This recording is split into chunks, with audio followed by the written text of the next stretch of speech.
We're on now. Okay, good evening. This is Huntley Community School District 158 board meeting for March 21st, 2022. It is 6:03. Can we get a roll call, please? Mr. Gentry. Here. Mr. Guerin. Here. Mr. Troy. Here. Mr. Quagliano. Here. Mrs. Melindy. Here. Mrs. Iarino. Mr. Creddy. Here. Quorum. Item is to go into closed session. I'll make a motion to go into closed session at 6:03 for the items enumerated in the agenda. Second. Second from Ms. Melindy. Can we roll call? Mr. Quagliano. Yes. Mr. Creddy. Yes. Mrs. Melindy. Yes. Mr. Guerin. Yes. Mr. Gentry. Yes. Mr. Troy. Yes. Mrs. Iarino. Motion passes. We'll be in closed session till 7.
residents be encouraged to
Other than Flaker, we could do community outreach. You don't have to do anything. Wow. Yeah, I do. That's what's so great about me. Okay, good evening. We're back. We have suspended closed session. So I'd like to resume in public session. It is 7:09. Can we have roll call, please? Mrs. Myarino? Here. Mr. Craddy? Here. Mr. Troy? Here. Mrs. Melendez? Here. Mr. Guerin? Here. Mr. Quagliano? Here. Mr. Gentry? Here. Under closed, so we have no action right now. Out of closed, so we'll go to item 4, which is the Pledge of Allegiance. Mrs. Parker.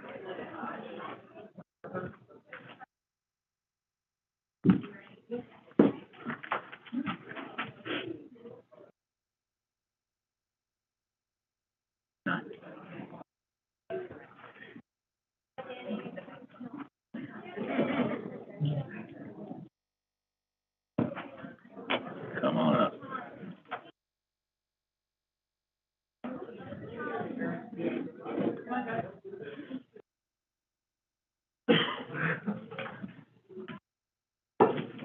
Hello, I am. Make sure the green light's on. Push the button. Push the button right there in the middle.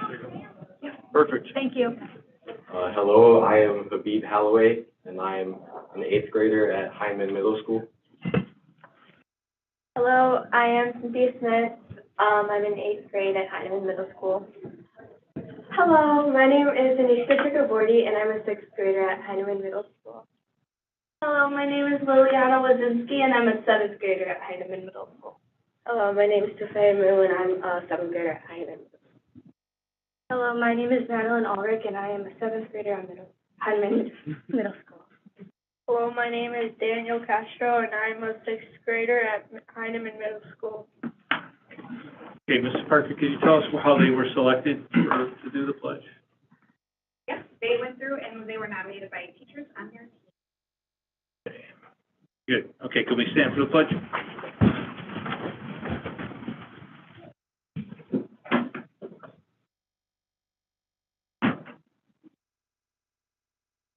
I pledge allegiance to the flag of the United States of America and to the republic for which it stands, one nation, under God, indivisible, with liberty and justice for all. All right. Just want to come join us for a quick picture?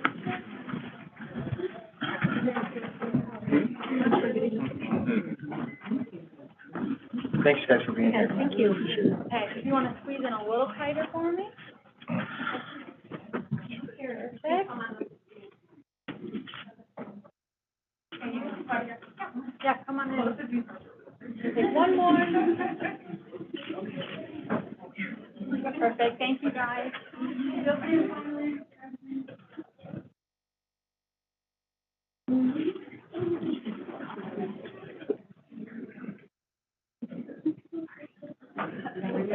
one picture. Thank you guys very much. Hey, thank you. Thank you. Thank you,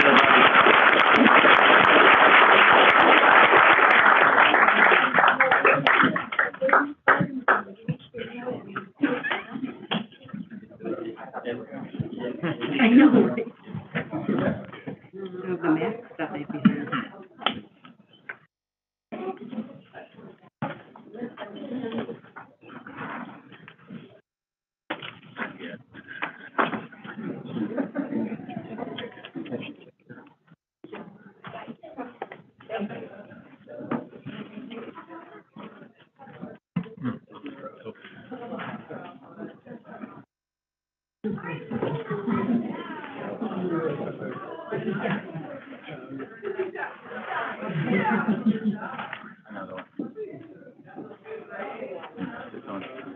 Okay, item 5 is student recognition. Sure, we have a few different groups here today with that, and we are going to go ahead and start with Mr. Francis and the Marlowe Middle School wrestler. All right, Dale again. Come on up. All right.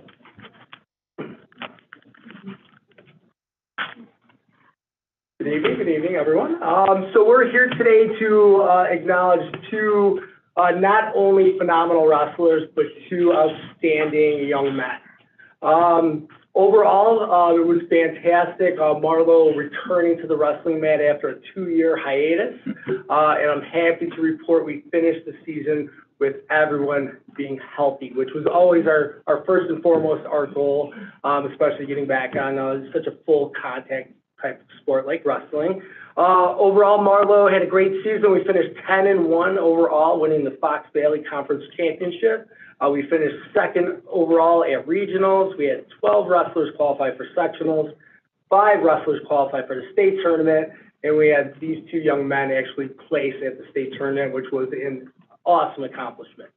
I'd like to first talk about Kale. Kale Saldana is currently a 6th grader, if you can believe that. Yeah. Phenomenal, unbelievable.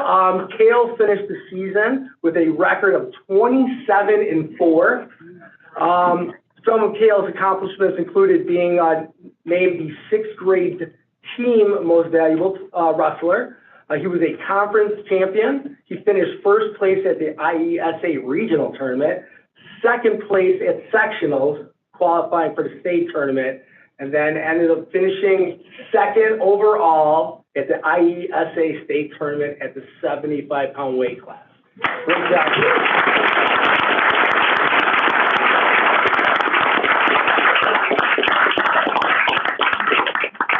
And Dan French, man, I cannot say enough about Dan French. Dan French has been with me the last 3 years. Dan's currently an 8th grader at Marlo. He finished the season with a record of 27-4 as well. Unbelievable. Some of Dan's accomplishments included being named 8th grade most valuable wrestler on the Marlo wrestling team. He was a conference champion. He finished first place at regionals, second place at sectionals, and finished overall at the IESA state tournament, 4th overall at the 145-pound weight class, which was just awesome. Good job.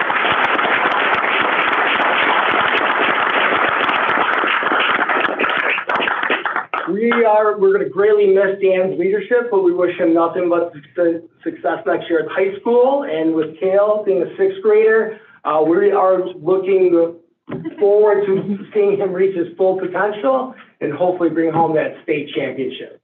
All right? Good job, guys. Well done.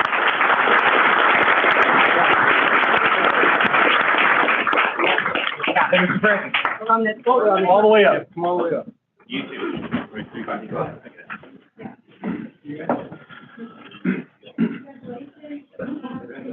Way to go, man. Thank you.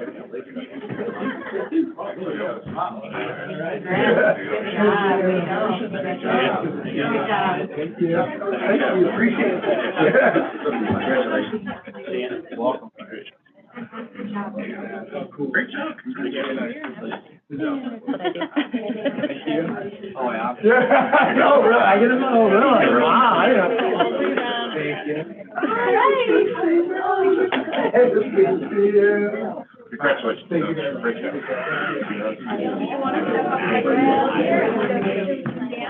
You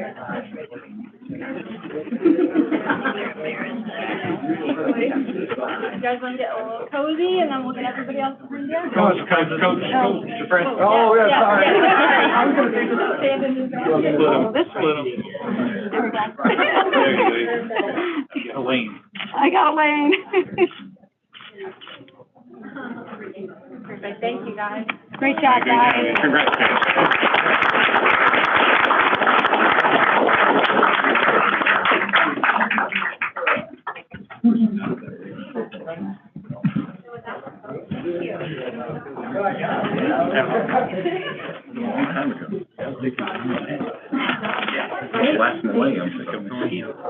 Next, we'll have Dr. Beelan, and he will introduce our special athletes and the coaches. I'll turn that over to you. Hey, good evening, everybody. I am here on behalf of our athletic director. It's beautiful weather outside, so there's a ton of sports going on to make up for the bad games that we have. But we're here to celebrate a very special young man. I've, over the past year, in terms of coming out of COVID, been able to watch this young man's journey and I'm just excited about his future. There's a lot of accolades, but I'm gonna actually turn it over to two awesome coaches, Ms. Cindy Fitzgerald and Jenna Gaudio, to talk a little bit about why we're here. All right, hello. So we are here to recognize Gavin Hurd and his 4-time state medal winner at the IHSA swimming sectionals, February 25th and 26th.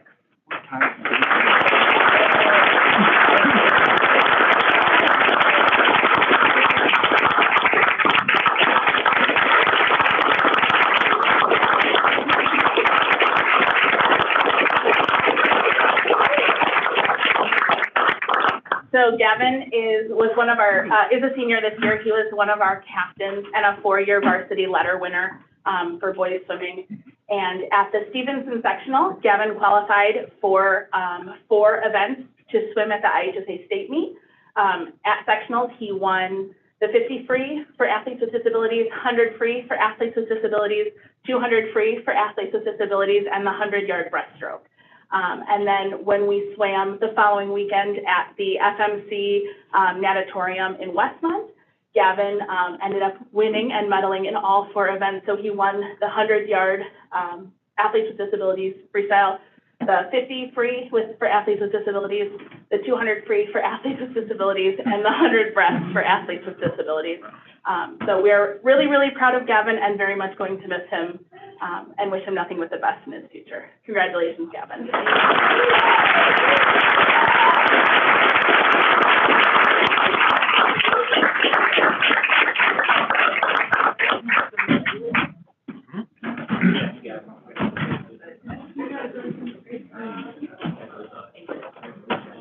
There you go, congrats. Thank you. You too. Good job. Congratulations. Thank you. Thank you. You can't hold all that weight. Thank you. Congratulations. Thanks. Great job, Kevin. No. Congratulations. Thank you. Congratulations. Thank you.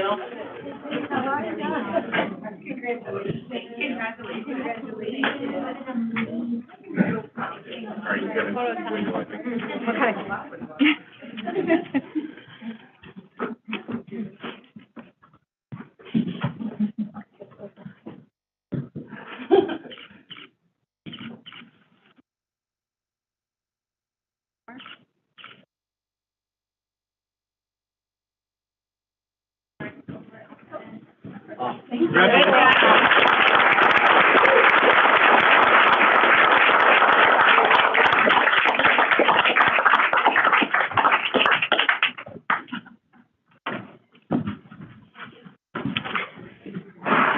A lot of blame. Load it up. Mr. Dean, are they up there? Next, we'll have our young authors.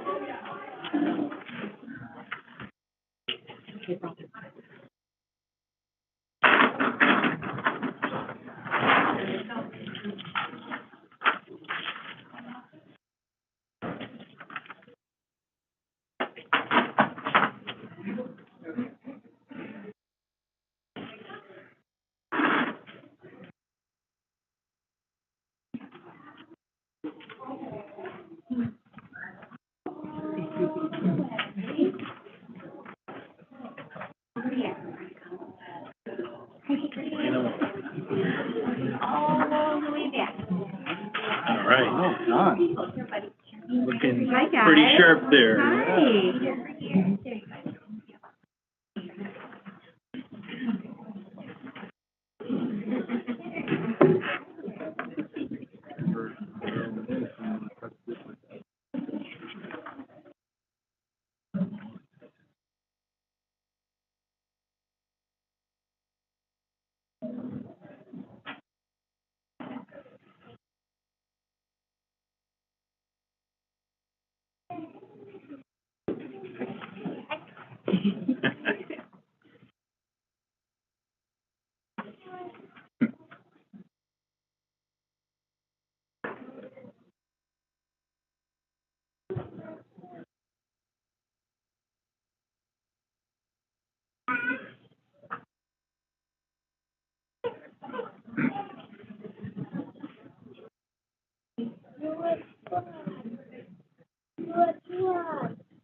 Big entourage here.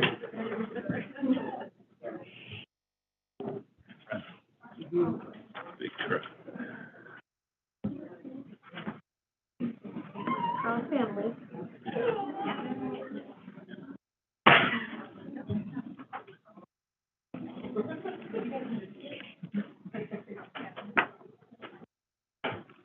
All right, my name is Laura Brummer. I'm a young author coordinator for 3rd through 5th grade.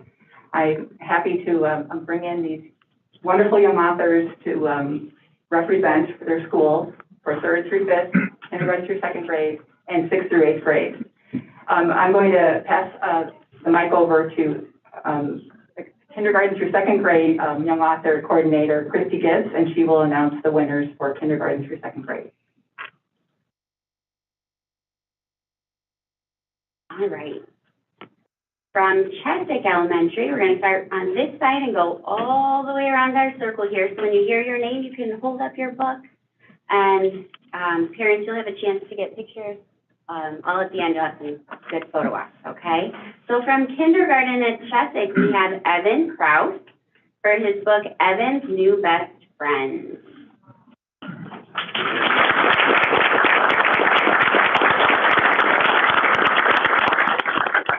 In 1st grade at Cheswick, we have Amelia Ray Rice with her book, Gymnastic Skills.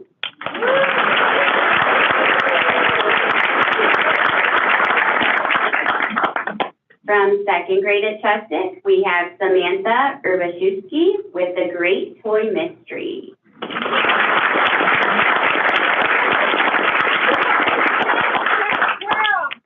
And then moving on to McCaven Kindergarten, we have Molly Williams with The Beautiful Butterfly.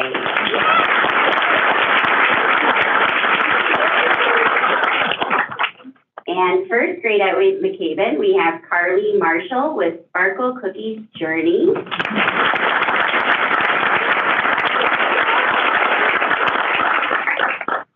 And in 2nd grade at McCaven, we have Nicholas Grell with I Am Louie.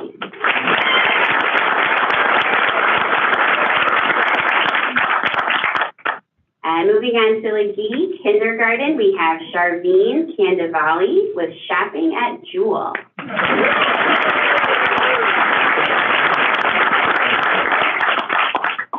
In 1st grade at Legee, we have Gemma Wadman with How We Grow.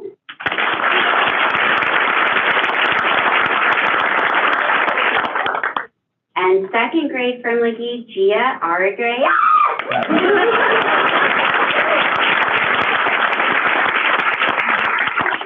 And she wrote The Tornado.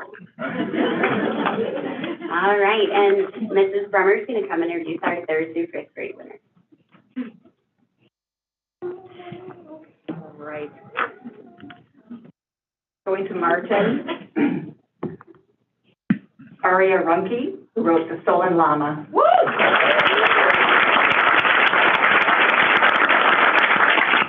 Evelyn Dukasha wrote Cry.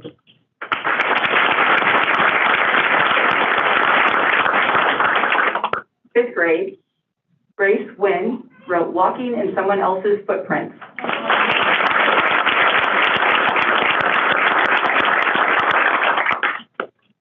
From Conley, in 3rd grade, Noelle Feigen wrote Tip of the Iceberg, a whale story.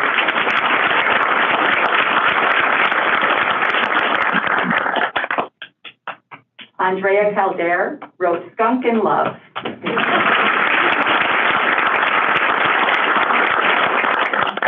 From 5th grade, Ava Partridge, who's back for another award, 2 years in a row. Corgi the Corgi and the Hostile Dog Hotel.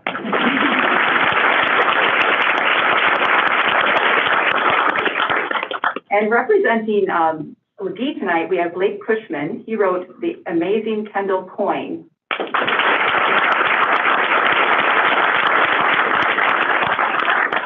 And a couple of his peers from, Lucy could not make it, Destiny Martinez from Mrs. DeGleek's class wrote The Day Henry Got Saved, and she will be recognized another time. And Mia Dahl wrote Fairy Tales from Miss Bowie's class, and she will be recognized at a later time as well. Congratulations, everybody.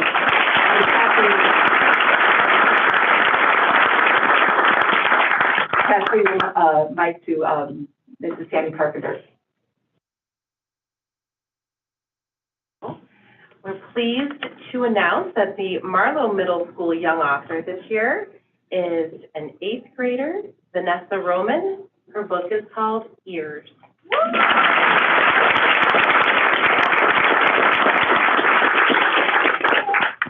And Heineman's outstanding young author is Jessica Thornsberry with her book, Left Speechless.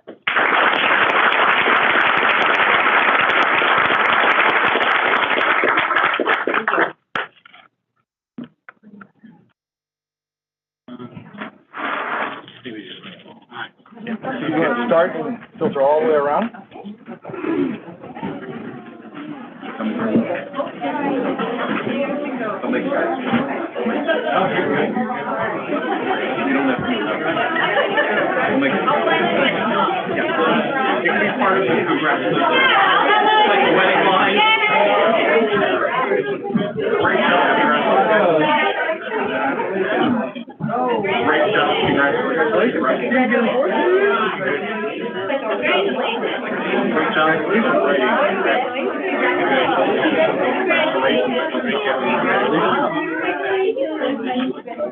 Hey guys,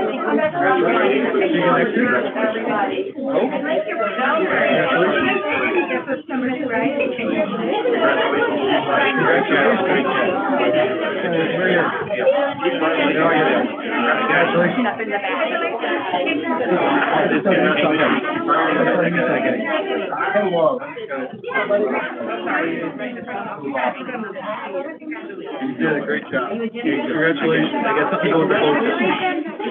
Congratulations, buddy. Congratulations. Keep doing writing, all right?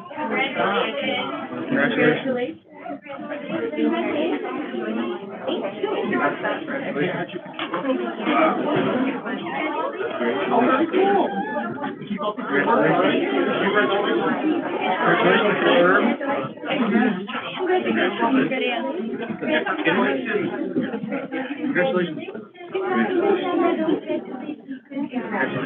Good job. Keep writing, okay? Congratulations.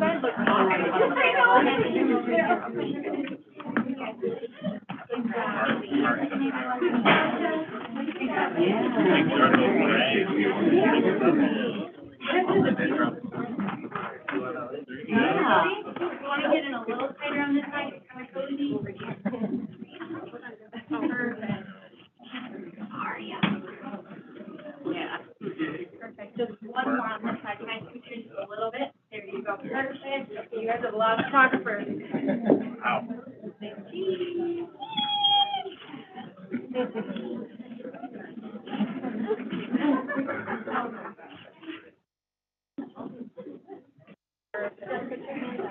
Oh, really?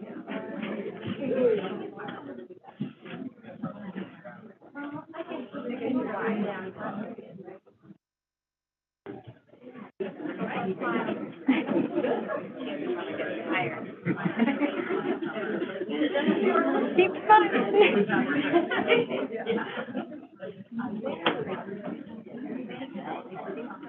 Okay, congratulations, guys. Great job, everybody.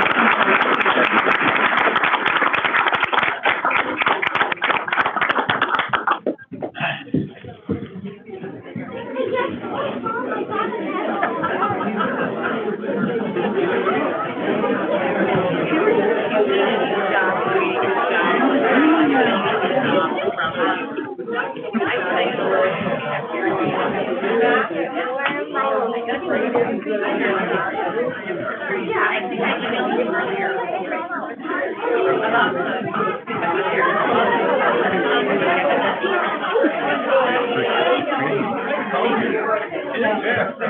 Tried to say it. I heard you call my name and I waited for you and then all of a sudden the crowd switched. You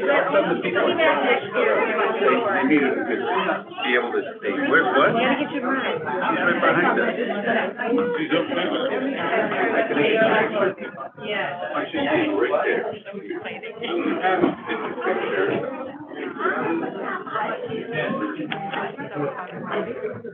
You just gotta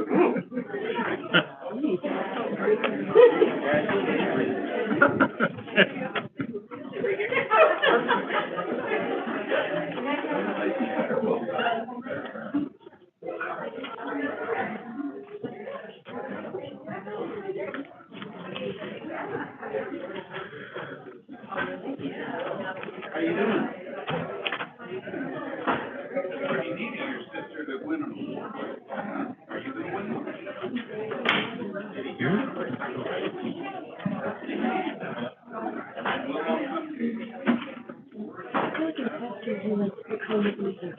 And we look at their books. Yeah. I know, I like looking at I their like books. that too. There's so many. Oh, it's hard. But we still use the, You did, you took time,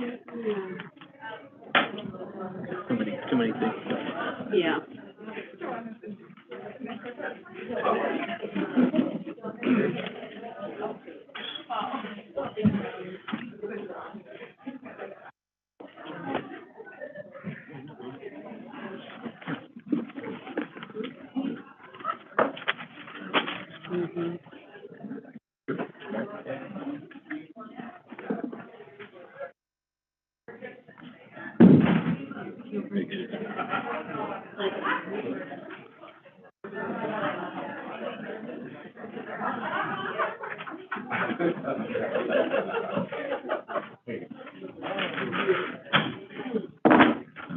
Okay. On to item 6, academic spotlight. Dr. Schlichter. Thank you very much. We have, from the high school, we have Ms. Shelley Fish here, along with Renee St. Clair, Ann Sharkey, Nick Weeda, Leah Novak, and students with her in order to share a little bit about our academies. These are things that we've been hearing about. The board has approved, the board has supported, and this is going to be a great opportunity, I think, to celebrate some of their successes and hear from the people that have enjoyed them most. So I'm going to turn it over to Ms. Fish. All right, even though I'm not quite sure how we are supposed to top shopping at Jewel. Those were some books, so that was awesome. I'd love to read some of those. But we are here to talk about our academies. And Alex, you want to go to the next slide? All right, so we have started back in 2012, first with our medical academy. And since that time, we have had over 300 graduates from the medical academy. And Ms. St. Clair was sure to remind me that it is the 10-year anniversary this year, and I was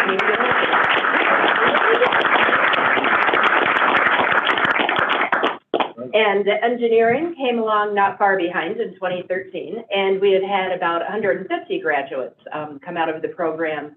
And all of our academy graduates, whenever they finish, have gone on to such amazing things. A lot of times at the end of the year, we'll have them come back and actually talk about some of their first year experiences and what they're doing, and it's always so amazing to hear from them.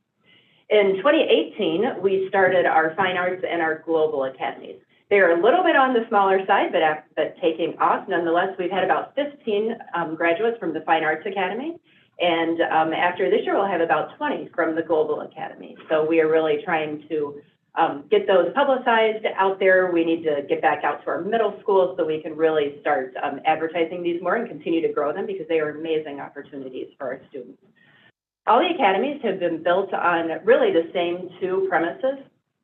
And the first is getting out of the classroom and going out to do field experiences, do job experiences, volunteer work, getting to see what that job is really like, being out in real life and talking to people who are living those careers every day. And then the second part of that is taking career-focused coursework pathways that they take while they were at the high school. And a lot of those course pathways that we have actually led to our current pathway endorsements through ISB that I know you guys heard about recently. So we are really proud of the work that they've done on that. One key component to the coursework are also the capstone classes. So for the Medical Academy, we do have the youth residency class where our kids go over to, almost at Centegra, but it's Northwest now, Northwest Community, and do work over there.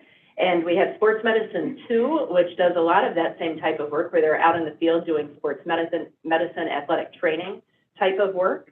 Global Scholar Capstone is our Global Academy course. We have multiple high-end specialized fine arts courses. Some of those range anywhere from theater workshop to a directing class, all the way to an AP art studio class. And there is everything in between with music and visual arts and theater. We also have on the engineering side Project Lead the Way and engineering design and development.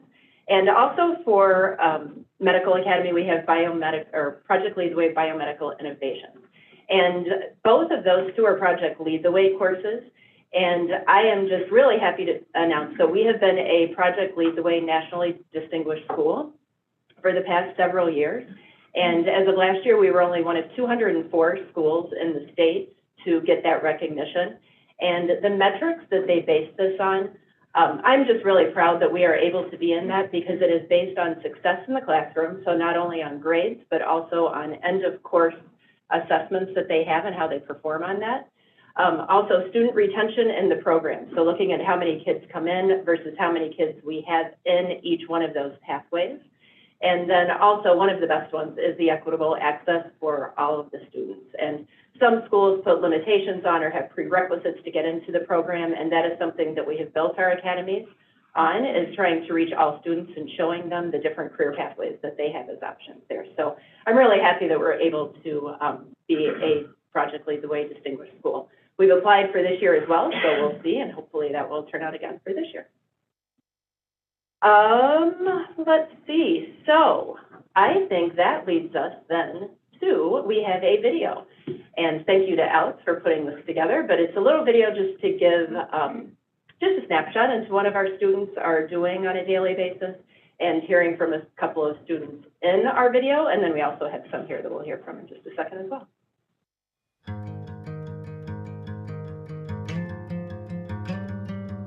So ever since I was younger, I've always wanted to help people. That was the biggest thing. Wherever I ended up, I just wanted to help people. And when Ms. Sharkey came into our 8th grade class to kind of advertise the Global Academy, she kind of said just that, like, we're going to help people, we're going to look into issues, and throughout it all, we're going to learn not only more about ourselves, but how we can make a change, big or small. So my Global Capstone course is about how COVID-19 impacted girls' education in Kenya.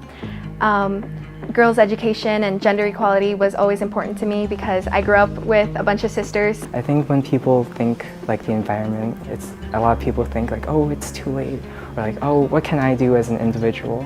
Being a part of the Global Academy, or at least planning on it, really pushed me and really broadened my horizons. I knew that having a background in such a globalized context and being a global citizen, it prepared me to open up in a world outside of Huntley. It wasn't until I got into high school and started taking Mrs. DeFrancisco's theater classes that it's really like made me know what I wanted to do. For Theater 1, Theater 2, and then in a workshop, you start to expand upon these concepts that you keep building up. And the more we expand upon these concepts, I was like, oh man, I love this, I love this. Hi, I'm Kyra. I am a nursing major at George Williams College of Aurora University, and being in the medical academy helped me to solidify that I wanted to be a nurse. Now that I'm in nursing classes, a lot of my friends who didn't have the medical academy experience are switching majors because nursing is nothing like what they thought it would be. For me, however, these classes are really similar to what I took in high school. So I'm currently in EDD, it's Engineering Design and Development, which we're basically creating a problem statement and then we have to prototype, we have to go through all these elements and all these steps, which allows us to branch off within these groups and then present our ideas and our prototypes along with it. Like this class, for example, we've had groups the entire year. So like learning how to communicate with my group members and like be friends with them and learn how to like split up our project has helped a lot in that field in general. Like, I'm more confident now as a result of it, I'd say.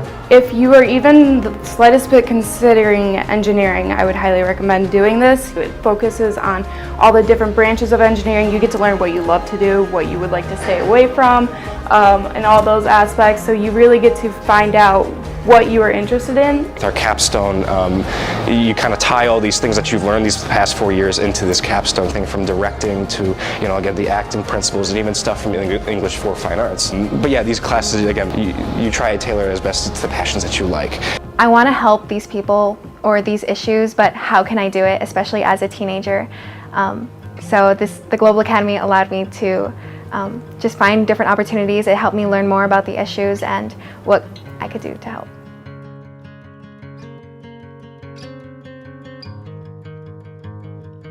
Okay, and now we have some teachers, department chairs, and students here to talk about each one of the academies. So we will start with Ms. Novak and Andrew. Right? All right. What happened to Andrew? Ross Academy, right? All right. Good? Yeah, well, All we're right. good. So thank you so much for letting us come share with you today all of the fun that we've been having at the Fine Arts Academy. Just a few little highlights of where we've been able to grow over the past 4 years. We, as Ms. Kish said, we've had about 20 graduates from our academy, and this year we are so excited that we actually get to have our live Capstone Festival, which is coming up in a few weeks, and I'll be sending you all information, and hopefully you'll be able to pop in if you can see. Our Capstone Festival is when students like Andrew, as he was sharing in his video, are able to take their 4 years of work and just really put it out there in either a performed piece, a short recital. We have students that are going to be sharing their AP portfolios for their art classes, things like that. So we're very excited about that. Having the Academy has allowed us, as we spoke a little bit earlier, to expand the coursework that we have. As we said before, we now have AP Art Studio. We have an advanced theater workshop directing class. We have over 20 students enrolled in our AP Music Theory class, which if anyone ever took AP Music Theory, that's a really big number to take that class. And what's been really fun is we're watching students, as Andrew said in his video, find their own pathways. We have an Academy graduate who's actually going to be conducting at the Martin Elementary School concert as she's going into music education, so she's doing that. We have students who are helping out in some of the lower level classes, which is really great, and just so many cool experiences have come out of this Academy. So thank you so much for your support in forming our Academy and letting it roll, and Andrew's going to speak a little bit about what he's been doing. Sure. So, yeah, again, I'm Andrew Favor. And so over the past 4 years at Huntley, it's one of those things where some of us like know what we want to do, like in the future and stuff like that. Like I'm going into college knowing that I want to go into acting. I'm majoring in acting. And so what the Academy allows us to do is it not only allows us to like focus in on that stuff really, but I just hearing from friends who are going to, to the colleges that either I'm going to or other colleges, the moment they get into those colleges and the moment they get their feet in a new mud, they're already ready to run. They're all right, we know what we're going to do. Let's hit the ground running. And, just knowing that is not only super reassuring for me because, the fact that I'm graduating this year and starting something new next year, it allows me to really breathe and like, all right, I'm really excited for the future. And I feel like I know what I'm doing, and I know a lot of my peers can say the same thing. So that's really reassuring. Thank you. Can I?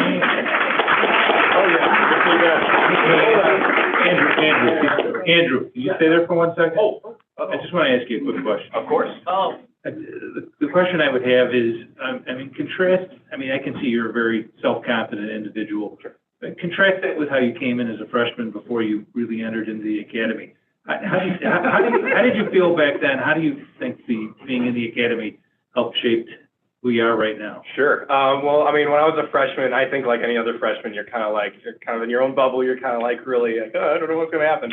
But then, again, as you find your niche, as you find your people, and especially with the Academy, you find your people, and you're like, all right, these are the people I want to grow with. These are the people I want to be with.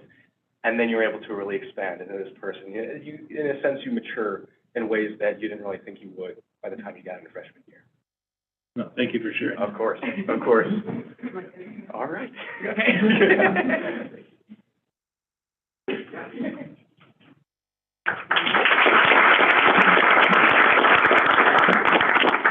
All right, next we have the Global Academy and Ann Sharkey and Delaney Carnes. Hi, and thank you. In the Global Academy, we've just been getting going for a couple years. Last year, we just had 2 students graduate, which we were super happy about. This year, we have a much larger class. We have 18 students graduating through the Global Academy. In total, we have about 75 students enrolled in all of our different classes.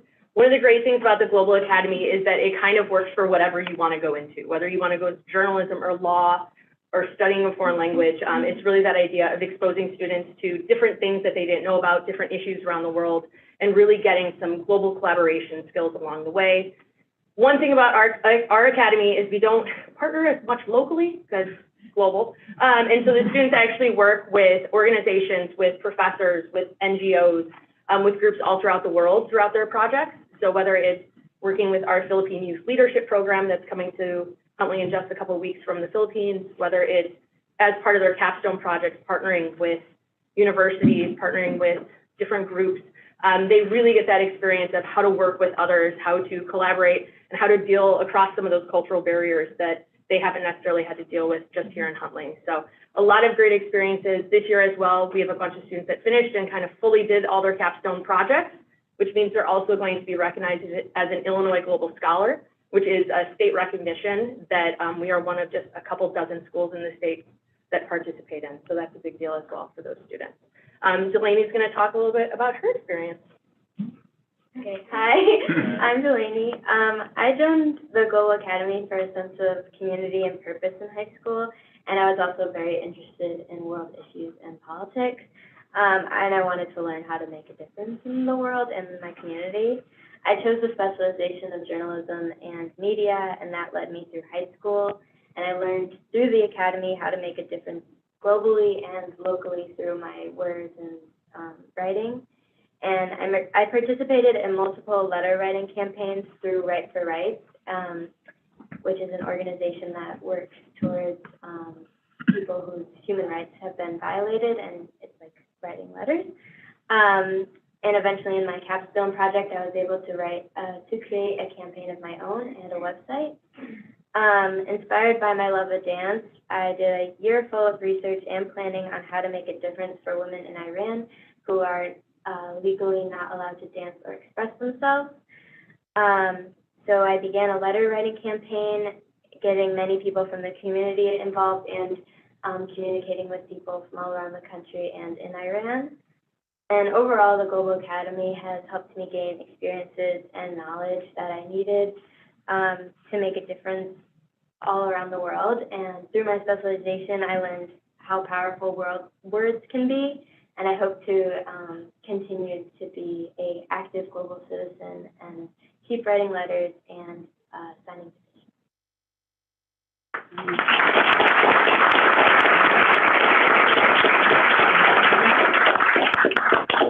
Little questions here, so I'm going to ask you a little different question.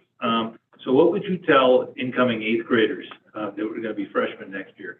What would you tell them about your experience, and how would you encourage them to participate in the academy you've just gone through? It really helped widen my worldview and just make me understand how to make a difference in an educated and undestructive way. And it's just a really cool way to meet people and really get educated in an effective way. Thank you for sharing. Yeah. Thank you.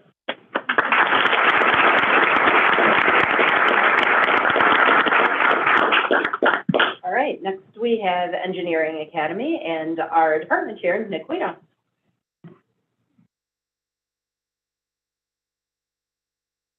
Good evening.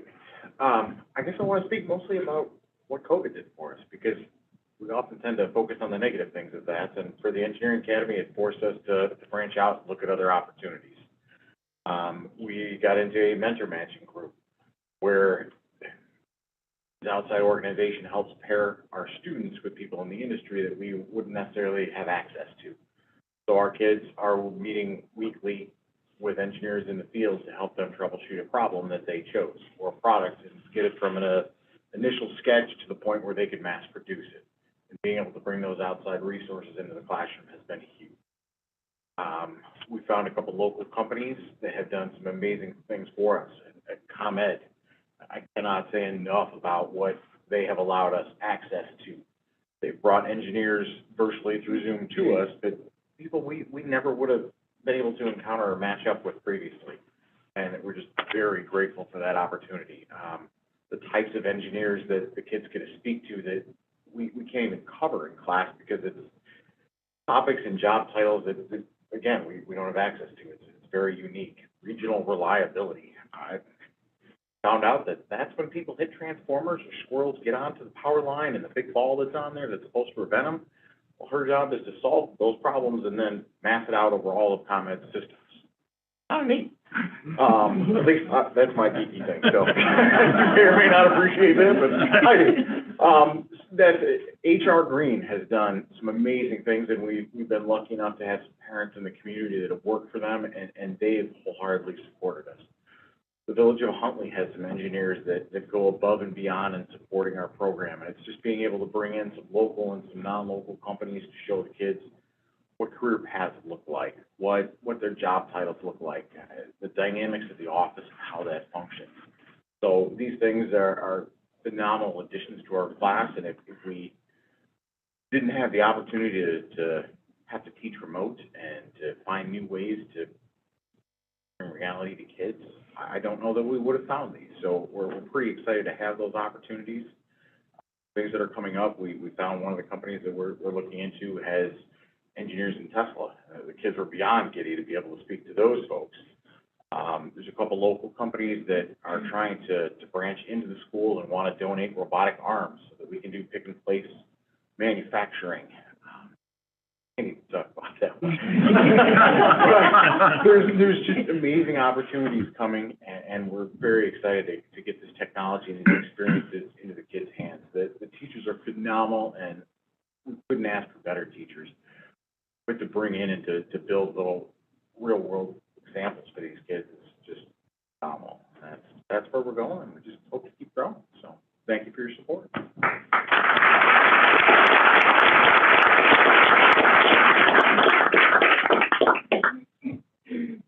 And last but not least, we have the Medical Academy with Renee St. Clair and Kirsten Ong. And just we can't have this Academy night without acknowledging that Renee has been here since the beginning and had that initial thought years ago for a medical skills and services class, and from that it has grown into all of this. So we can't thank her enough. All right, come on up.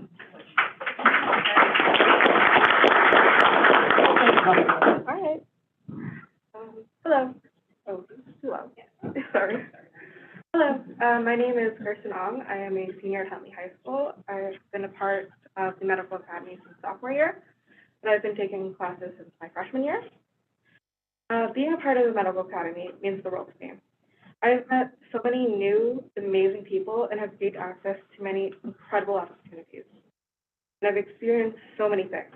For example, I'm a part of the youth residency program, so as she said, we go to Northwestern and we shadow. Through that program, I was able to witness a live birth. I was in the room while the baby was crowning. I watched the process, the entire process. And this is not an experience you can learn through a textbook or a simple video. That is nothing that can be taught. You have to see it yourself. And without this program, I would have never been exposed to so many new careers I've never heard of. I've seen angioplasties. I've seen echocardiograms. I've witnessed a needle bone biopsy in someone's hip. I've seen so many incredible people do what they do best, helping others. And it's something I hope to do in the upcoming years. Even more, I was given the incredible opportunity to take a nursing assistant class at MCC. So it fit into my first 2 class years, so I took that along with my high school classes. And I'd spent hours doing clinical experience at the nursing home, seeing these residents every day, or not every day, every week, 8.5 hours. And because of that class, I am officially a CNA. I am licensed, or I'm certified, and I can work in nursing homes. And that's all before I've graduated high school. Being a part of the Medical Academy means so much to me. It's shaped my past, my present, and my future. Thank you so much.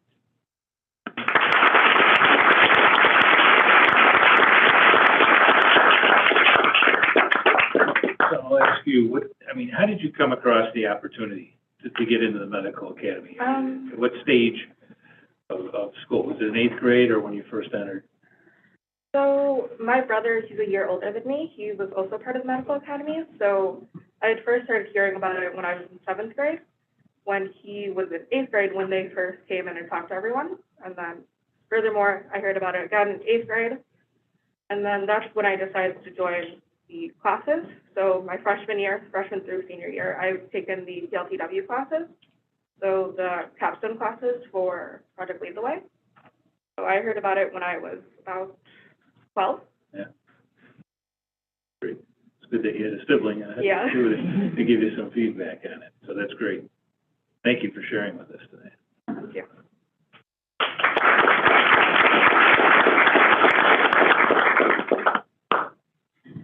It was 12 years ago when I showed up in front of this board in scrubs and said, I want to start a medical academy. And you've let me. It's our 10th year anniversary. Couldn't be more proud. We have inducted over 1,100 students. 320 have graduated with an achievement from the medical academy. But the most important number, I can't give you.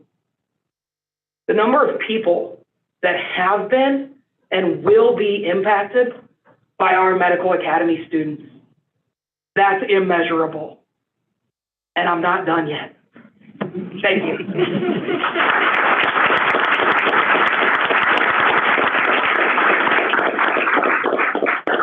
All right, thank you so much, and like Renee and everybody else has said, thank you for your support. This has obviously taken a lot of money with a lot of these classes, and Project Lead the Way, and the equipment, and everything else been involved with it. So we just thank you so much for your support. Thank you.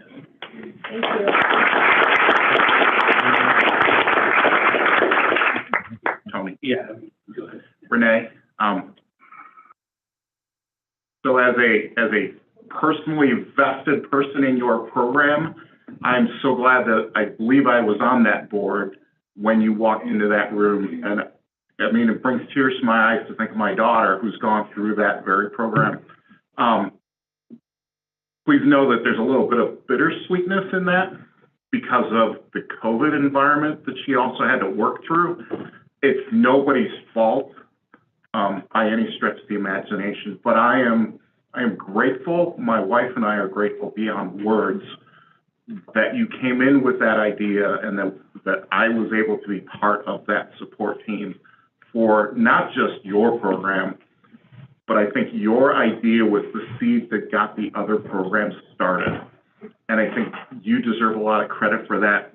Every single one of you that champion these academies deserves a ton of credit for what you do and how you inspire those kids to get ready. People like the young man, I'm sorry, I forgot your name off the top of my head, but I mean, the confidence that you exude, knowing, I love the line that you said, these are my people.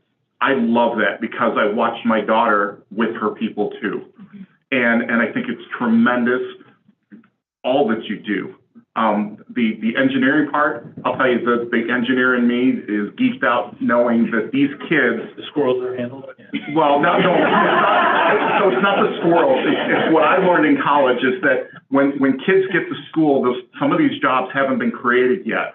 And in the other professions, they have, right? The people in nursing or the artists and things like that. But in engineering, some of these jobs, the technology changes so quickly that they don't know what's coming yet. But they get a sense of where they can go and where their imaginations can lead to in the engineering world, in the technical world, and that's phenomenal too. So thank you, one and all, for the jump start that you give these kids, the excitement that you create for them, and the opportunities that you do to nurture their todays and their tomorrows. So thank you, one and all. Thank you, Mr. Chair. If I could, one thing I would add is one of my favorite quotes from Ms. Sinclair's freshman orientation night that I have heard many, many times is one of the best things about the academy is that with our safety net and the environment at the high school, they're able to help our students figure out maybe what they don't want to do and save families hundreds of thousands of dollars in the process. And so the student can really graduate and take off, hitting the ground running, like you said. So I think that's almost one of the more important things maybe is we get to experiment and dabble in a number of different things and narrow that path at an early age. And if someone who changed their major 4 times in college, my parents probably would have appreciated something like that, helping me find my way. So I appreciate that.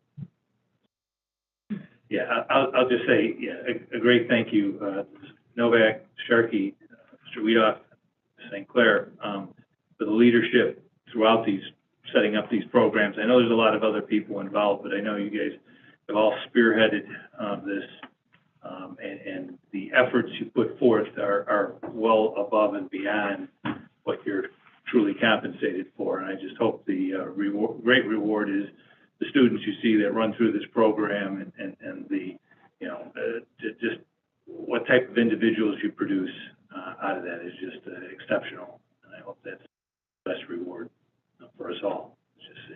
So thank you all for your great efforts in these programs and these academies. All right. So with that, we'll move on to item 7, our positive outlier recognition. All right. High school crew, you may want to stick around for this one. I think you're going to enjoy where it goes. So as a part of our Huntley Happy campaign, we're recognizing the positive outliers in our school community who enhance the experience of our students and staff with their positive impact on those around them. Tonight, I'm excited to share the story of a very special couple to Huntley High School. And at the time, I know I'm going to embarrass her, but Mrs. Kathy Livengood, if you wouldn't come up to the podium so we can recognize you and tell a story about the impact that you and Dick have had. Kathy is a retired teacher from St. Louis, and her husband, Dick, who is unfortunately unable to join us tonight, is a retired plant manager from the manufacturing field. Kathy's love for children brought Dick into a whole new world, and he often would tell me how impactful his experience has been on him as a person in this chapter of his life and career. The reality is that I think he and Mrs. Livengood had more of an impact than they realized. Each school year starts with material pickup at the high school. This event requires a lot of support from our teachers to work the event and support for students picking up their schedules, turning in their physical, getting their books, and so on. Every year, Dick and Kathy work the event, giving out the senior IDs at the same table, and often we're some of the first faces you run into when you walk into the building. As they progress, we'd see Dick and Kathy almost every single day at HHS.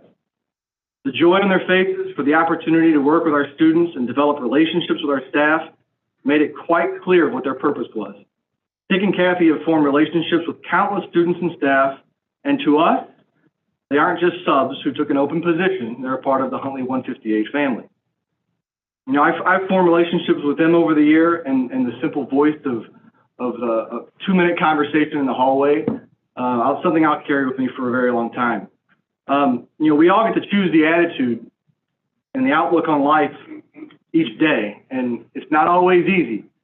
But Dick and Kathy certainly made it look as if it was, with the positive attitude that they've brought to supporting the children of our community year after year. But before we give them this award, I'm not the only one who has some words of appreciation.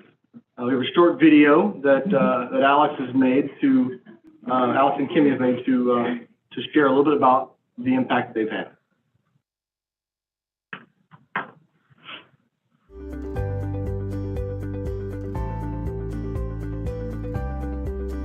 You can call your educational experience a true success as an educator when you look back and think on the students whose lives you know you've impacted. And a lot of times that comes when they reach out and share the positive memories that they have of their experiences with you. And most often those are career educators. Very seldomly could those people who are impacting our students at an extremely high level be substitutes. Hi, Dick and Kathy. I just wanted to congratulate you on the honor of being chosen as Huntley High School's positive outlier. Really, there's no congratulation to be given because it is so you. You have always just loved on those kids and loved on us as teachers. Kathy and Dick Livengood have been the epitome of what a 158 educator should be. Caring, dedicated, committed to our student success, and they formed deep, meaningful relationships not only with their colleagues, but with every student that they encountered. Their service to our community is second to none, and I'm grateful that I've been able to form deep relationships with both of them, and that their paths have crossed mine, because they've impacted my life and my career in a very positive way. I have been subbing in the Huntley School District since 2006. I first started off as a teacher. I taught for 30 years in the St. Louis area. I took 1 year off when we moved up here to Huntley and fixed up the new house and realized how much I missed being in the classroom.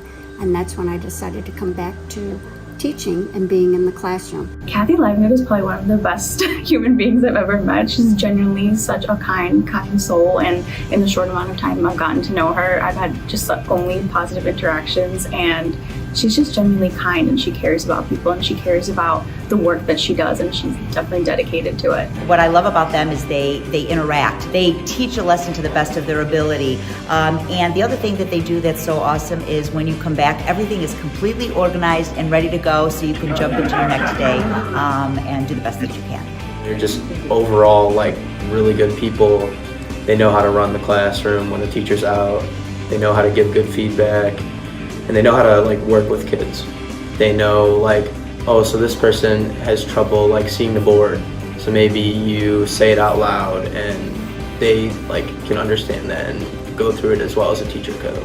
I started subbing first at the Huntley School District, and he saw how much fun I was having, and then he decided he would like to try subbing in the schools. Coming into the high school was a learning curve for him with working with students, but again, the students treat him with respect, and he loves and does now miss teaching at the high school. You see, legacy is all about life and living, and it's learning from the past, living in the present, and building for the future. And being a positive outlier is standing above and beyond what is the norm. And Dick and Kathy Livengood, who have been subs here at the high school, have definitely been a legacy and a positive outlier in the work that they do for our young people every single day. Prior to the pandemic, they both have given of their time and their energy and efforts to be able to support our school when we need them most. I just want to give a huge shout out to them, and on behalf of the staff, the students and faculty here at Huntley High School, thank you to Mr. and Mrs. Livengood for being a positive outlier, not only for Huntley High School, but for the entire District 158 family. Thank you. After teaching here for 27 years, I don't remember a time that Dick and Kathy were not a part of Huntley High School. And that just goes to show that you can't put a date on when they started or when they have finished. They're us. They're a part of us. They're a part of our family.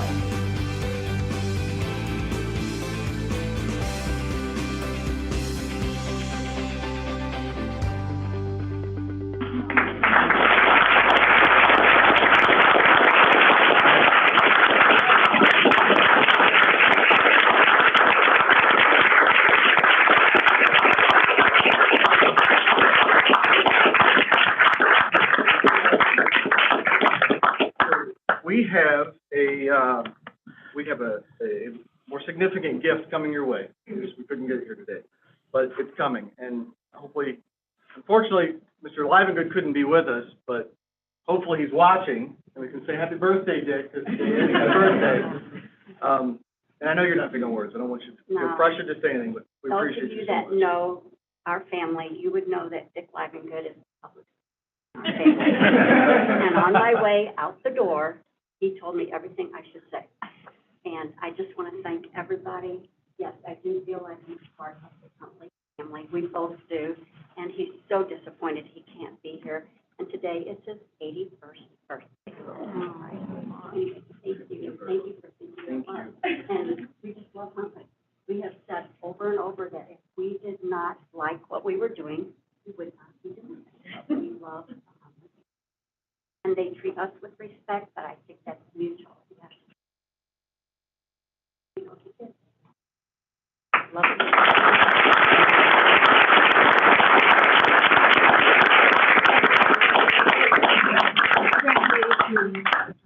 Tell me,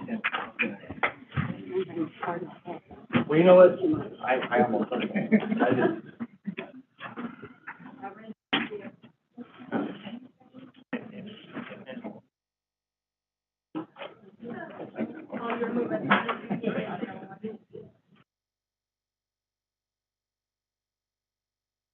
Thank you.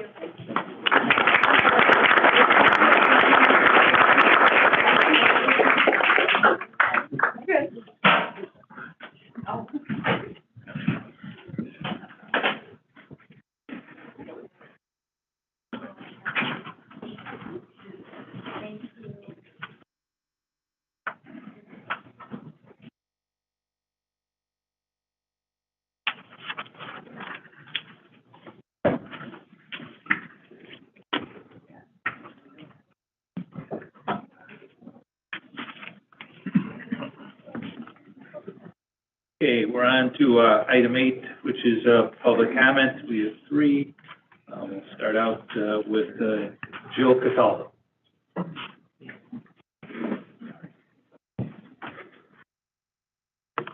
Hi, everyone. Unlike most nights, I don't have a prepped speech.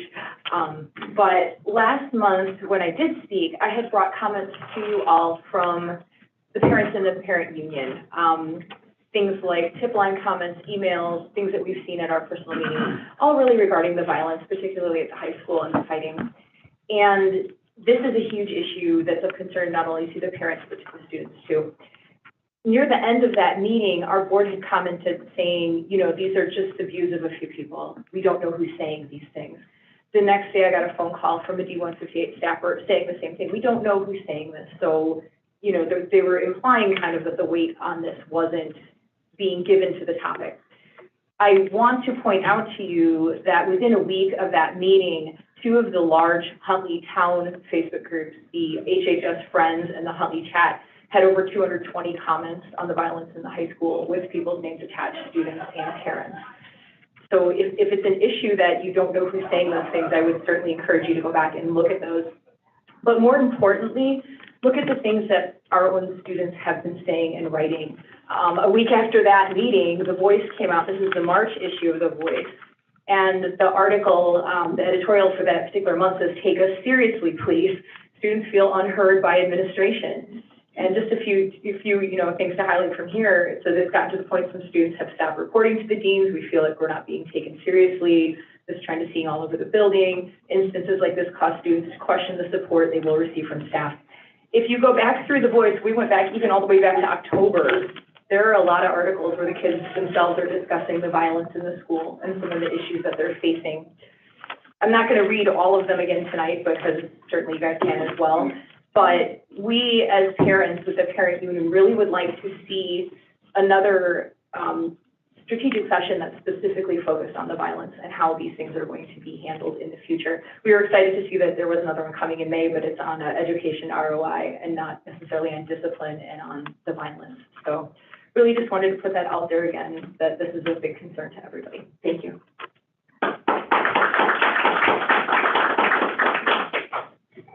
Thank you, Jill. Andy Bittman.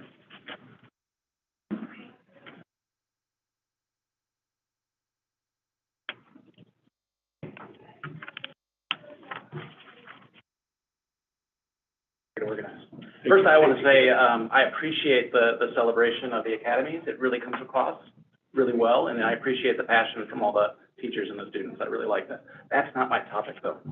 It's not as fun, probably. Not for all. So my name is Andy Bittman. I'm a member of the D158 Parent Union. Today, I'd like to discuss the 2023 budget, which has been released and will be discussed, I believe, today at today's meeting. First, a historical perspective from what the review we did. This is from the 2010 budget, which was released. Mr. Quagliano, you remember that? There's a nice graph in here, which is operating expense per student, and it forecasts it going down. That's awesome. That's a great goal to look for. That's operational efficiencies. We're looking for these kind of things. The next thing we found is in the 2017 budget. There's a graph here of enrollment in the budget. I suspect this was put in the budget. I don't know for sure because the enrollment is rising. It's not in the budget anymore. Can't find enrollment in the budget anymore. And that's one of the things we want to talk about because as we know, we've established before in public comments, the enrollment has dropped in this district by 1,000 students over the last 5 years. We also know, and I think there was going to be a topic at a board meeting discussing enrollment, that the enrollment is likely to continue to drop. I know there's houses being built, but it is likely to continue to drop, right? We're going to graduate 770 people or so, and there's about 500 or so in the first grade classes, right? So the enrollment's going to continue to drop. This is a complex issue, and I don't mean it as a slight on the district. There are many reasons why enrollment is dropping. First, we're not having as many kids. This is a national trend. That's just what's going on. Illinois is one of the most expensive states in the country when it comes to taxes.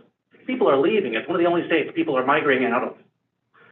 Homeschooling is booming, right? I think it's doubled in the last couple of years. A lot of that is doing COVID, and people are staying homeschooling, right? So these are the reasons enrollment is dropping. It doesn't mean you guys are doing a bad job. I don't mean it as a slight, but it is a fact that this board and administration needs to deal with. Page.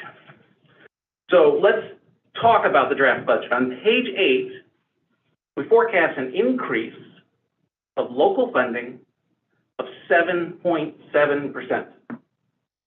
Enrollment continues to drop, and you're going to ask this community to pay up 7.7% more. And I realize that's not a direct relation to property taxes, understanding it, but that is from the budget, 7.7%. Times are tough for everybody right now when you look at inflation. Fuel's costing more, food's costing more. Sorry, just a couple more minutes. No, keep going. You're right. And it's eating away at everybody's paychecks. 7.7%, even though the enrollment is going to continue to decline. 7%, even though the HEA contract is signed. That's not an inflation thing, right? Those costs are controlled. It says it right in the budget. The initial analysis of where the spending is going shows the past 5 years, it's not the teachers. We have actually cut classroom teachers in the last 5 years. We've added a few special ed teachers, which we all can agree with. We've added admin, and I define that as principals, superintendents, deans, and directors, right? So that's what we've added. That's the wrong direction. So I ask the district and this community to scrutinize the budget. We need to look at how we are spending our money. Does this match the educational priorities of restoring what we lost in the last 2 years, which is very clear from the data when you look at 2019 to 2021. The data has dropped. We're not educating our children as well as we used to. Lastly, I recommend the district develop a framework and model around enrollment to determine the level of staffing in the district, so we kind of know how we go forward as the enrollment goes up or down. This would include the number of admin, certified, and support staff. Also, we might not need to buy 13 new buses this year, 4 electric, 9 natural gas, if we're going to have 1,000 less students 5 years from now. We should be thinking about that. So I'm asking you to look and scrutinize this budget before you pass on another huge tax increase to this community. Thank you. Thank you.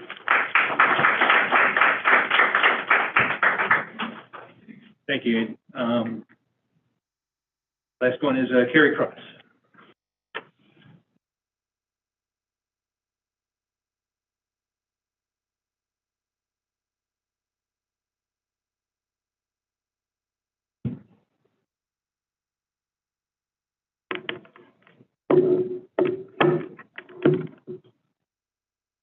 Hello, I'm Carrie Cross. I am with the Parent Union. I just wanted to speak about some of the special ed services and for what we're doing for our community.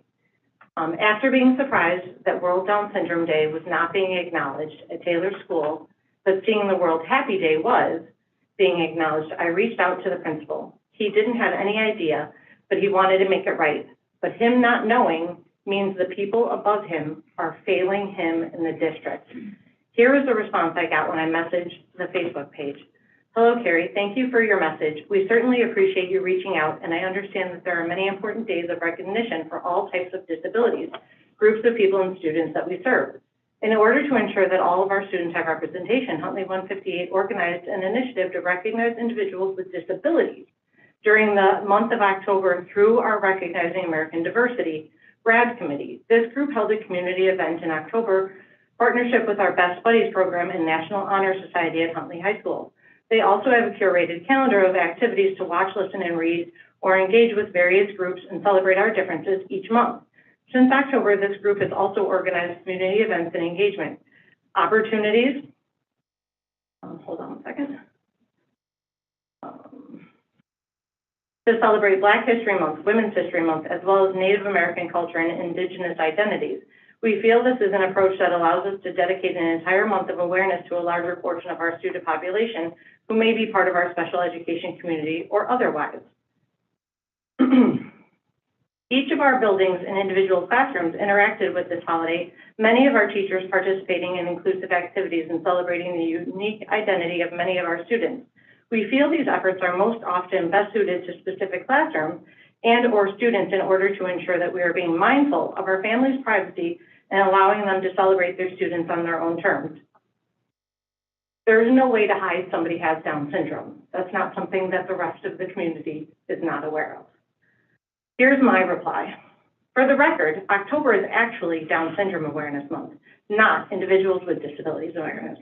It is also ADH Awareness Month, and I think maybe Rett syndrome and spina bifida. However, all of these are overshadowed in October by Breast Cancer Awareness Month, which of course is not to be taken lightly, but the school doesn't need to push inclusion for that. Instead, they tried to lump everything together for a quick acknowledgement and to be able to move on. FYI, October is actually Disability Employment Awareness Month, and March is National Disability Month. And as we all know, April is Autism Awareness Month. April 2nd being World Autism Acceptance Day. Lumping all of these special needs together is not the same. Asking the school to put out a social media notice and encouraging all of the schools to post and raise awareness on 2 additional days, March 21st, World Down Syndrome Day, and April 2nd, World Autism Awareness and Acceptance Day, is not a huge request and could have been a great benefit to this entire community, not just the student population, but the staff and parents as well. This is to promote true inclusion for those who can't advocate for themselves. Also in October, I don't remember, so please correct me if I'm wrong, was there any disability info such as a push for inclusion or definitions of different abilities shared in school to the staff and students or via the district's many social media accounts? None of this negates that the schools had a chance to push inclusion and either knowingly chose not to or they are that clueless. So from this message, I assume that they wouldn't be acknowledging Autism Awareness Month in April, which was proven correct. What a disservice to our students and our community. Again, we have 1,200 students with IEPs, and I'd say the majority of the population is probably on the autism spectrum or has an ADHD diagnosis. For reference, reports made in 2018 from birth year 2010 estimated 1 in 44 births have autism, doubling from 1 in 88 births in 2000.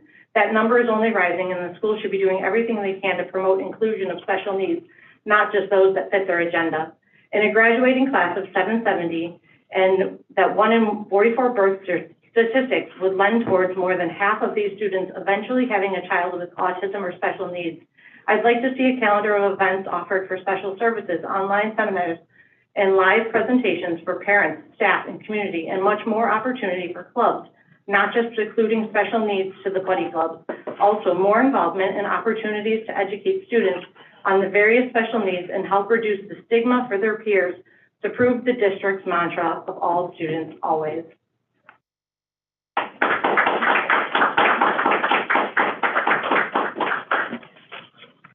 Thank you, Carrie. Okay. To revision and adoption of the agenda, item 9. Lombard, do you have anything specific? No.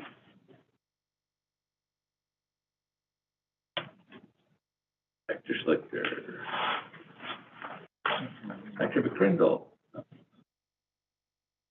Del Castillo. Meyer, good. Zero's good. Dr. Budzinski, nothing.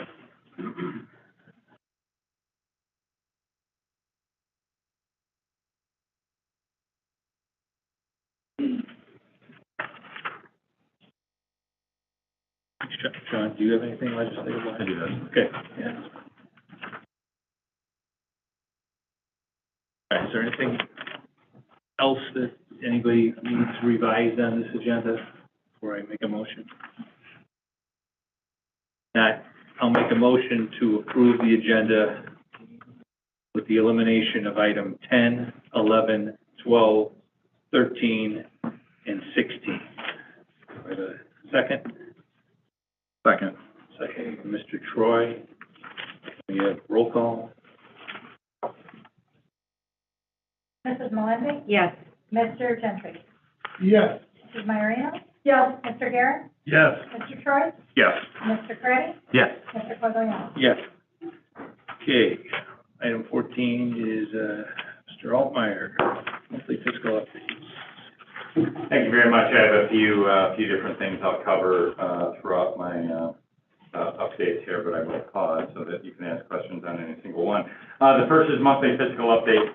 There's only a few things that I want to point out within the monthly fiscal updates.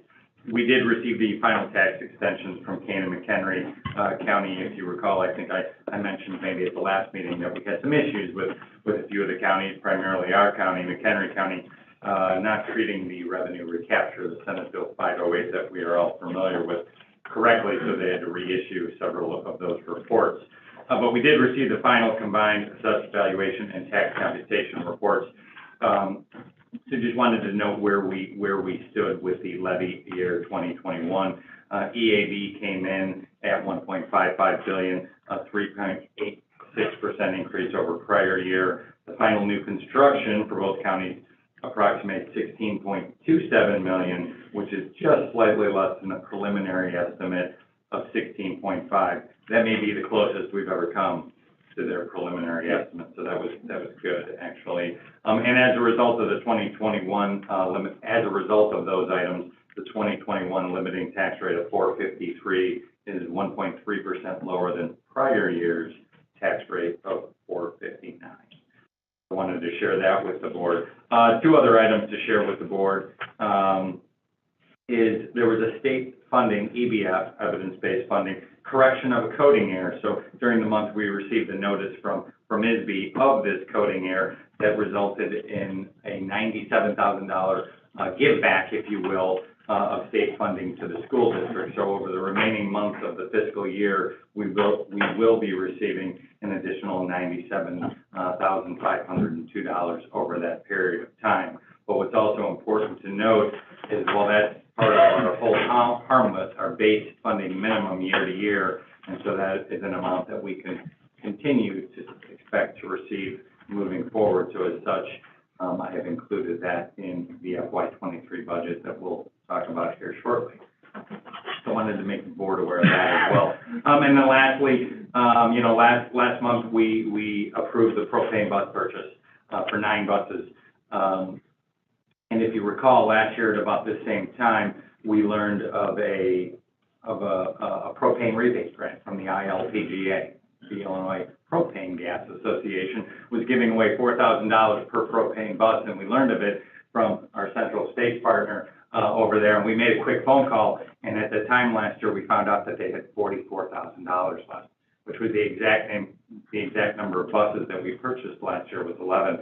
So we were able to receive that $44,000 rebate towards that purchase. So this year I reached out again to the ILPGA, and I also learned that there is money available, and we will be receiving $4,000 per bus, approximately an additional $36,000. And I talked to the ILPGA today, and I found out, well, not only were we the first school district to apply this year, but we were also the very first organization in the state to apply for that grant this year. So they congratulated us, kudos to us, as one of the very few districts with as many propane buses as we have, and so they love doing business with us, so to speak. So I wanted to share that good news as well. I'd be happy to answer any questions on the fiscal memo. None? Anybody have anything specific on that? All right. I think you're fine there. Probably go on to your revenue and expenditure. Yeah, next item. Oh, sorry about that. Next item up is the financial executive summary for February. We continue to track within budget, which is good news. I'm just going to jump to page 2, and on the health insurance, we also continue to track within budget, but we did have one of the highest claim months that we've seen, well, ever, at 962,557 for the month. If you recall, last month's claims came in a little lower than we anticipated at $675,000. So we're continuing to monitor that, but the good news is we are still trending within budget, which would represent a 5% increase in claims year over year. Looking at the dashboard, although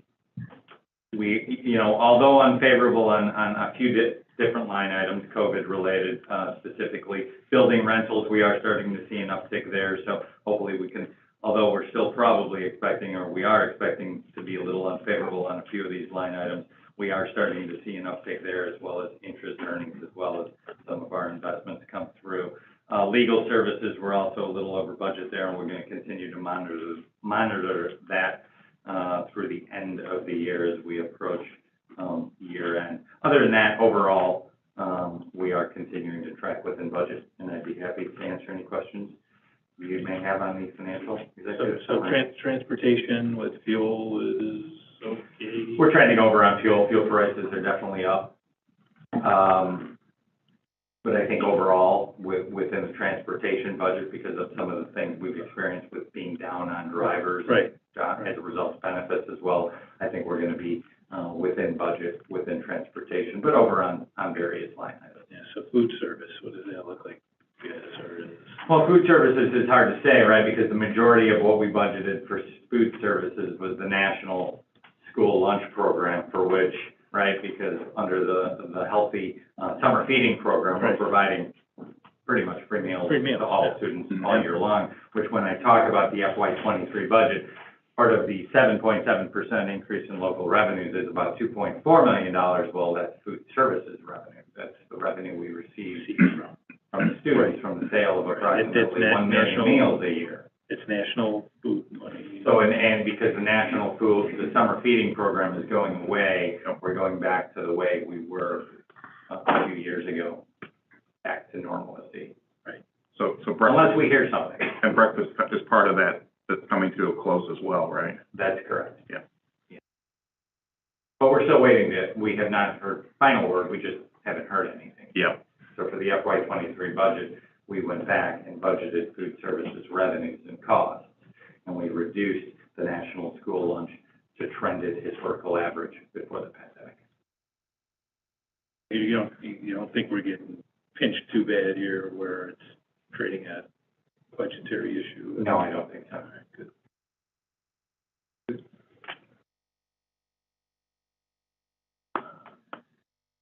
Trying to think of any other inflationary items that we get impacted by in our budget. Doug, I see you smile, so we're getting, where we getting crushed in your own envelope? Natural gas is going to be a hot topic. All right, we can talk about that. But in a good way, right? Doesn't seem like it. Smile. We'll try. Stay tuned, right? Yeah. All right. To be determined. All right, so any other questions relative to the revenue expenditures report Mr. Altmeyer presented? If not, we'll let Mr. Altmeyer move on to his draft 1, 23 budget. Thank you very much. I'm pleased to present you with draft 1 of the fiscal year 23 budget. And as part of our, standard operating procedure with doing this year after year, this is the first draft of the budget, right? And I always say this, one thing is for sure, this budget is not yet even close to being final. We have a lot of adjustments coming down the pipeline. And this is also, it's upfront in this meeting because it's informational at this time. But as you may recall, during the course of the year, over the next several months, the board will have the opportunity to actually approve the budget, right? The board will approve the tentative budget, you will approve the display draft budget, and then you'll ultimately approve the final budget in September. So over the next several months, you'll have the opportunity to actually approve the budget. But because this is the first draft of the budget, this is informational, just to get the ball rolling. We have made some very material adjustments, and I'll walk through those. At a very high level, I'll cover the revenue and expenditure assumptions and some of the material data points for revenues and expenditures, increases, decreases, things of those nature, to ultimately get us to where we are today for draft 1. So let's just jump right in. Revenue assumptions. Revenue assumptions, I feel pretty good where we are from a budgetary perspective on revenue. And I say that because, well, the levy year 2021 is final and has been approved by the board, right? And we roll that out and the final tax extensions come in and we know the final new construction numbers. And we also know for next year that, well, at least until we have board approval, we know what next year's CPI is. Right. We know what the maximum rate we can have. So within this budget, we have budgeted the full 5% extension that we're allowed to take in accordance with PTEL. Do we also know, I know the states kind of finalized their budget, right? So we know GSA stuff. Correct. So we have a good idea, a very good idea what full harmless, never know this. plus the additional EBF dollars, plus the additional $97,000 to the date full harmless.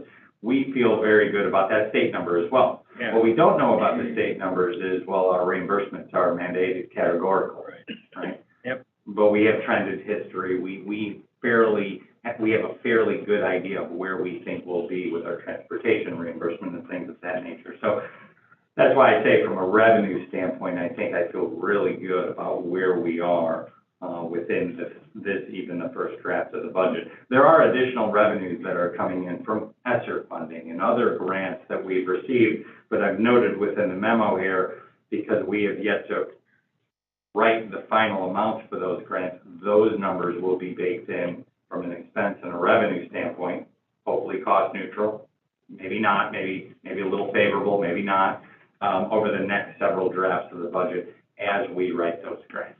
And so we will be communicating with you on those. On the expenditure side, right, big unknown is while we have a collective bargaining agreement with HESPA still open, the salaries do reflect the district's, our bargaining agreement, and remain flat throughout the forecast years. So please know, if you do flip through this 100-page document, that this is also representative as a first draft of our 5-year plan as well. For FY23 and throughout the forecast years, health insurance is budgeted with a 5% increase.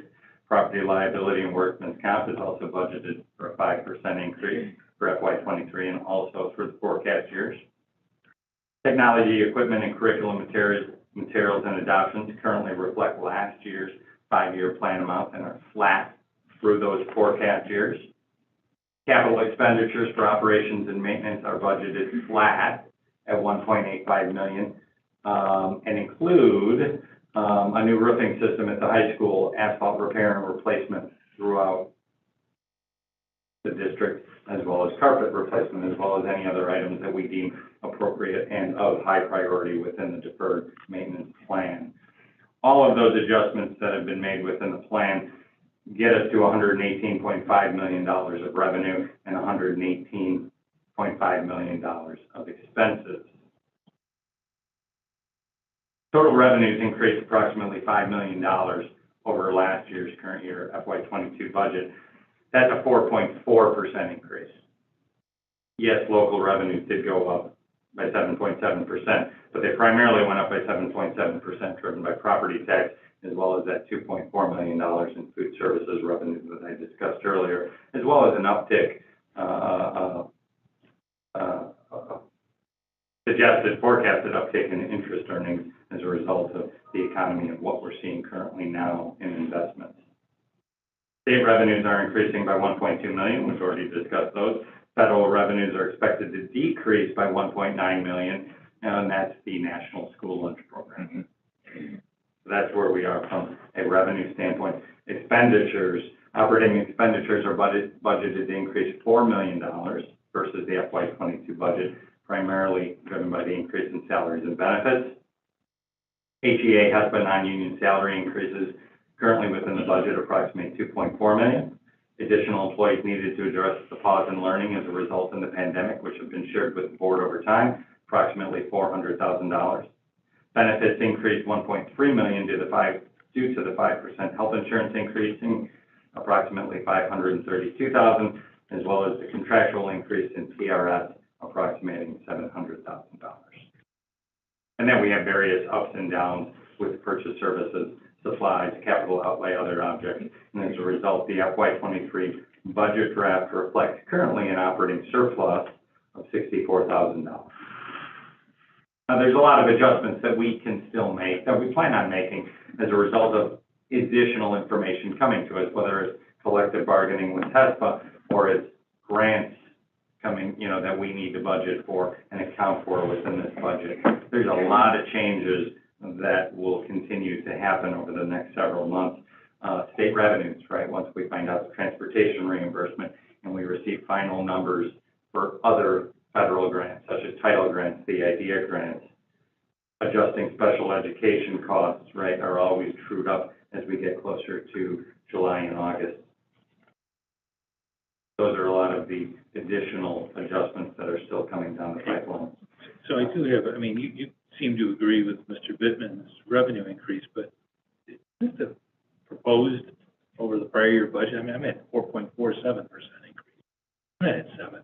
No, that's overall, but when you break out local, when you break out certain line items. Certain line items might, the overall revenue budget. It's 4%. Is 4.47%. Yes. Just for clarity. It's not Correct, to discredit what he said, I understand, and I understand his points, that they're not, there's some validity to his points. I just want to bring clarity that the revenue has not increased 7.2% in our projected budget. Correct. All right. Correct. So I've also attached the 5-year plan as part of this overall document, but because many of these adjustments have not yet been finalized, and please understand that if you are looking in the out years, budget cuts have also not been done, which we note every year as well. Over the next several drafts of the budget, we'll modify certain assumptions and scenarios and provide the board with those scenarios so that we'll have a different look into the 5-year plan as well. But for informational purposes, wanted to let you know that we have a head start on the budget, and the next draft of the budget will be presented in June or July, and that is the tentative draft for which the board will approve, so that we have marching orders kind of moving forward to begin the fiscal year. And with that, I'd be happy to answer any questions you might have.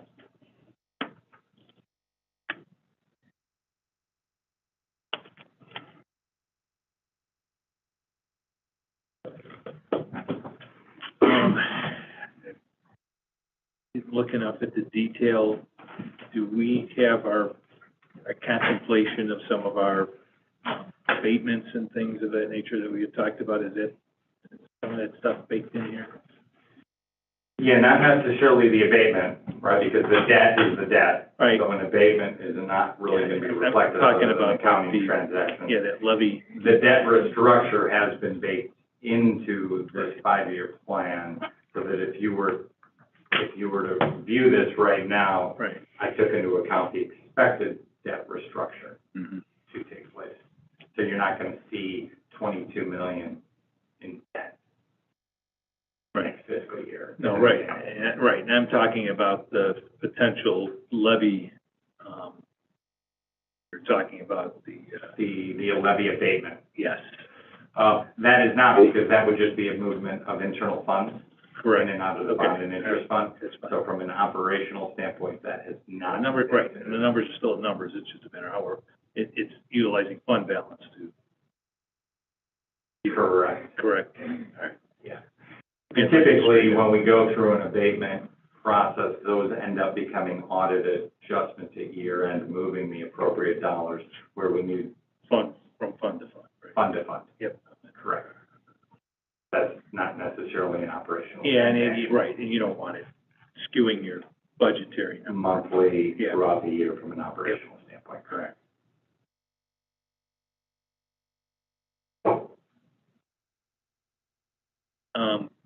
I don't know if anybody has any questions regarding it. Bittman has brought up a few points the last couple meetings. I mean, we do understand enrollment's decreasing. I mean, it intuitively, some of what he discusses, has obviously, has merit. If we have the opportunity to reach out to him and have him possibly come in, I think at some point, and maybe explain stuff in a little bit more detail, I think that would be helpful for him to have a greater understanding of what's going on budgetary wise and what the moving parts are on that. So, I respect the questions he's asking, because you're thinking costs are going to come down, but it's competing with certain. It doesn't necessarily, the teacher numbers, because the skew in our district is at the high school level, where you have more teachers in more specialized areas as opposed to the elementary, which are kind of, like a better term, more, standardized teaching formats. You get a little more extra. Well, in the last few years, while yes, enrollment has declined, elementary staff has not.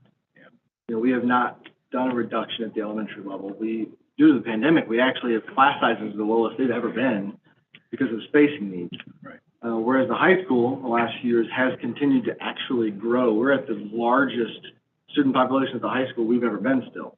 So the high school is extremely expensive to operate, and they have the most staff. So likewise, I respect the point that he's making, right. But staff still represents 70% of our costs.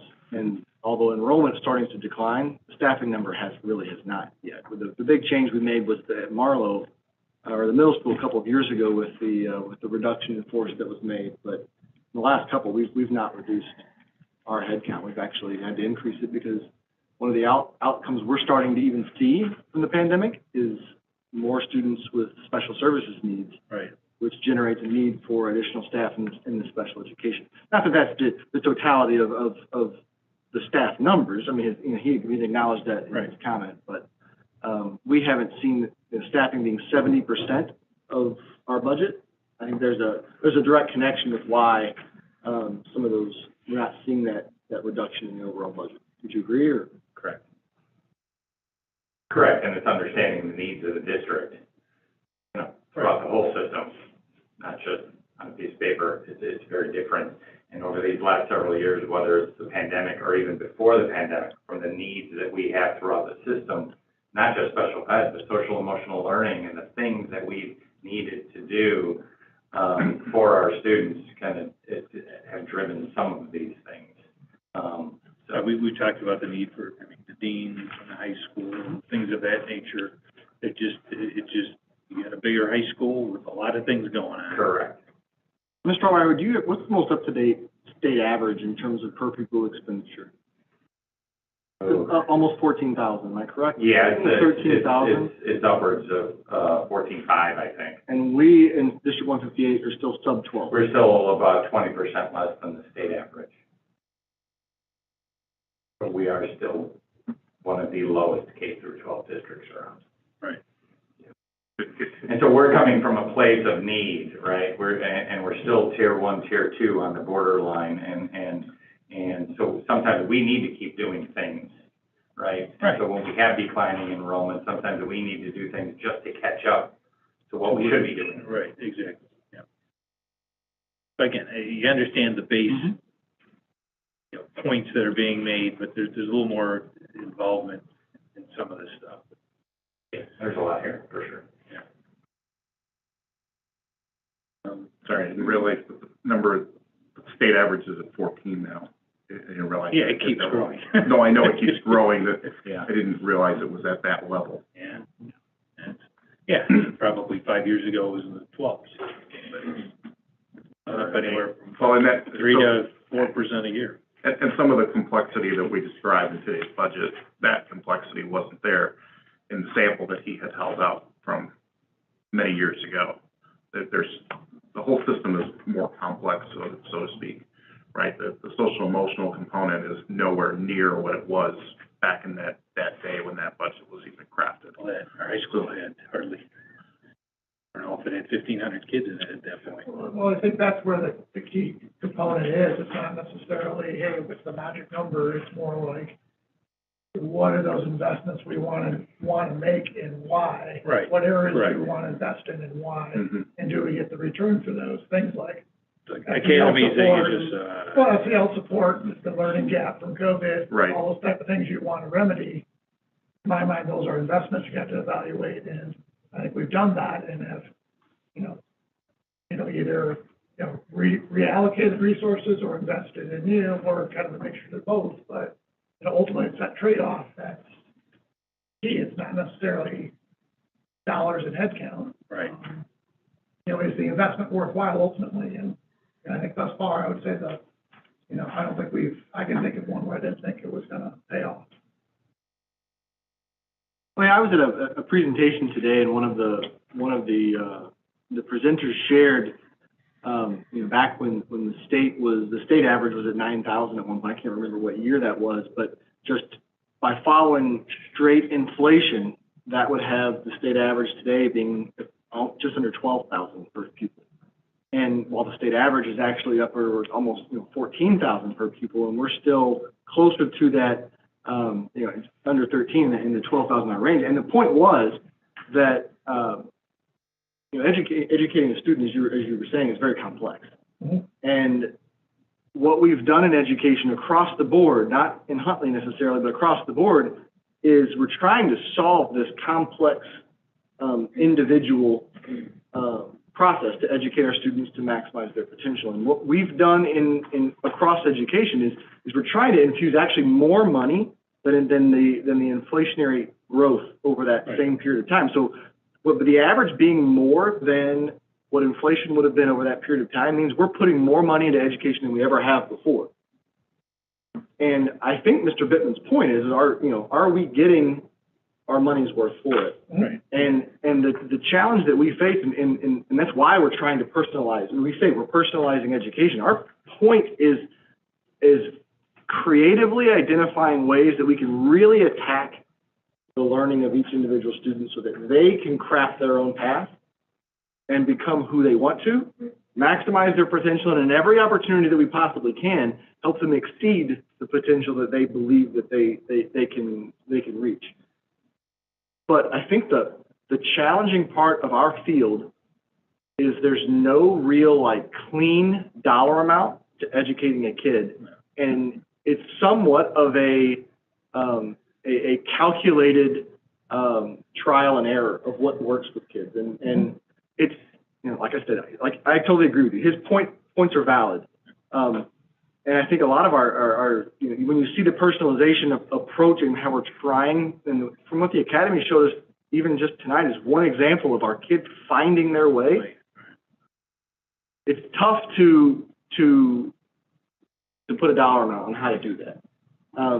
So I think I guess the point that I may be failing to make is there are 100 different ways to approach how to do this, and there's no clear path, or else we'd be on it. Mm-hmm. And so I think that's why this conversation is important to have, and obviously ongoing is, are we on the right path to cracking that nut for our kids so that they can achieve their potential? And whatever dollar amount that ends up being, we always keep our eye on it because, as Mr. Altmeyer points out, we are who we are financially, yet we do some of the most innovative and creative things across the state and the nation at trying to crack that code for our kids. Anyway, like I said, the point that I think I'm making is it's extremely complex, and it's an onion. We peel it back and see what works, and go back to the drawing board and peel it back and see what works. And part of that magic formula, I'm thinking back to the presentations we've done over the last several months about the LIGHT program and some of the thought that we're putting into how we're going to work with that program to make it even more special than what it is today. We can continue on the same path, but clearly, well, to me, clearly, there's the need to grow the program and even help those students achieve more and find their path. Is that something that every school district is unlocking maybe in their own way they are, but I would challenge that those districts aren't going to the extent that I believe that we are or we will ultimately go to. So yeah, it's about helping all the kids to get there, right? Yeah. Gentry said it's how do you devote your resources and how do you deploy them, and is it a worthwhile investment to do it? That's what we're starting with to figure out. Work within the resources we have, deploy them effectively. Some people, they might just say scale it back and cut my taxes. It's their opinion. Okay, we're charged with how do we make things better and do it cost effectively so we're not taxpayers are not unduly burdened and they're getting their money's worth. Anything further on this first go round budget wise? Not. Okay, we'll move on to item 15. Dr. Zaire. Yeah, my update's brief. The HR is still working on staffing for next year. Looking at enrollment and enrollment trends, keeping a pulse on that. I know we mentioned of homes being built, so we're tracking that closely to see if that brings new students into the community. But right now, looking at good enrollment numbers as we move forward next year for staffing. And Mr. Craddy, I don't know if you have later in your legislative update House Bill 1167. Yep, yes, it does. Okay, we'll let you update on that, and I can chime in if you'd like to. Let me know how the district's handling that. That's all I have. Okay. We're on to item 17, community relations and student outreach. Ms. Melendez. Okay, 17.1, we have the FOIA request in your packet. Are there any questions on the FOIA request? No? Okay, I'll move it forward to Dr. Rowe.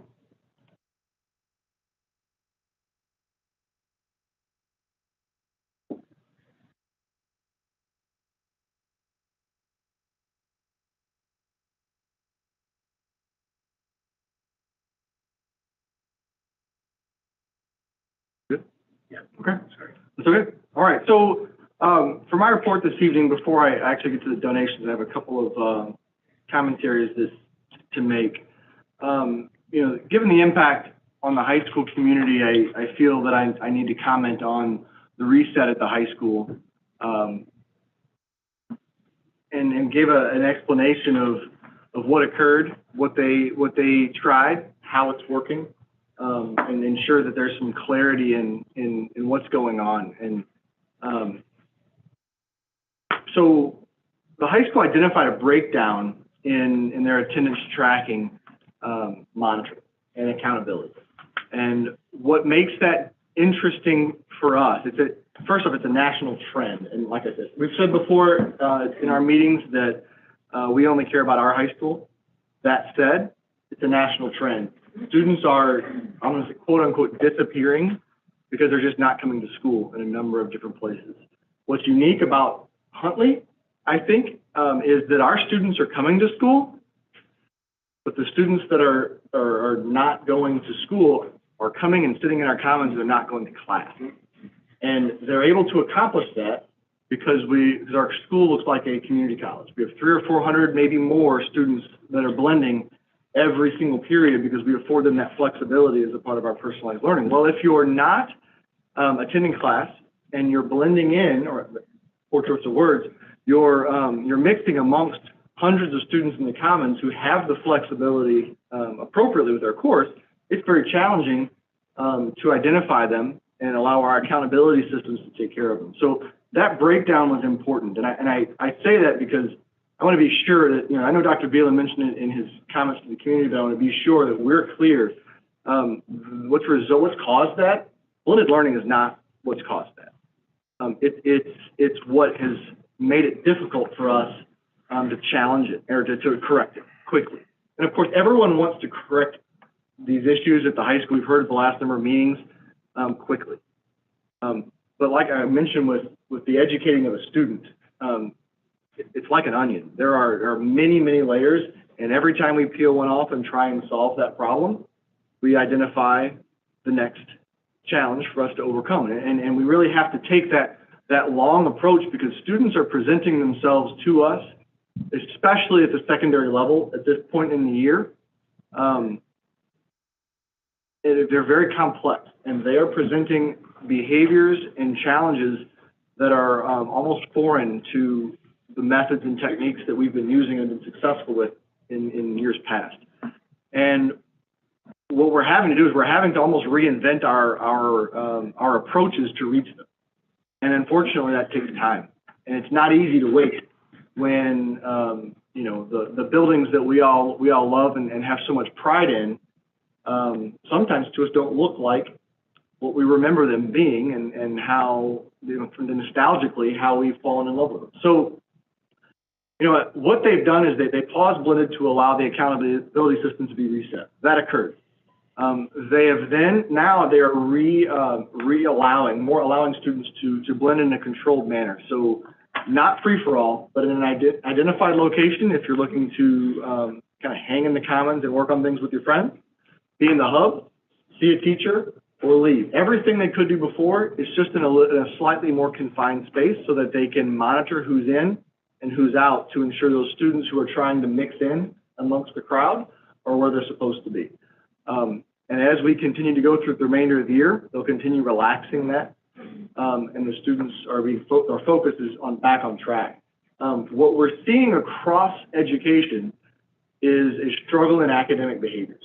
Academic behaviors of effort, completing work at our greatest level of potential, and this is absolutely an outcome of the pandemic, and one that I'm not sure we could have forecasted. I think we knew our students were going to come back with challenges. Our students were going to have to reacclimate into the system.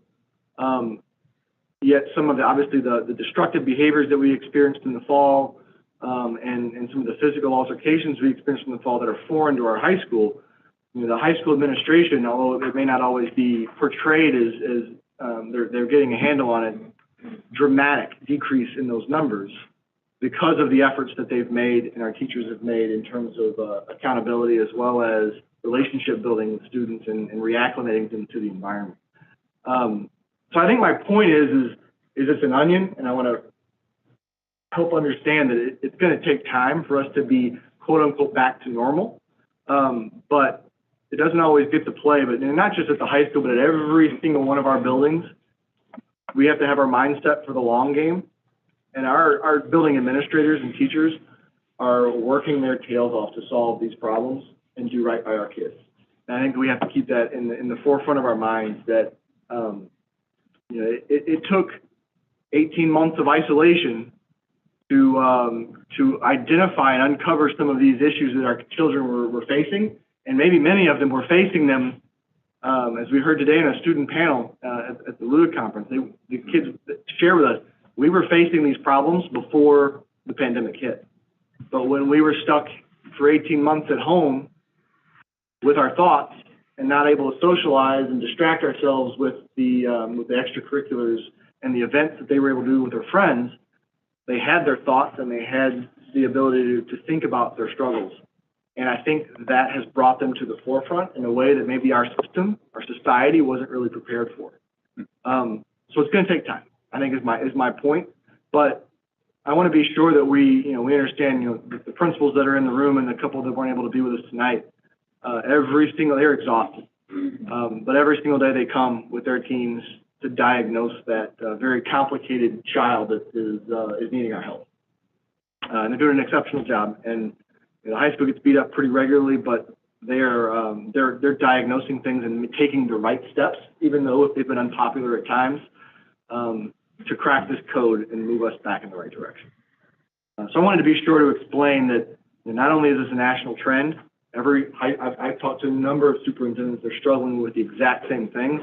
I specifically reached out to some of those who have modeled their blended program after hours and asked if they were finding students hiding amongst the crowd, and they are.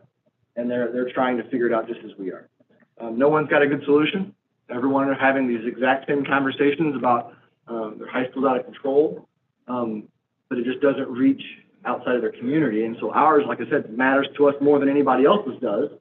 I just wanted to paint the picture that it's a national issue. And but I'm proud of the efforts that we're taking.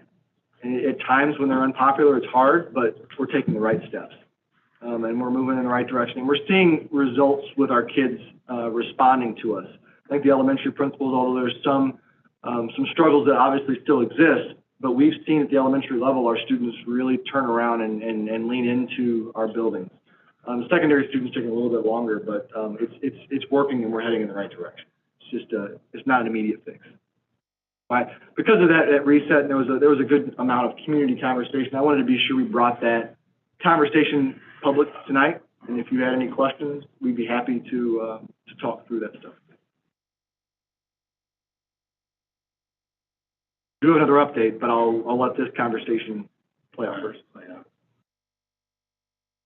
Anybody want to comment on the reset?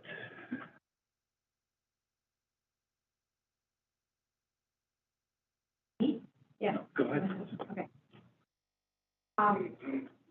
So I guess I had a question, is, you know, we're looking at the budget. I know we've got some personnel additions, especially in the high school, some social workers. I'm thinking, you know, I did read the Voice article.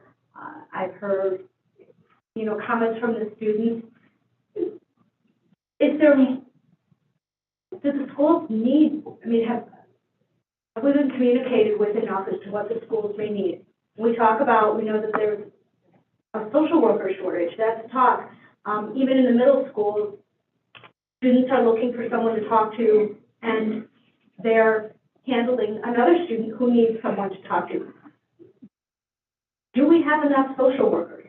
And I know we've talked about a shortage, but if there is a shortage, what can we do to think outside the box to provide someone for these students to turn to? Because it's hard to hear students say, I'm looking for someone to talk to, and I can't get into my social worker. I can't get into someone because there's a list, or there's a waiting list, or no one's available, or they don't know where to turn to.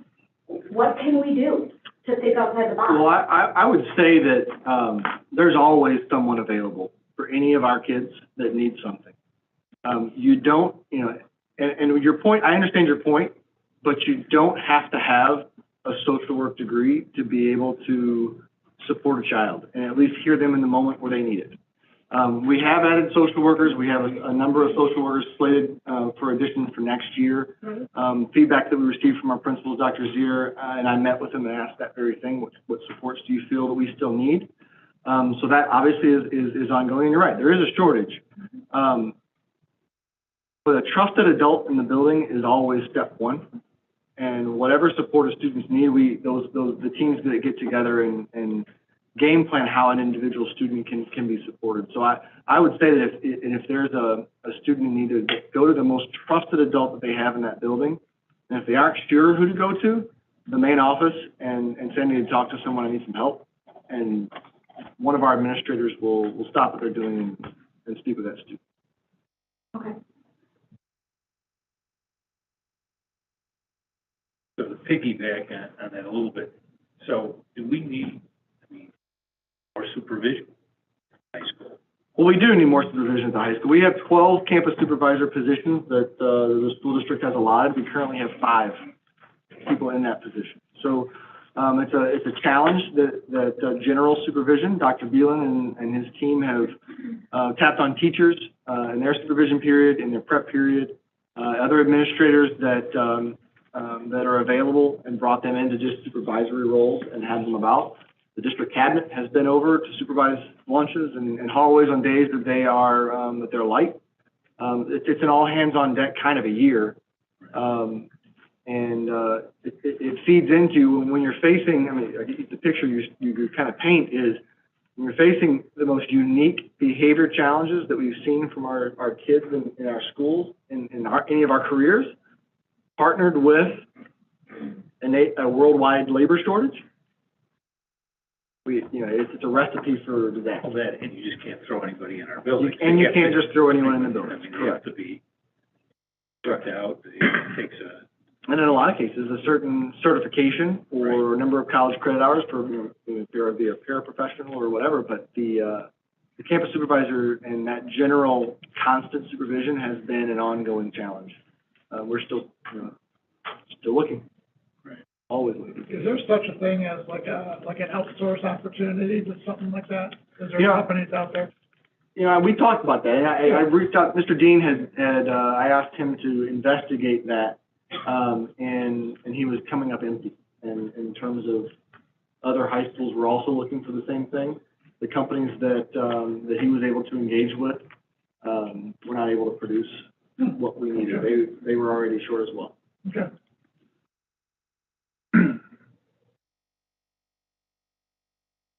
else have any in this part of Dr. Rowe's work?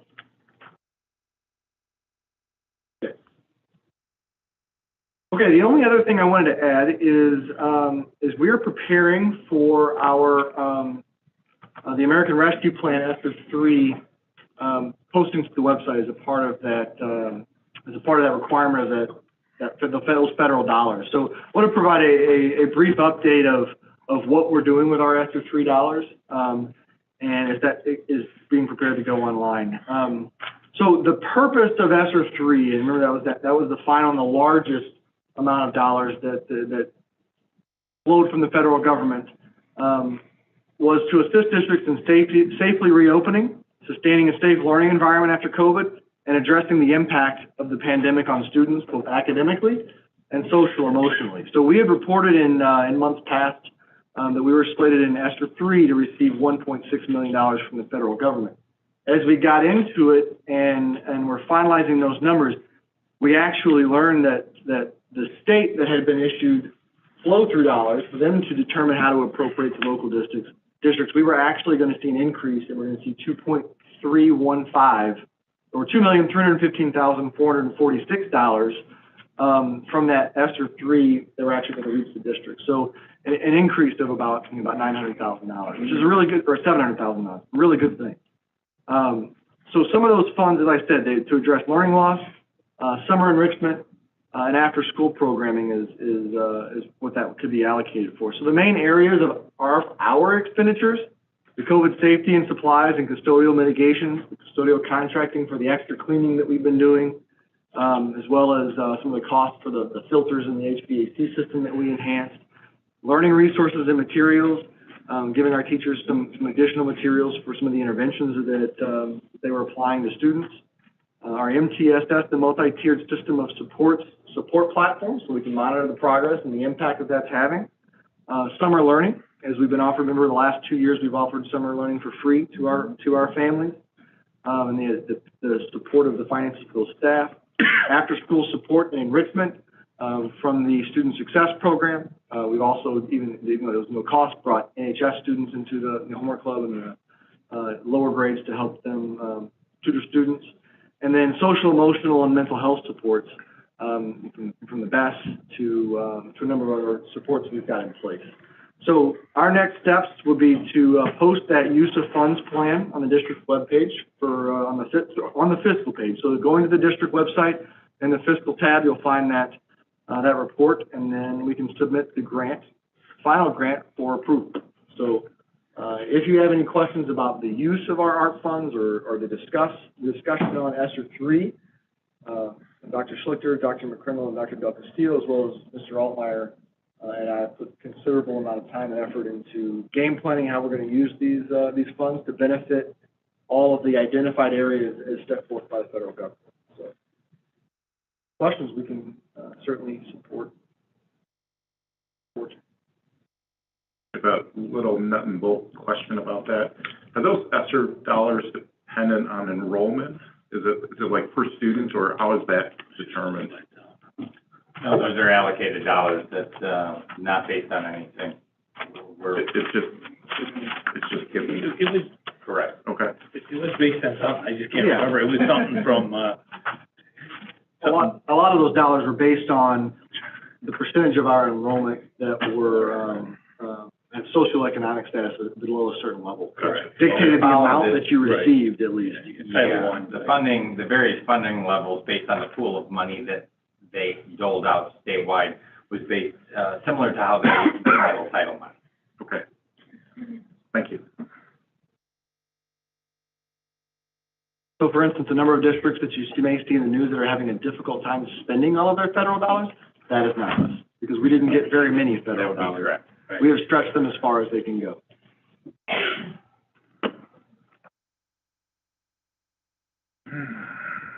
Right. And then the final part to share in 18.1, we received a very unique donation to our high school baseball program that deserves a special call out. Chris Bakes, father of a couple of our outstanding high school players that are on to bigger and better things in college, donated a batter's eye screen. And what a batter's eye is, you may notice in major league ballparks for a number of years now, they don't put fans in center field.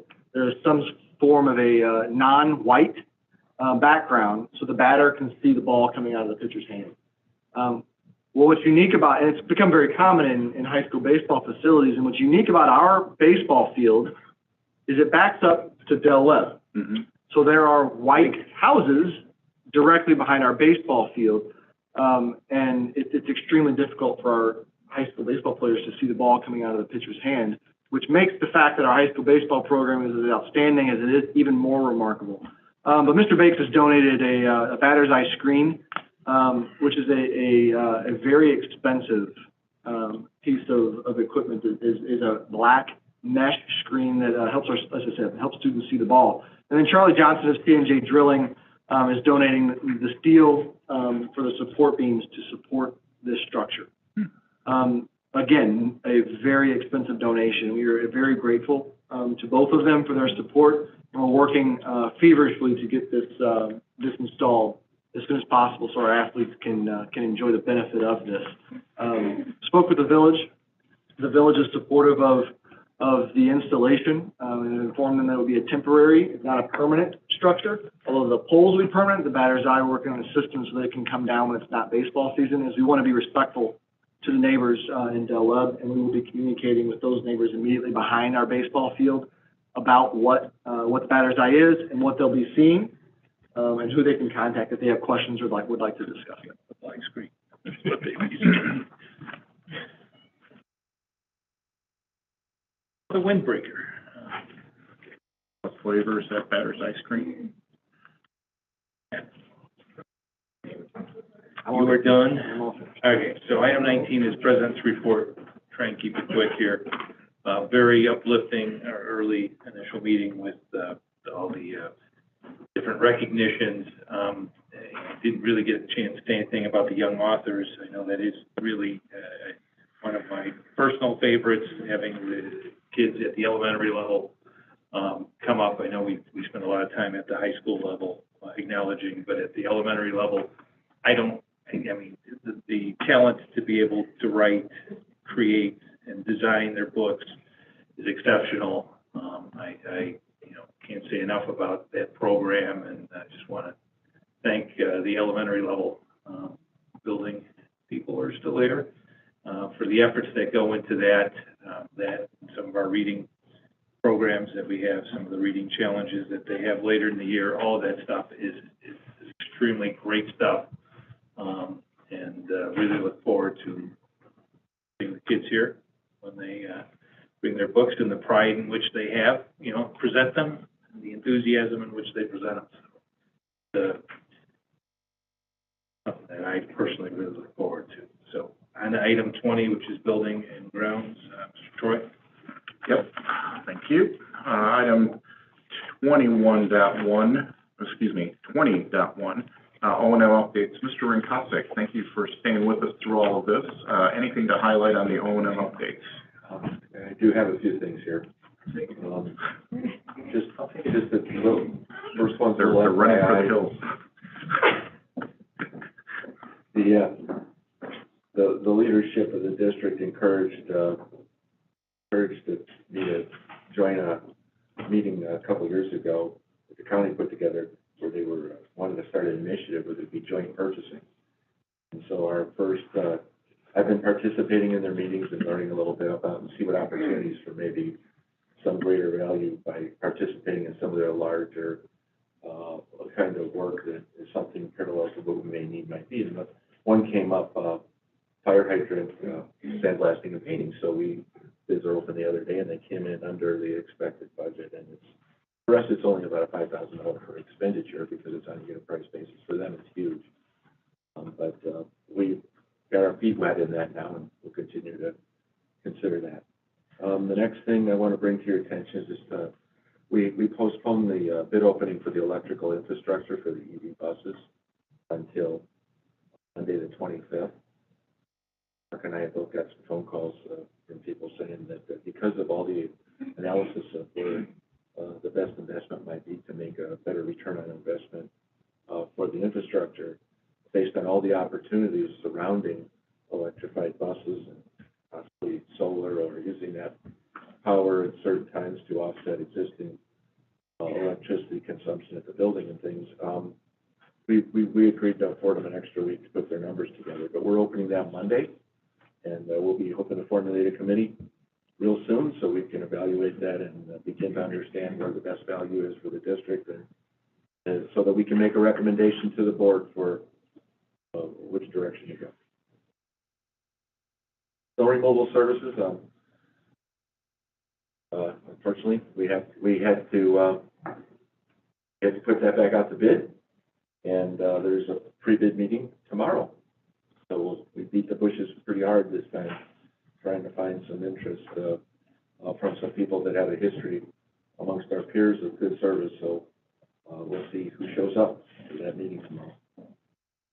Why did that go back out? The provider we had, that was a one-year contract. Okay. They agreed to let it expire. We had some challenges with them. There were two serious ones. One was that our spec was very clear. We've had many conversations, many good statements that when our morning and afternoon rush hour is, when the parent and bus traffic is heavy on the property, they're supposed to stand down regardless of the conditions. Because I don't believe it's safe for those vehicles with like 12-foot plow axles to be driving down a two-lane section. And they were noted almost every event doing that. And they said they understood. They said they'd stop. The second reason is they did fail fairly badly with reasonable notice to perform in the middle of the night to get parking lots done at our schools on a number of occasions. So they understood, and you know that this was probably going to be their only year. Okay.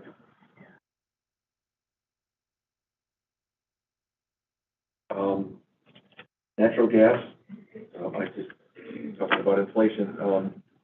I put in the packet on pages 4 and 5 in the O&M update memo. If you look at page 4, it's the and you look at the spot gas price, the true up at the end of the month, it's 77 cents a therm. In the month of December, that true up gas, that spot gas buy was 33 cents a therm. So it's skyrocketing. The good news, and Paul, thanks for reminding me, is that I know that in the summer of 2019, when we had the opportunity, we locked in for September 22 through the end of August 24 with 28.61 cents a therm, or 50% of our load. I think back when we did that, right, there might have been a few faces I saw frowns like, gee, that's far in advance. Why are you doing that? Well, right, we let down. The other 50%, though, is very volatile right now. And I've participated in many market updates because this is the shoulder months. The spring and fall is when they buy gas. And I'm nervous about the fact that we have no position locked after 24, after 8/31/24, and we should be keeping our eyes open because there's only like 4 more opportunities, the shoulder months, now, fall, next spring and fall, and we should be doing something. So, there is no good news. And I've talked to a lot of people, and there's nobody that has an idea where this is really going to go. So right now, I've got calls out there for give me a phone call if the numbers are getting to a certain threshold that they're nowhere near close. I do believe it may be in our best interest to just sit it out and wait until the fall, in hopes that things change in Europe. The reason I want to bring that up, it's real important for the gas market. The United States has had permitted and now has built, I think there's at least 3 liquid nitrogen exporting docking stations so that natural gas in the United States can be exported to other places in the world. And Europe right now is paying about 10 times as much for gas as we are. 10 times of these high prices that we are paying. And so that's where most of it's going in the good old laws of supply and demand. That's why the price is where it is. There is some school of thought that if things settle down in Eastern Europe, then maybe the market will settle down a bit. But there's no assurances of that. I don't know, I just don't have a gut feeling where to go. So I'm afraid to lock in, recommend anything right now and just let it go. I don't know if there's anybody in the board that has any feelings they want to share about that. Tough market right now. No, I personally, yeah, you gotta wait out a little bit. You gotta let things sort themselves out a bit.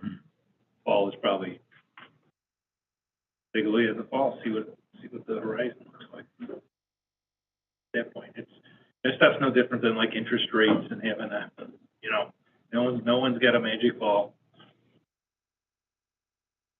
on this stuff. You don't know for certain. Sometimes you let things just play out a little bit. So, I mean, you guys did the right thing back in the day, and you got fixed out at 50%. That's the whole idea. Fix out 50%, go variable. It worked well for a while. It's going the other way on the variable part, but that's all right. You're hedged a bit with the fixed part of the catch rate. So I think from an overall position, we're in a pretty good position compared to where others might be right now if they're completely. I've done more research on how we did so well in that terrible February polar vortex a little while ago. It's not that long ago. And one of the things I was told as part by another person that plays this market is that because we don't own our storage, our provider does, helps us remain in a good position in that. So I want to make sure we preserve that as well. Any other dialogue? I'll go on if there's not. Nope. Okay. Electricity, good news. There's a page 6, and I circled something in pink on the power market from one of the potential providers in the future of a future gas contract. And the really good news here is on March 25th of 22, the 12-month strip to lock in electricity was 5.5 cents a kilowatt hour. Our position with our solar partner is fixed for 20 years at 2.6 cents. So good move for District 158. We're in a good place on electricity. Next thing I want to bring to the board's attention is Energy Star numbers. We finally got all our information squared up with ComEd. Energy Star has made some statements to us and our third party that helps us load the data, that the way ComEd is allowing us to download our meter data would be recognized for us to get Energy Star certification. So the numbers were all posted. It's been a while. You have the update there. It's not great news, compared to where we were before the pandemic and before solar, which are about times the same. And but we understand why we're there. It's because the pandemic required us to abandon some of the control strategies that we had implemented in 2010 and 11 that really started us down our trail of saving big on our energy consumption. As we look forward to unbundle ourselves from some of those strategies, I look for these numbers to go up.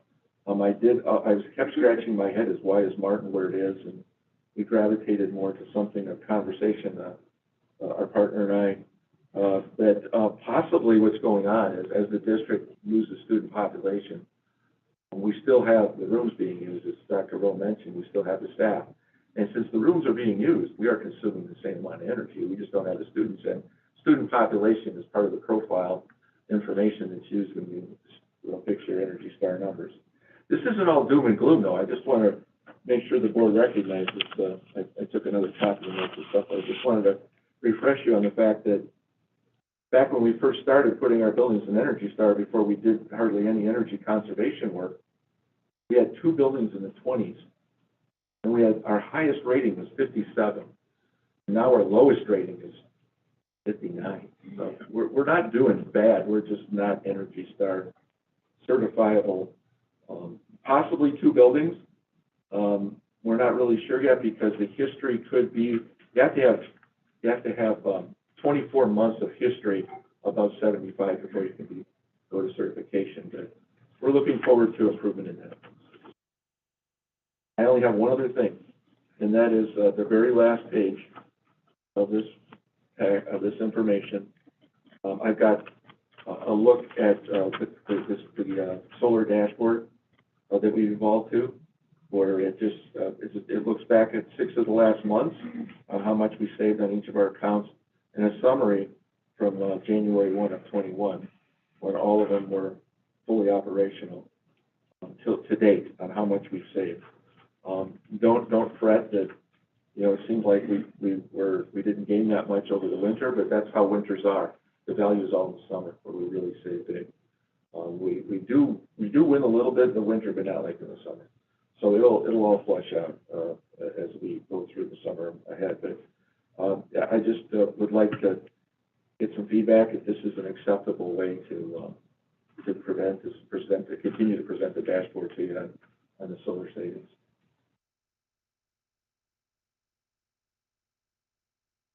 I'm good with it.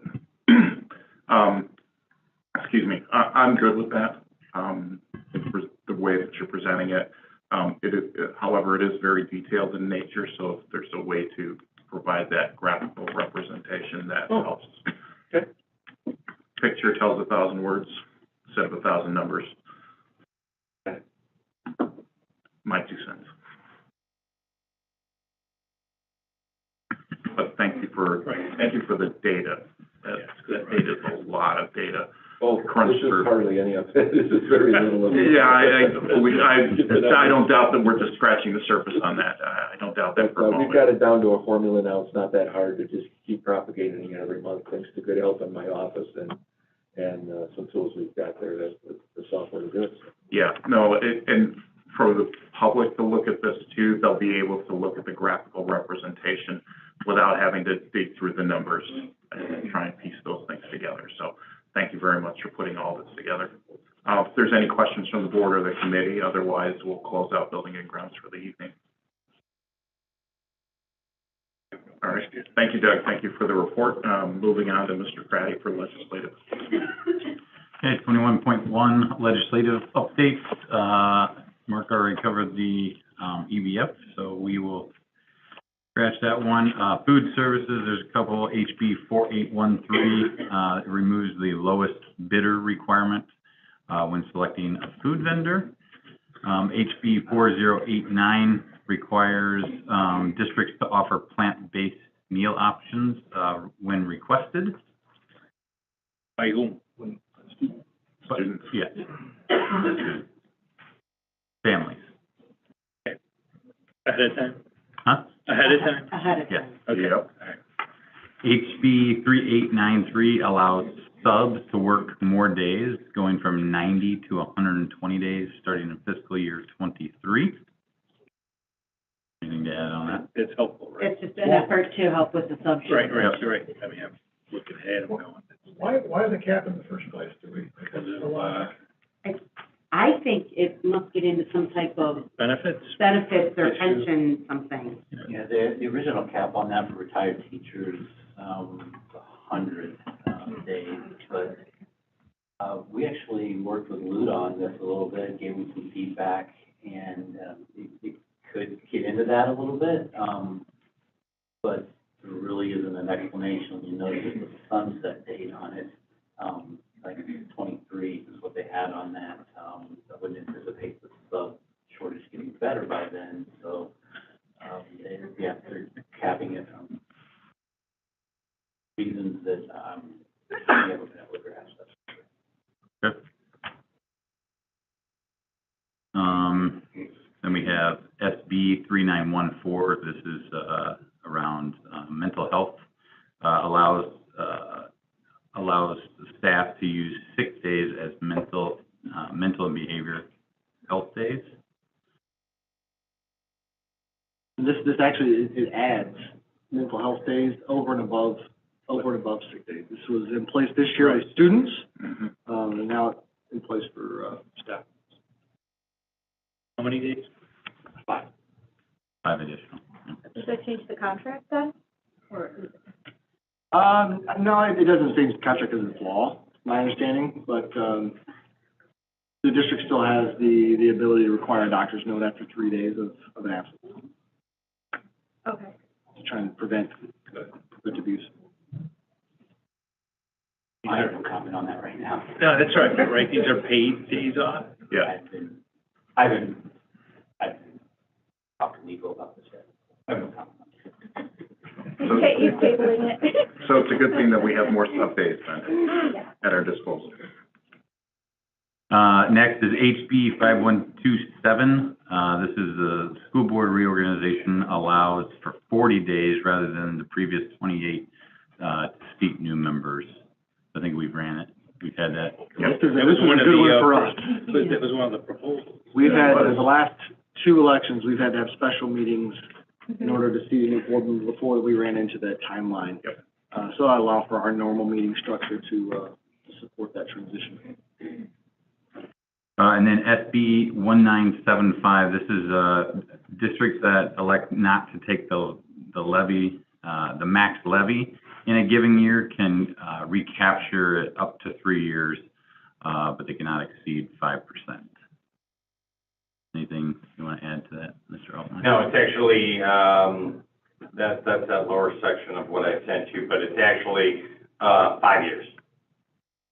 The first pair, I believe the language is, so what this bill does is, and we all know, you know, if you don't levy a given year, you don't levy for CPI, you lose it forever. Right.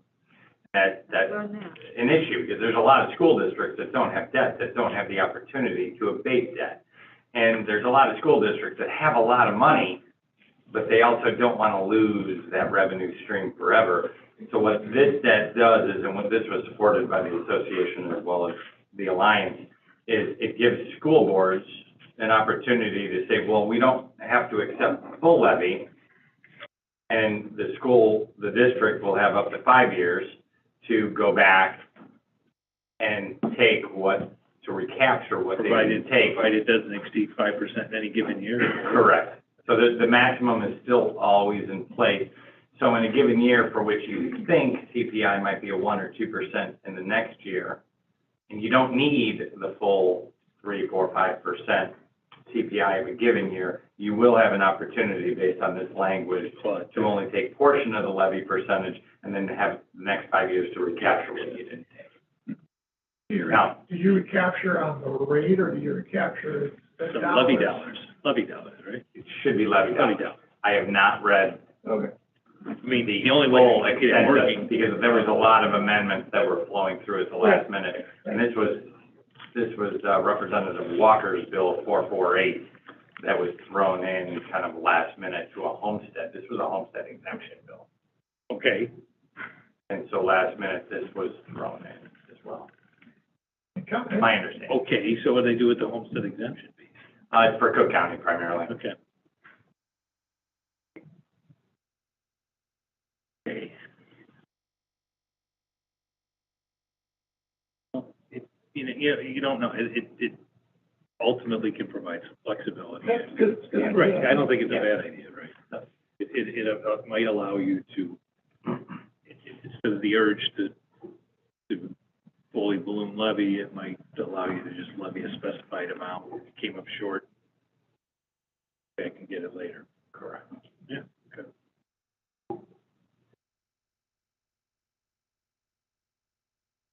And then last one that we talked about a little bit earlier is the HB 1167, which has some confusion around it, but fully vaccinated school employees will to be paid leave for any days missed due to COVID issues. I think, were you going to speak to that? Yeah, I can speak to that a little bit. So it's covering the 21-22 school year. So we are going back now, and for COVID reasons, list some of those. The COVID reasons, if you were quarantined, isolated for personal reasons, you'll get those days back if you use sick time. Also, if you had to care for a school-aged child, pre-K through 12, for a COVID reason, they'll get those days back also. The bill did exclude daycares for some reason. Let me give you an explanation on that. Where a lot of the discussion has been around the definition of fully vaccinated, I think everyone's on the same page. It is the two, you have the 2 doses, or the 1 dose of Johnson & Johnson 2 weeks following that. And they did put some booster language in there that caused a lot of confusion. That came out on April 5th. We've been anxiously awaiting a statement from ISB. It doesn't sound like we're going to get one. So this has been left up to legal counsel, union administration to kind of work it out. Yeah. So there's a lot of different interpretations out there, and when it initially got passed, there was a lot of communication that went out that was, right away, not our legal counsel, but some large firms were saying they had to be boosted. Or an employee had to be boosted, and then they redacted that. So down at Luda today, we got an update on that. We thought ISB would put something out, and we're 2 weeks into this. We're already collecting information from our staff and getting ready to what we're calling restore the sick time. And if someone would have gone unpaid for a COVID reason, who pays for this? Go back and pay.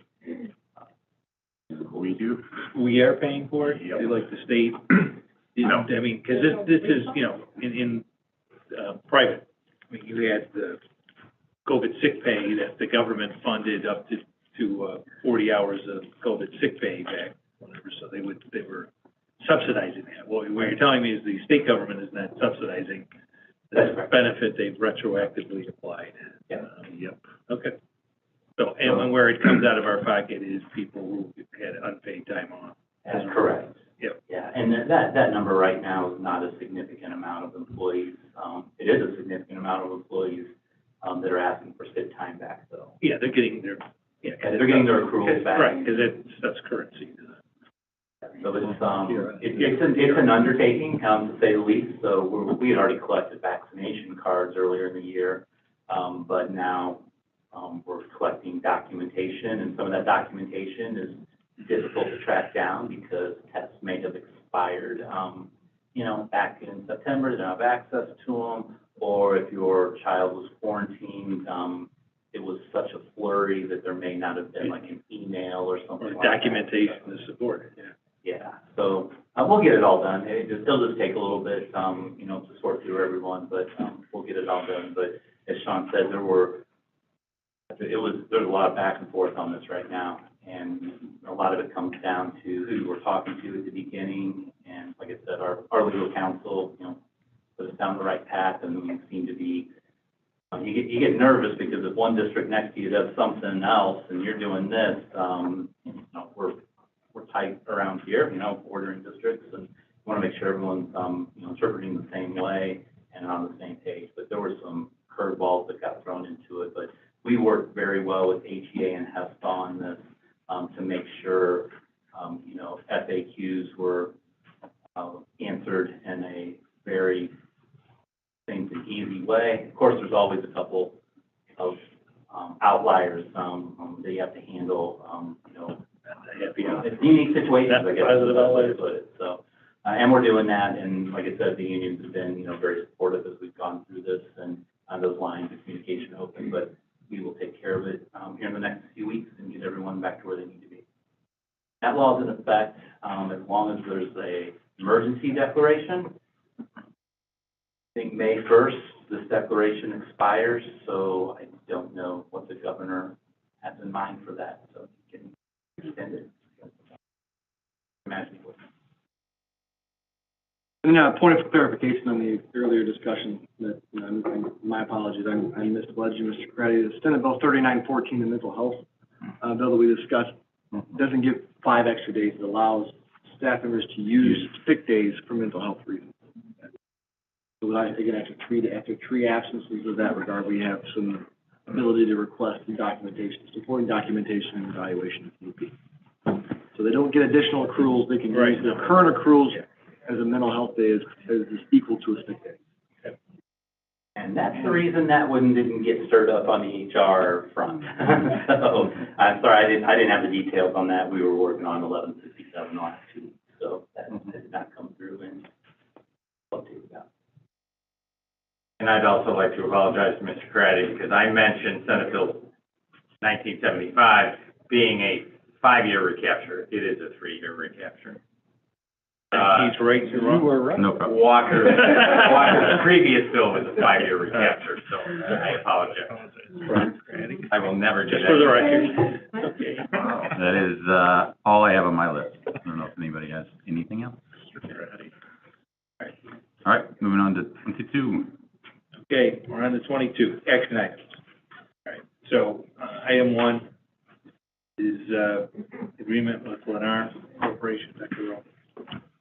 All right, so, I bring this to you for a little discussion, and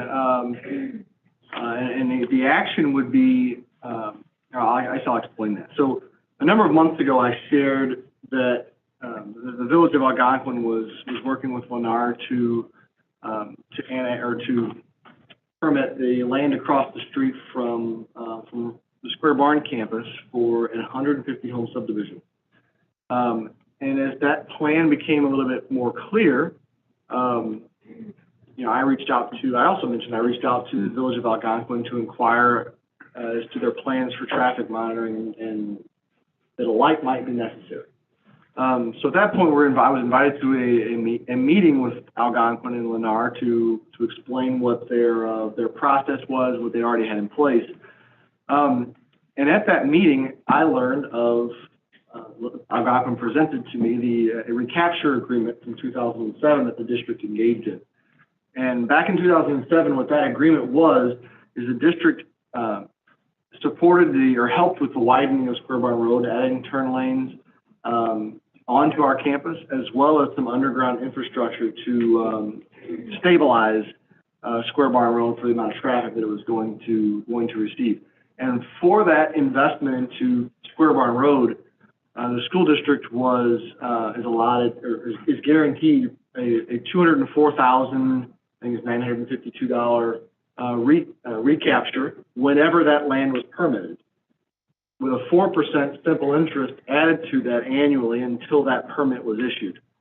So today, the 204 is now worth, get the specific number for you, $327,000. Yep. $327,922.50.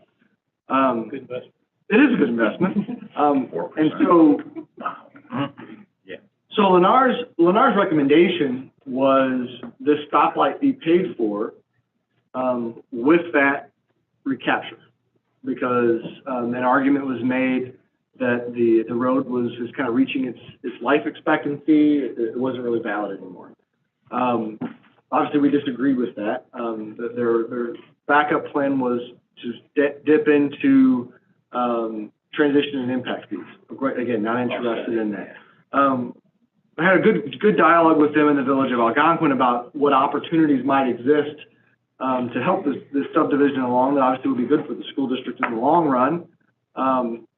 And Lennar came back with let's share some of this cost.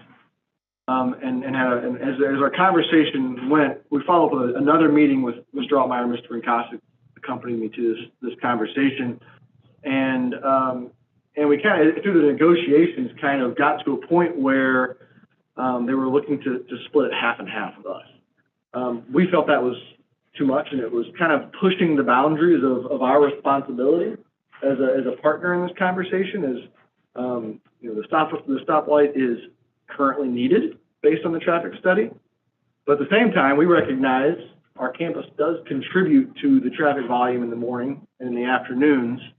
And our families would benefit from that light being there as they enter and exit the property for the convenience of dropping their kids off. And safety. They'll be adding looking to add a crosswalk with the flashing yellows as well. So we kind of left it where Mr. Altmeyer, Mr. Rincasa, and I spoke, connected with Mr. Quagliano for a brief conversation, and then went back and told the village of Algonquin that we were willing to pay up to a third of the cost of that, with that payment coming as a reduction of the recapture agreement. And Lennar accepted that. So where we stand today is I'm bringing that to you with a tentative agreement for approval to allow a 1/3 reduction of what is owed to us in that recapture agreement. in support of the construction of that stoplight. Lennar would pay for the other 2/3. The Village of Algonquin would take on the maintenance of the light for the remainder of the life of the light. We checked into it. Maintenance of a stoplight is typically around $10,000, $7,000 to $10,000 a year. So obviously, so the bulk of that cost moving with Algonquin. So there are many different ways you can look at this. One of the factors that led me to a level of comfort with making this recommendation to you is that if you look at when the recapture agreement was engaged in 2007, we were still in the housing market boom. And Algonquin shared that when this agreement was put forth, there was no expectation that land wasn't going to sell in the next 6 months to a year. So, you know, the fact that the housing market crash is really what resulted in us accruing so much interest of what is owed. That made me feel more comfortable in allowing some of that interest to go in support of paying for the stoplight, being a good partner with the Village of Algonquin, who, you know, obviously relationship is important to us with them. And at the same time, I can see the other side of the argument too, as money owed the school district is money owed the school district, and we're not really in the business of installing stoplights. So it's a complex issue, but as I said, the fact that we weren't expecting the recapture to last for 15 years gave me a level of comfort that that contribution was something that I felt comfortable bringing to you for that recommendation. So with that, encourage us to have a discussion about that. Happy to answer any questions about the process or where things stand. But as you know, we are recommending that we move forward with that third. But again, that is let the discussion flow, and it's up to you. What's the timeline of building the home? They are actually waiting on the board's decision tonight and a letter to determine if they can move forward or if they need to readjust that. Lennar shared they were in a very tight budgetary situation to finish this neighborhood. The homes are, obviously materials are fairly expensive. And I believe they are heading into the permitting process this summer and are expecting to break ground in late July, early August if things go smooth. So the light would go in. I believe the light around may, that time? I believe the light is the first thing they're going to do because the traffic study indicated it was ready now. I could be wrong. I believe it's this summer is when they're hoping to put that in. Are they going to be doing any other improvements on Square Barn? I would have. They will, yes. Yeah, okay. And so I guess it's important to note the entrance to the neighborhood is directly across from John Berkey Drive, and then with another entrance in the neighborhood, the pre-existing neighborhood, and the entrance to the cove on the backside. So there's those two entrances. If you think logically, I mean, some people will skirt around and come around, but that stoplight will probably be the primary entrance and exit of the neighborhood. So we will see a dramatic increase in volume in an already busy road. Is the stoplight a given? I mean, is it a requirement? Who determines the requirement? Well, my understanding is the traffic study that was conducted by KLOA indicated that the traffic light was needed now based on the traffic patterns without the neighborhood addition. Okay. So I believe the village is moving forward with it. It's a matter of my understanding is without our contribution, Lennar's got a decision to make. Can we come forward with the remaining amount, or do we have to walk away from the project? And that's, as they presented it to us. Whether that was a negotiation tactic or a reality, I'm not sure. So I follow the logic in the need. Where my concern is, more so on our property, do we have to do any expansion with the road on our drive to allow for the backing up of traffic waiting for that light to change color? It already backs up with people turning left with the traffic in the morning and the afternoon is a challenge already. Exiting our property. It's a challenge and it's a safety hazard. I understand the need for the light. It's the holding tank, if you will, waiting for that light to turn. it would depend on the timing of the light, but I cannot imagine it would be any. My understanding is With the where light, we're not seeing backups beyond where that speed hump is, which is considerably far back. Mr. Dean, am I correct in that? Have you seen or noticed any? So, one of the challenges we faced is, I mean, and we brought to the forefront of the conversation, is the hazardous designation that we have for our transportation services is one that is vital to us. We do not have sidewalks on our campuses. Mm-hmm. There is a walkway through the wetlands, but that's not a sidewalk that is meant for students to use to come to school. So that was one of the points that Lennar was making, but we don't want our students walking to school. We don't believe it's safe for them to walk along Academic Drive. It's not. So the stoplight, we still will have a considerable amount of vehicle traffic because of parents driving their kids to school or our school buses. So walking to school isn't an option, and just to offset that, that's the point that we were going to make. That was kind of the next question, because if there's going to be houses there, and then we're putting in a crosswalk there, it would, from what was said a few minutes ago, if there's a crosswalk, then there would need to be a place for those people to cross into and have that pathway other than a road that has cars on it. And we clearly made that point to the Village of Algonquin and Lennar, that we don't have a sidewalk on our property, and don't intend on putting one because it's not a safe environment for our students to walk to school.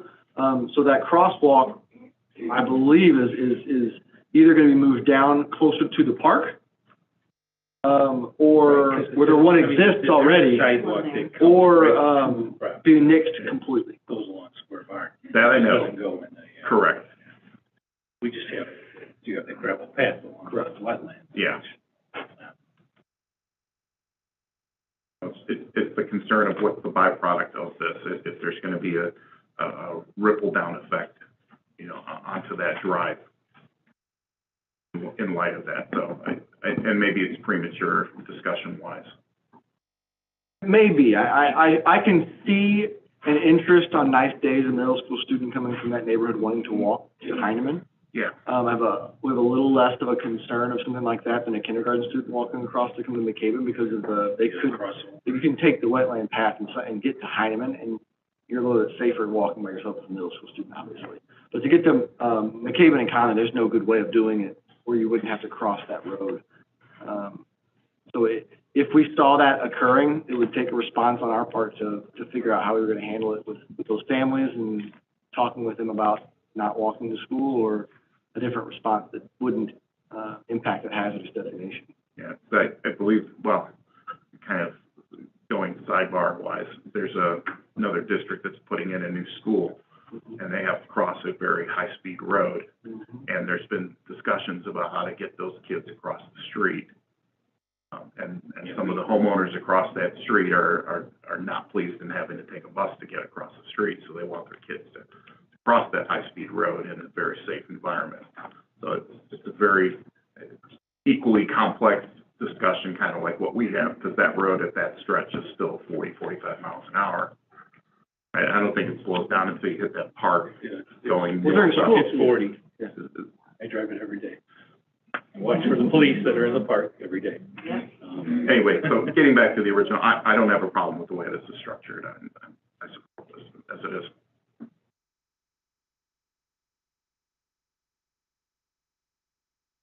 Yeah, I mean, I think I could take a different approach to it, and I guess the way I'm thinking through it, is there was a $500,000 project in 2007 that was funded by us, split by us and the village. It had to be done. We chipped in where technically I guess it doesn't really matter whether we were required to or not, but it was a joint project. We paid with cash, they paid with a promise. I don't even think Lennar has anything really to do with it necessarily. And today, there's a light required, and this contract sitting out there saying Algonquin would pay us back this money with interest based on money they recaptured in a separate transaction from whoever developed that land. And you could say, well, it's only interest, but in my mind, we've been paying interest all along on all the other debt we've been carrying that conceivably could have been lower if we would have had this money back in '07. So I think in terms of real cost, it's a real concession in real dollars in my mind, and I guess I'm really not in favor of doing it this way. Yeah. Backside of this is, you got transition fees and other fees coming along with this. Yeah. That are not that, not the end all be all, but there is additional funds that come along with Which doing. we should get. I agree. Right. Right. Well, my recommendation on it was, I get the thing, I'm not disappointed in Lennar, I'm disappointed in the village. Quite frankly. I had asked them to go back and ask for everybody to split it a third. I thought that was the fair deal, and that's what we did. And the village has somehow found a way to take on the least amount of this project, in spite of them benefiting from it too. I guess in my mind, if you needed in any case, if you needed a road, a municipality like the county or the village is paying for it. If you need a stoplight, that's where that's funded from. Right. And we made this agreement back then to split the cost, so to speak, and we fronted all the cash. Yeah, but correct, but we didn't contemplate like cost ultimately. You knew it was going to be needed because the recapture was for the cost we incurred. It wasn't necessarily a contemplation of a light being there. The light's there, it's of benefit to us, significantly of benefit to us. And that's why, again, I don't have a problem, personally, I don't have a problem with phoning up the third. I just think Lennar's getting no, I think the village is getting out of it. I think Lennar has had to pick up the village's third, is what I think. Yeah. Okay. And so in my mind, we're just carrying our third share on it. Correct. With some offset here, from our previous agreement. That's why I don't necessarily have a problem with it. But do we pay for like the stoplight out at the high school that was needed? Yeah, the county did, because it wasn't on our property.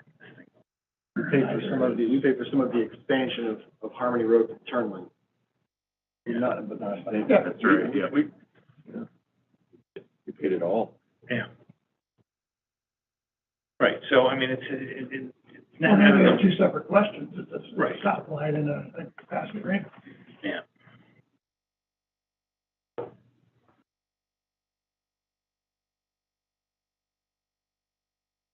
Where's everybody else on it?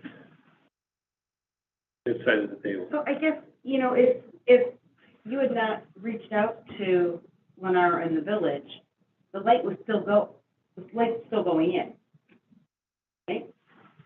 Yeah, that was my question. Right? Theoretically. It's going in either way. Theoretically.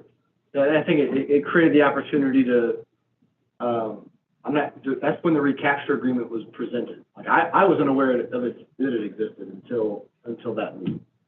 And then I left that meeting to research, what is this agreement? What does it mean for us? And then when the three of us went back, was when we were able to get into the details of how much they owed us. And that's when the conversation ensued about, the sharing of the cost by reducing the interest payment, and how, the intent of the agreement and the length of the expectation, given the time frame of what was going on in 2007 and what happened in 2008, that caused us to get to this point. So, it's a good question. Had I not reached out, I don't know. I don't know where this was staying. I assume it'd still be sitting here, but they just may not be. I don't know. Either way, if they develop that land, they are putting a light in. According to With or the without? traffic engineer, without the development of that land, the stoplight's necessary.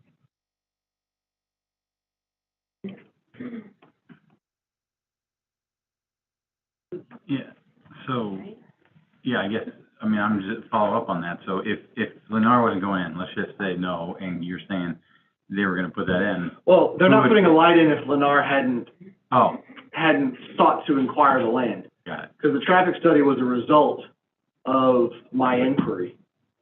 They conducted the traffic study after I asked Right. about it, Yeah. and then they realized we need a light now.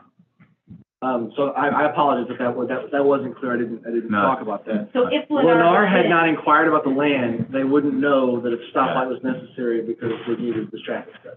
What they learned in the traffic study is even without the property going in, a light's needed because of the traffic on and off our campus at high times in the morning and the afternoon. Which was a surprise to the face. A surprise to me too, because Square Barn stoplight at Huntley Road is always busy. But the highest traffic times are 7:30 to 8:45 and 2:30 to 3:45. And, I mean, you have to note, the increased traffic is also a result of more parents driving their kids to school because of the bus driver shortage and COVID. Right, are we gonna have that issue next year? Our plan is to not, but Back to that crystal ball. we have to entice the bus drivers to come spend time with their kids in the morning and the afternoon. Listen, as I said in some of the communications, I recognize it's a complex issue. I don't know that there's, there's arguments that can be made on both sides that I can find logic on both sides. Do we have to decide this tonight? It's a possibility. It would be Preferred by the other parties. Algonquin, The other Lennar, parties. and, our preference to move on from whatever we decide so we can move forward with it.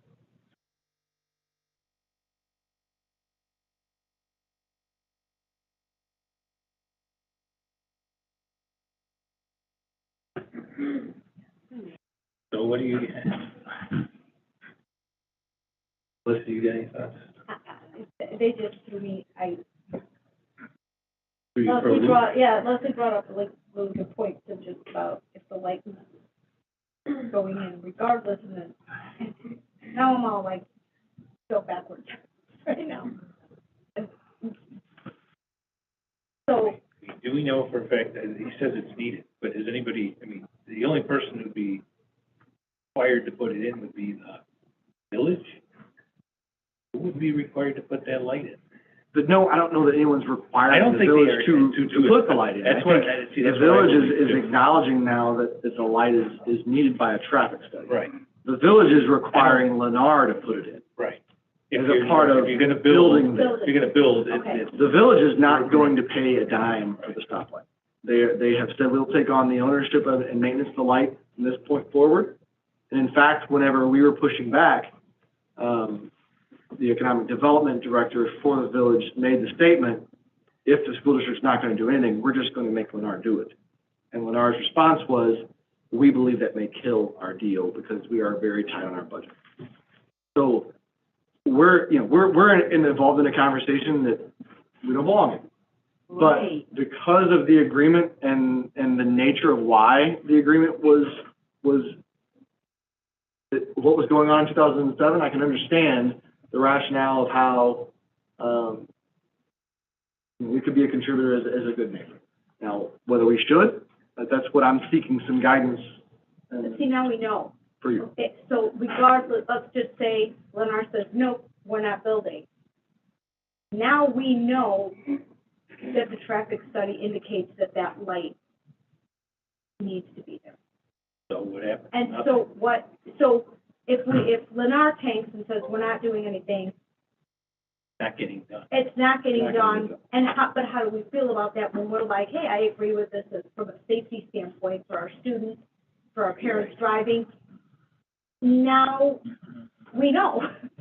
Before we didn't know, So, you don't know what you don't know, but. to me, this is an investment in the community.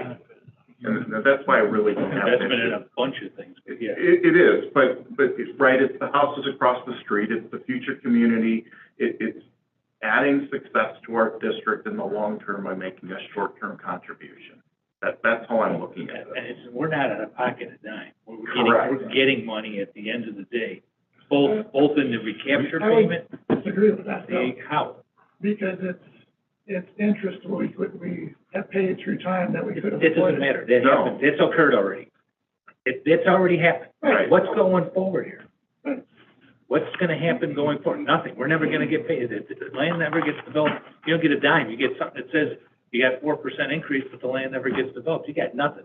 You got zero, you got no light, and you got no transition fees and impact fees. You got nothing. Exactly. Okay? You do it, you're getting $207,923.50. You're getting transition fees, you're getting impact fees. You're getting students to fill up your buildings that are very short, capacity-wise on that Square Barn campus. That's what you're getting out of it. So you're saying that the cost of the light, it's the impact fees and new construction dollars coming in will outweigh what we're gonna be paying for the light? In terms of dollars So annually. that's a really important, so do you know, Mark, how much? 150 homes, it's hard to predict how many 150, students will come from it. So, You know, at the end of the day, it could be 300,000 to 400,000 or more in impact and transition fees. It could be in property taxes to support the students from that neighborhood. It's in the millions. It's 3 to 4 million. so the benefit, I think, outweighs the cost that we're gonna put out initially for this light. Oh, we don't put out anything. Well, but I mean. There's no dollars leaving the district. We We lose some right. future dollar amount in the future that we may never obtain.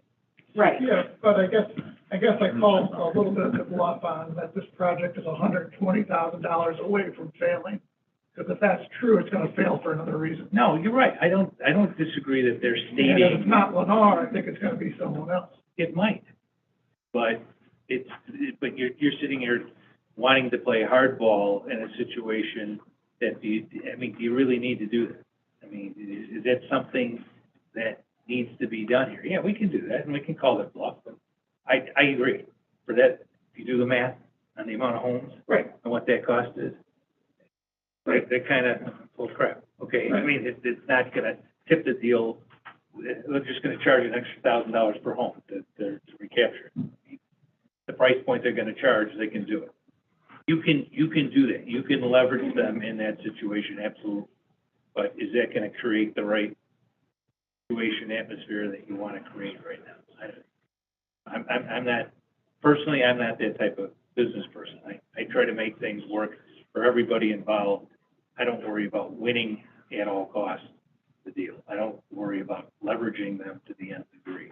I look to try and make it work so that it works for all parties. The only party I'm disappointed in is the Village of Alcott. Great. So, that's all.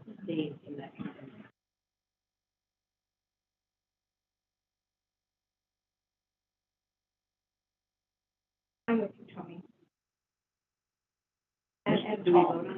Well, I'll make a motion. I want to hear everybody, if anybody else has any further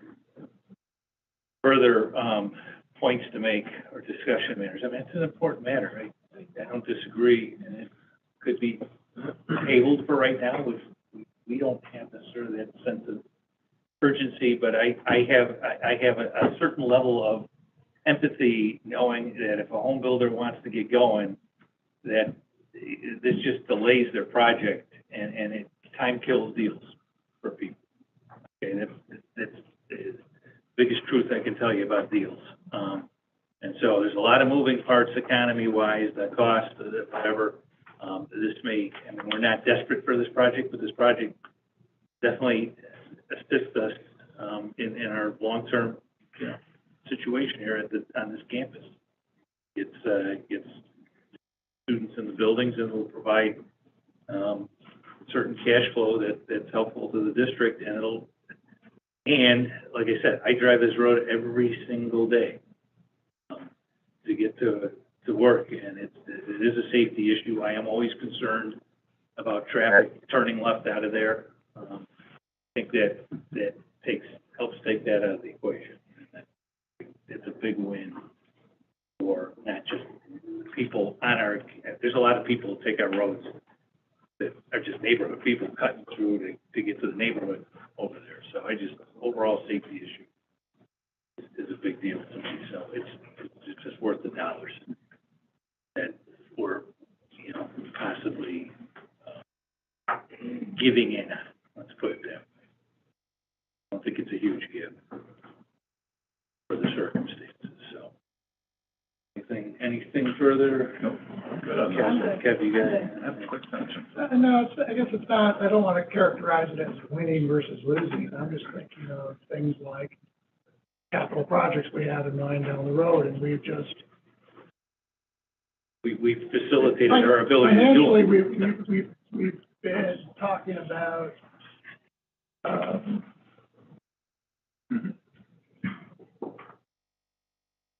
you know, reducing levies, not approving levies, running into budget constraints, trying to build a building in some cases. It's like, and here we're giving away a contractually owed $120,000 for something that should happen anyway without our involvement.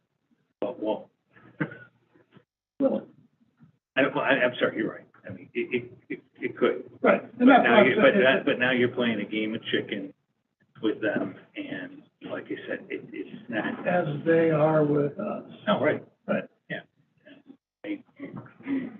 All I can say is they were asking for a lot more when we started this, and this is where we got it to, kind of like the compromise on the situation to see if it worked for all parties. So I believe it's a reasonable compromise. I do understand what you're saying. I do understand we could it could probably occur if we held our ground, but it's you're taking some chances here that I don't know that you need to take. And you mentioned, we talked about there's capital projects, we have the light that we're looking to figure out how to finance. All this type of stuff is potentially going to provide some cash flow to be able to support a project like that. The sooner this happens, the sooner we'd be able to move forward with a project like that. With these transitions, I mean, typically what we've used impact fees and stuff for is for capital type projects, so helpful. The property taxes ultimately that come will be helpful to the district too. So I don't know how anybody's going to cover any new ground on it. So I'll go ahead. I'll go ahead and make a motion to approve the tentative agreement with Lennar Corporation as presented in the agenda. Second? Second. Mr. Craddy, you seconded that? Okay. Can we have roll call on it? Mr. Gentry? No. Mr. Garrett? Yes. Mr. Troy? Yes.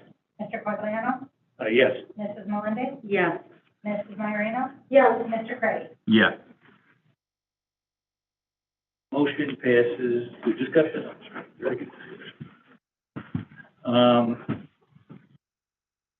Item 2 is authorizing participation in the McHenry County Regional Safe School Program. Ms. Lombard. Sure, this is an annual resolution that we bring forward. It is to go ahead and extend our current agreement with them to utilize services. It would extend our current agreement through July 1st, 2022, through June 30th of 2023. And I know that there are some new people on the board with that. This is to extend the previous original agreement, which was way back in the day. I don't even have the exact year of what that is, but I'm going to make sure that we can provide a copy of that. In looking through components of that, the original agreement does talk about policy placement, what services the regional safe school would do, what students would qualify for that. So it kind of really outlines a lot of those components. Those are also on the website, but to get a component of that, as well as where that funding comes from. There's state funding, there's districts per diem as our students go through there. So that's what's in the original component of that. And right now, it's looking that we would maintain that $40 a day per student would be our portion of that. There's always chances of some state funding components there, and what would that look like for the districts who are in the county that do participate in that? Through communications with the Regional Office of Education, it is very promising that the combination of grant funds, state aid, and school district fees would be sufficient for the next school year. With that, and those components based on that $40 per diem and average number of students that may attend is baked into our budget at this time. So any questions on that? I have a couple. Sure. So this is the McHenry County State School Program. Can you speak on what the differences between a state school program is versus outplacement to a therapeutic day school type of thing? Is there a difference? Is there, what makes this unique? And feel free to jump on in there with any of our outplacement facilities, you know the specifics on there. But eligible students would need to, here at the Regional State School, the grades are 6 through 12. It's either students who are recommended for expulsion held in advance, where they would be able to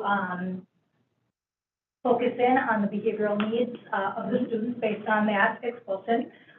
Students who are suspended at least twice for a period of 4 to 10 days for gross misconduct, again, could be recommended for placement at the Regional State School. Or students who are involved in misconduct, which demonstrates a long-term pattern, which is severe, repetitive, and which the home school has exhausted all of their interventions or resources.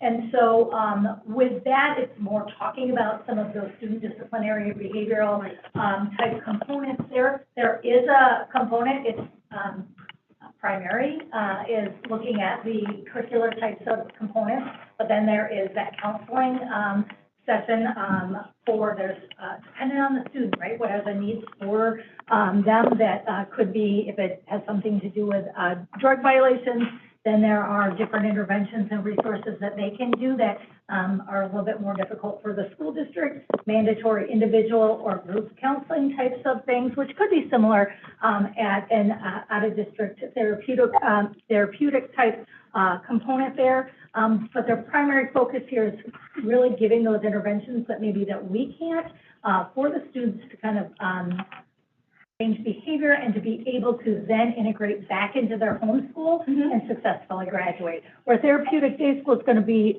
more of the special education type services or components there. That was the only thing I was going to add. The key component to that is it's just an option for regular education students and an outplacement where their expulsion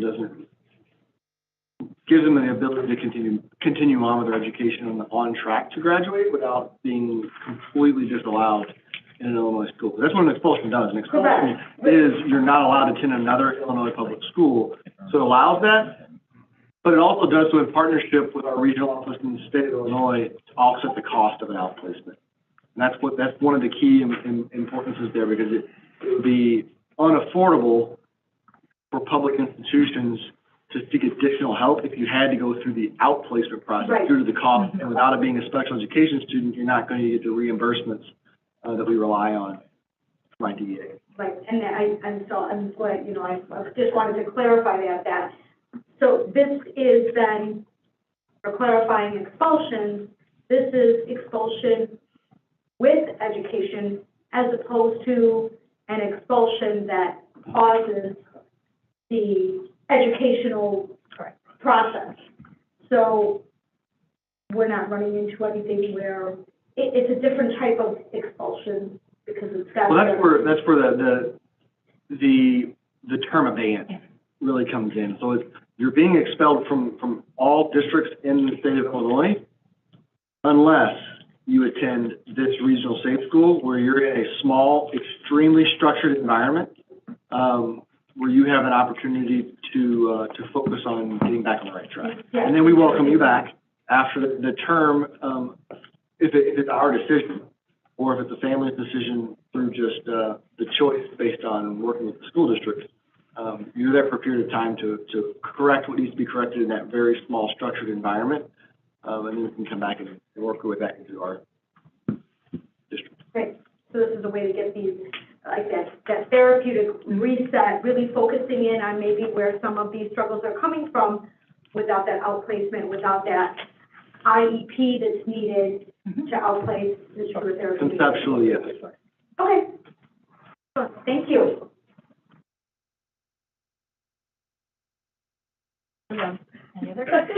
I'm not Sorry, done. okay, I'm not done. sorry. You want me to I'm keep not done talking? chewing. No, we can keep it, yeah. Okay. All right, is there anything further on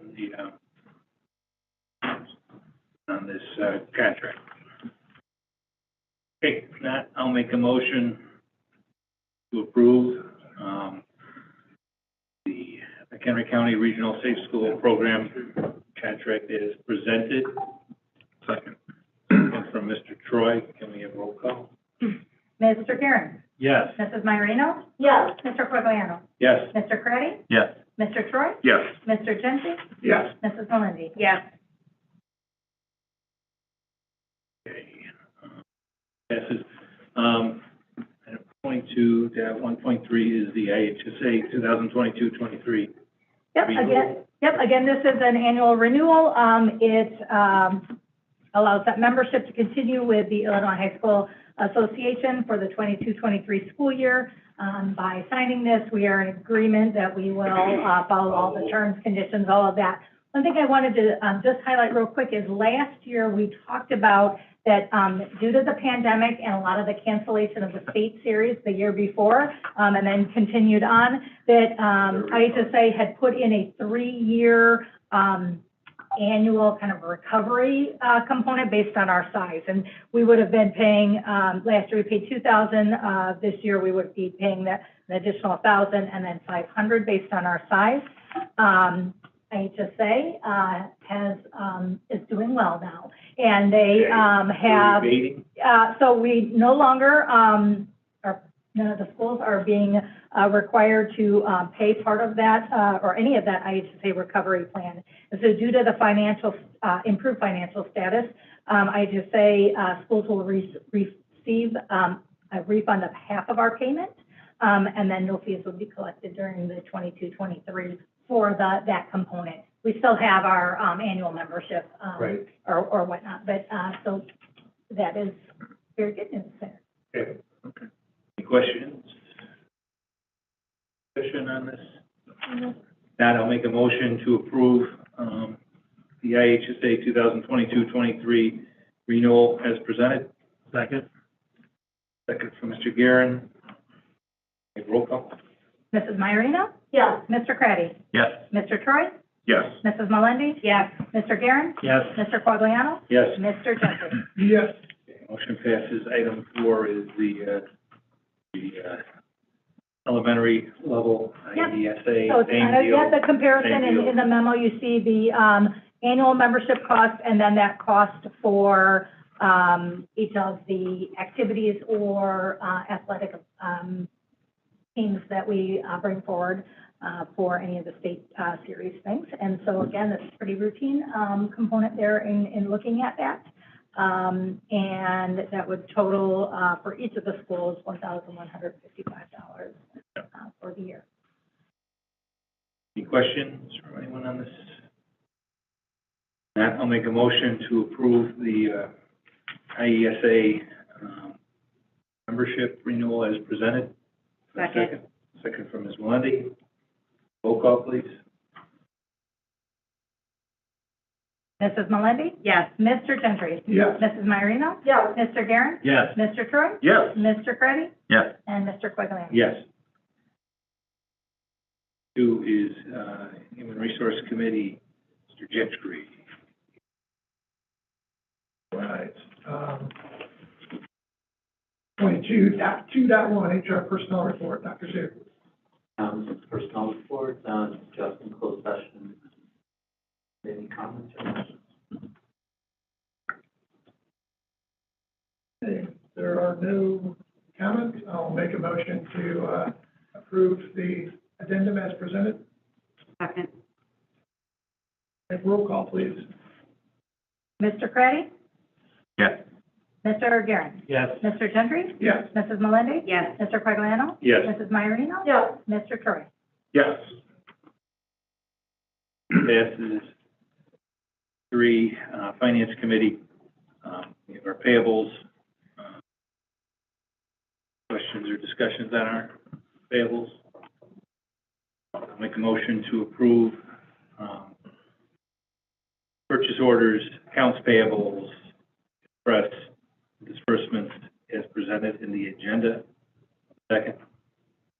Second. Mr. Troy, can we have roll call? Mr. Garin, Yes. Mrs. Maiorino, Yes. Mr. Quagliano, Yes. Mr. Craddy, Yes. Mr. Troy, Yes. Mr. Gentry, Yes. Mrs. Melendi. Yes. Passes. Item 2 is the revenue contracts. Several revenue contracts for softball, football, art and elementary, art to remember. Any questions or concerns about those 3 contracts? Not, I'll make a motion to approve the revenue contracts for the various fundraising activities listed in the agenda. Second. Second. Second from Mrs. Maiorino. The roll call. Mr. Troy, Yes. Mrs. Melendi, Yes. Mr. Gentry, Yes. Mr. Quagliano, Yes. Mrs. Maiorino, Yes. Mr. Garin, Yes. Mr. Craddy. Yes. Passes. Item 3 is the extracurricular committee recommendations. Mr. Altmeyer, what do you have for us here? Thank you very much.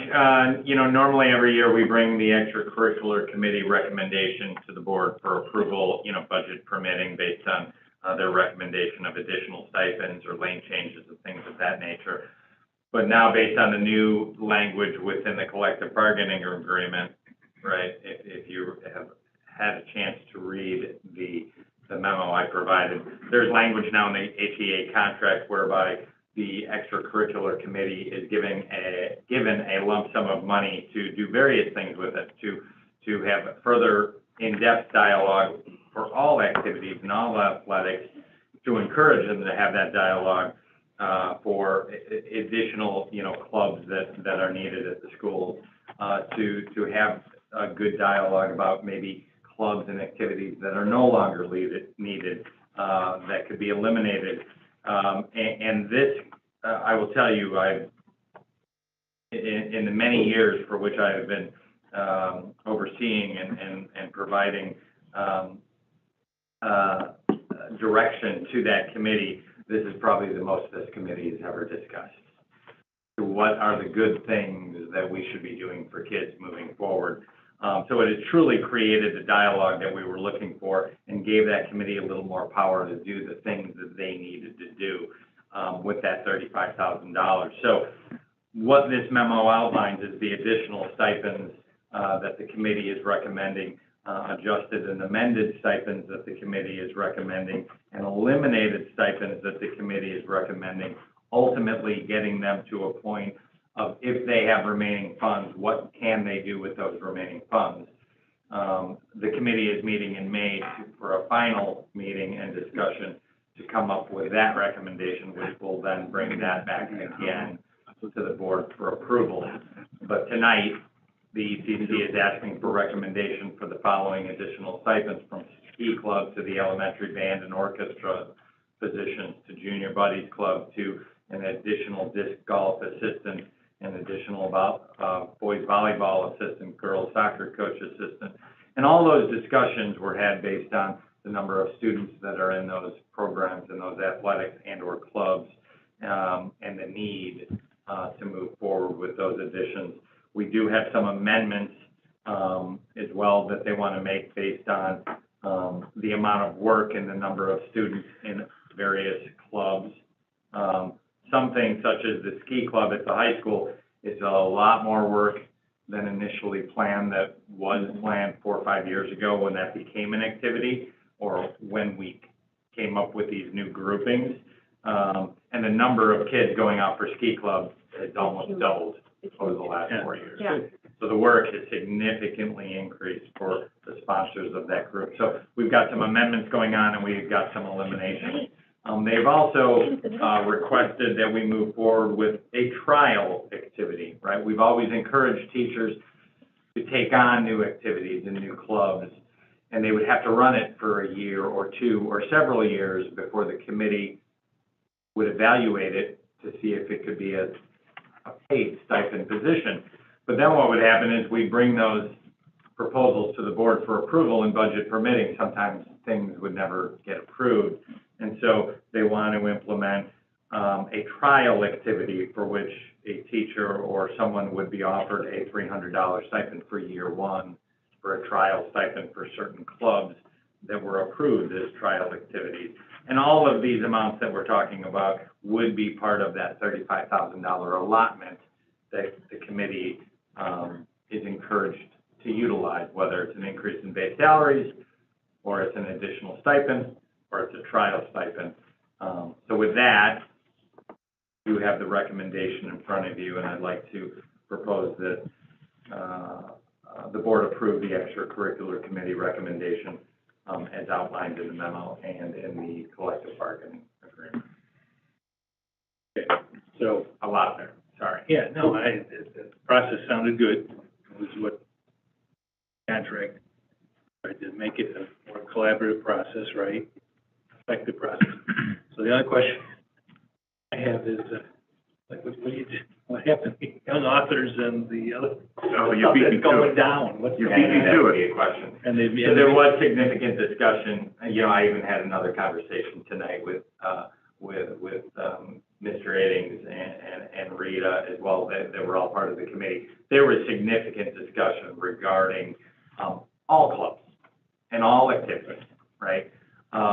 Do we still, you know, how many students are in each activity? What is the amount of work for each activity? And this one really just came down to the amount of work in each activity versus all other activities within a given way. Yeah, okay. And so that was discussed for quite some time before the committee as a whole made that recommendation. Okay. So we had assistant principals at the table, right, at all levels, from middle school to elementary, and teachers, a few teachers at the table. So as the well. question is, this isn't gonna discourage like that program at all, is it? From my seat, I mean, can't I mean, answer that question. I'm just, I certainly from the hope not, I discussions you guys don't are- think so. Is that the total stipend? No, it looks like it's. Small, they're it looks moving like down the it's- lane. it's- Yeah, it looks like. Dropping it's new small. lanes. Yeah. Dropping two lanes. I'd have to, Adam, do you have that? Yes. The other question I had was the high school Schedule. ski club, there's two entries there. Is that There's correct? two people. that Two run that people. club, yeah. Okay. I have a question about the trial activity. So for Marlowe is going to have a coding club on a trial basis. Is it equitable at Heinemann too? So why is it just Marlowe that has a coding club and not Heinemann? We have, I can speak to that. Yeah. There's interest at Marlowe, and Hyman has expressed that same level of interest. A lot of the, like the robotics in particular, has come, from our Ed Foundation, is responding to Marlowe's request for some of the robotics kits. And we asked Heinemann if they'd like to do it as well. Heinemann has invested a lot, for years. They've been kind of the kings of the fluid power challenge in terms of their engineering side. And that kind of sunsetted when Mr. Dvorak retired. So right now Heinemann we're waiting on Heinemann to come forward with a teacher who's interested in sponsoring that. And then we want them to have one as well. But right now Marlowe has the interest and the teacher is willing to sponsor and the student interest there. So whenever Heinemann's ready to come forward with that, I believe I know the Ed Foundation's ready to support them. and we have those things throughout the district, right? Conway has the disc club, the disc golf club, the other elementaries, right? Martin does not. It is really based on the interest of the Sponsor building, who's of the getting- sponsor. yeah. It's just a shame if you have a kid at Heinemann who's really interested in coding and, Yeah. you know, I understand, but it's just, I feel like we're not serving those I don't students know and their that interests. I don't know if there is any prohibition that he had a student or whatever crossing over school. I mean, these are after-school activities, right? I think the prohibition is creatively getting them over across, Yeah, no, right. across campus. Right. No, it wouldn't be, Like the it'd parents. have to be a parent or something. Yeah. It would Their own have to be, yeah, transportation. exactly. It wouldn't be our Oh, responsibility. we would welcome that, but, Yeah, we're not gonna stand. I think Heinemann Figure it out, if that's something they want to do. A couple of years ago, Heinemann had their ski club, and Marlowe did not. Marlowe, I think this is the first year that Marlowe, It is. for the middle school, had jumped onto their ski club. The high school's had it for a while, and it was Heinemann. But, Mr. Altmeyer, what about, in the trial activities at Marlowe, the Junior Buddies Club, that's only in year 2, but is that because of the pause with COVID? Because 2 years ago, I remember that club was going on. So does the clock, did it kind of stop because of the COVID year? It probably did. Okay. Yeah. Okay. Or they recognize the fact that this is an ongoing club. It's not a new trial club, but it's a club that we recognize that we want to move forward with. And so that's why they allotted a year $2 amount. Okay. Quick question on the eliminations. It says they're eliminated because the musicals hadn't taken place. Is that real dollars taken out or just budget dollars removed? Well, it's real dollars taken out that it will be added back to the pool of $35,000. But those, I'm assuming those weren't paid out in prior years when the musicals. Correct, they were not paid out. Okay. Like year over year, it's really $43,000 increase. Correct. Okay. 43.5. And have we asked Lennar to chip in? I think give you some data on the young authors. I think it'd be clean, I said, Lennar can get some sponsorship opportunities. Mr. Zier, what did you find for us? The young authors, the data you used, looked like you used the 10+ year step. So group H, $1,013, group J, $972. So that is your difference of $1,040. Those folks are probably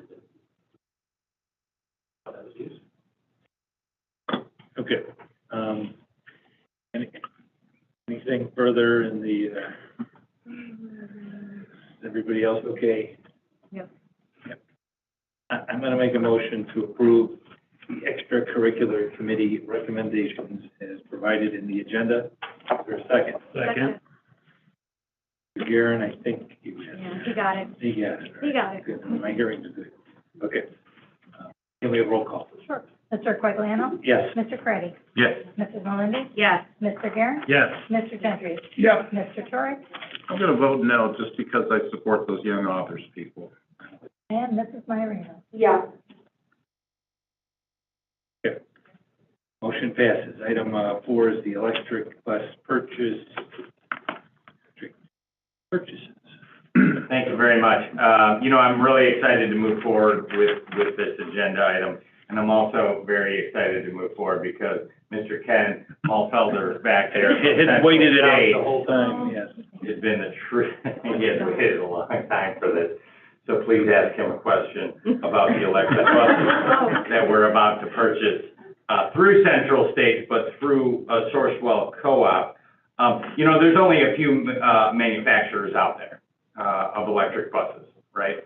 And fortunately, Central States, they're one of our partners, right? We use Central States for many of our propane fleet.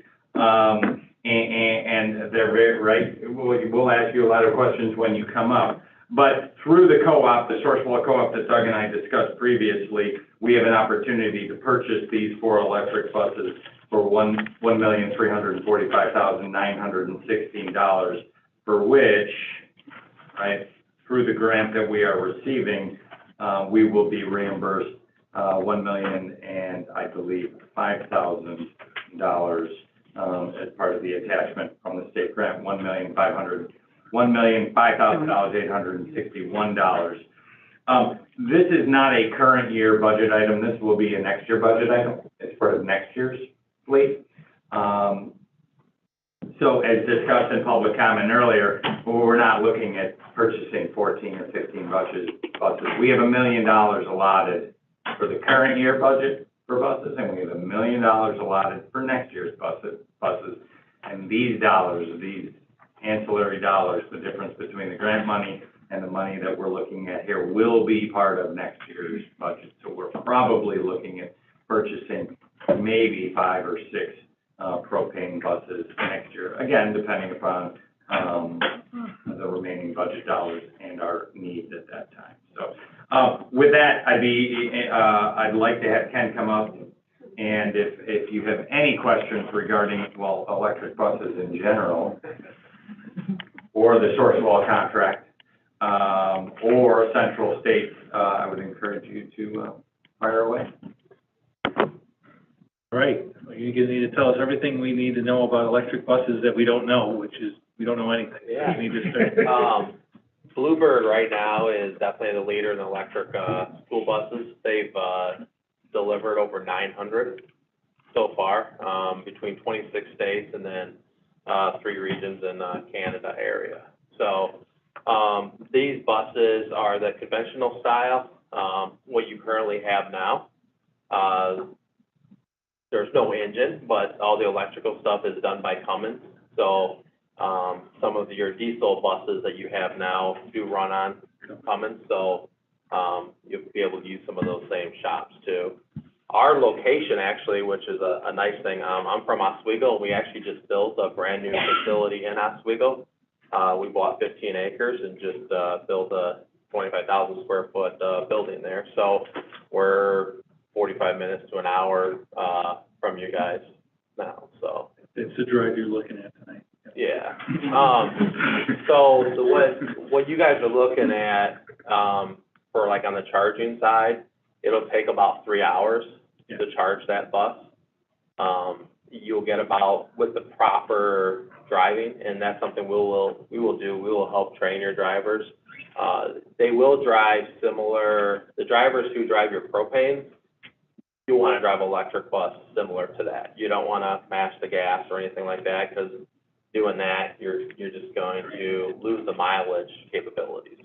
So rough mileage capability is about 120 miles per charge. So what, I mean, our buses are racing anywhere, but what kind of acceleration do these, I mean, you're talking about, They do have good acceleration. That's what I thought. Yeah. I mean, I thought the electric vehicles, I don't know, pretty good pickup once they get a little bit. And some neat things that Bluebird has changed with the buses that are being built now, especially for the winter time. So they went down to Pekin, Illinois, and looked at a couple buses there, and those were delivered about 2 years ago with some funding. And in the winter time, when they heat those buses for the students, they're actually using the battery charge that's on the bus. So with the Core 2 now is you can actually heat the bus while the bus is still in the charger. So you're actually not using the batteries on the bus itself. So, and we'll go over all that training with the drivers on that. Right. So you'll be able to maximize your full mileage capabilities. Right. So how long do they go on a charge? You know, 120 miles? About 120 miles, yeah. Okay. Now, that can vary. If the driver is smashing the gas, braking hard, that's gonna go down. Just like on your propane or your diesel, you're gonna use more propane, you're gonna use more diesel fuel. Question is, do we have any buses that drive over 120 miles in a day? Yeah. Yeah, they, piggyback the different lights. So those won't be the ones we use. Yeah, we'll have to be. I believe our Square Barn campus has the shortest bus route. That's where we were kind of targeted to start, where we would, begin using. So with the, I saw a Tesla out there. Someone has a Tesla here, possibly? So I don't know. I saw one else. Yeah, so when you're driving down the highway or the roads, if you get up to a certain amount, you take your foot off the accelerator. It'll kind of recharge the batteries while you're going. The school bus will do the same thing. So. He doesn't take her foot off. But the school bus will do the same. I believe she needs to attend your training. Do you have ancillary? She lets it drive itself. I just wanted to throw in there, don't forget, between the morning and afternoon route, the routes are longer. Right. But there's 3 Charging hours to charge that bus. Charging time, and that's what I was, kind of what I was trying to get a gauge on, and whether these need to be charged in between. Yeah. Morning, afternoon. Most districts, they will charge them in between their routes. Yeah. Okay, so this is gonna be off the wall, because I just noticed this the other day, because somebody was driving an electric vehicle as I was walking into my office, and I didn't hear the car. Yep. So there. What about the safety issues of kids being around? There is a buses chime you don't on. hear? Yeah, there is a chime on there. When you get below, I believe it's 15 or 20 miles an hour, you're gonna hear a chime going off. Okay. Yep. Yeah, because diesel buses are louder than heck, but I can't imagine these are, okay, cool. Yeah. Deal, like it. I know, I would have never thought of it in a million years, except That's a for. good question. I look at, hey, It's a good.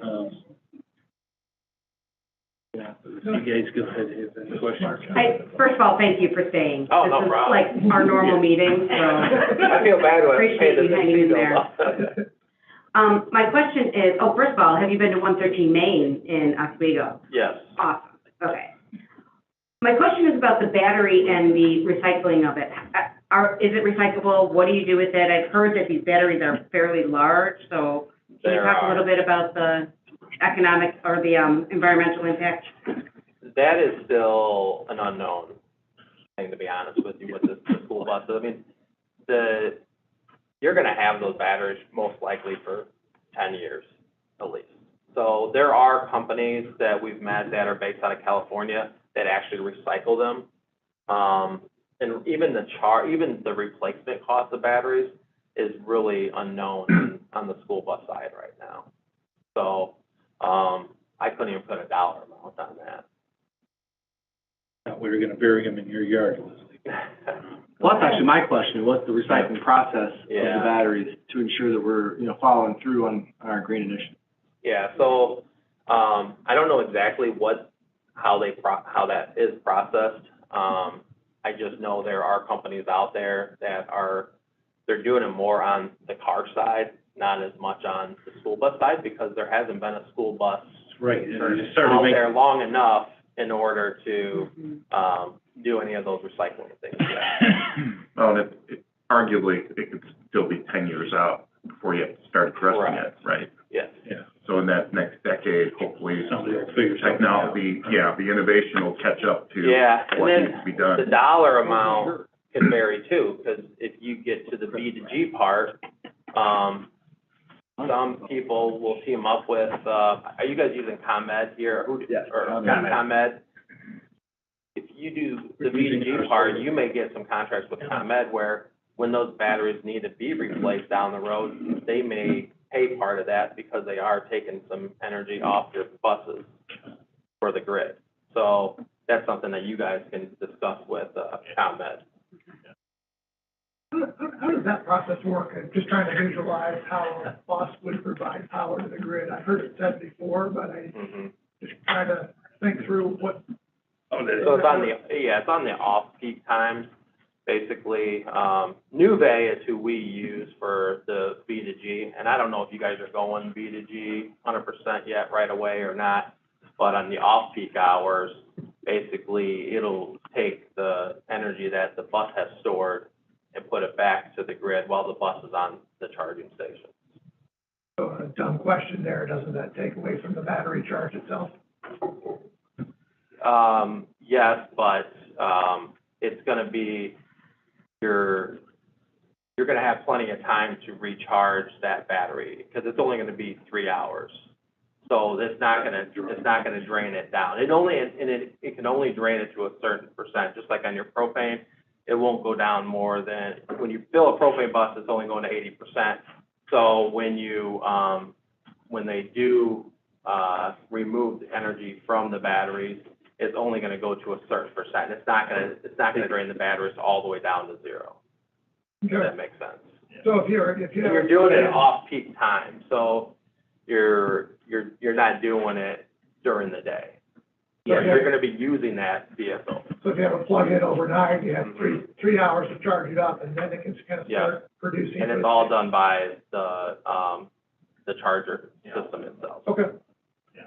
Yeah, the thinking there for B to G and the benefit for B to G is our summer months, right, when the buses are sitting, right? And so the opportunity would be to charge the bus in the middle of the night when the rates are at the very lowest, right? And sell it back to the grid essentially in the day when the peak is the highest, when they need it. So that's really the opportunity, and that's really what B to G is all about. Vehicle to grid, I assume. Correct. First guess. But here in Illinois, we're still working with ComEd.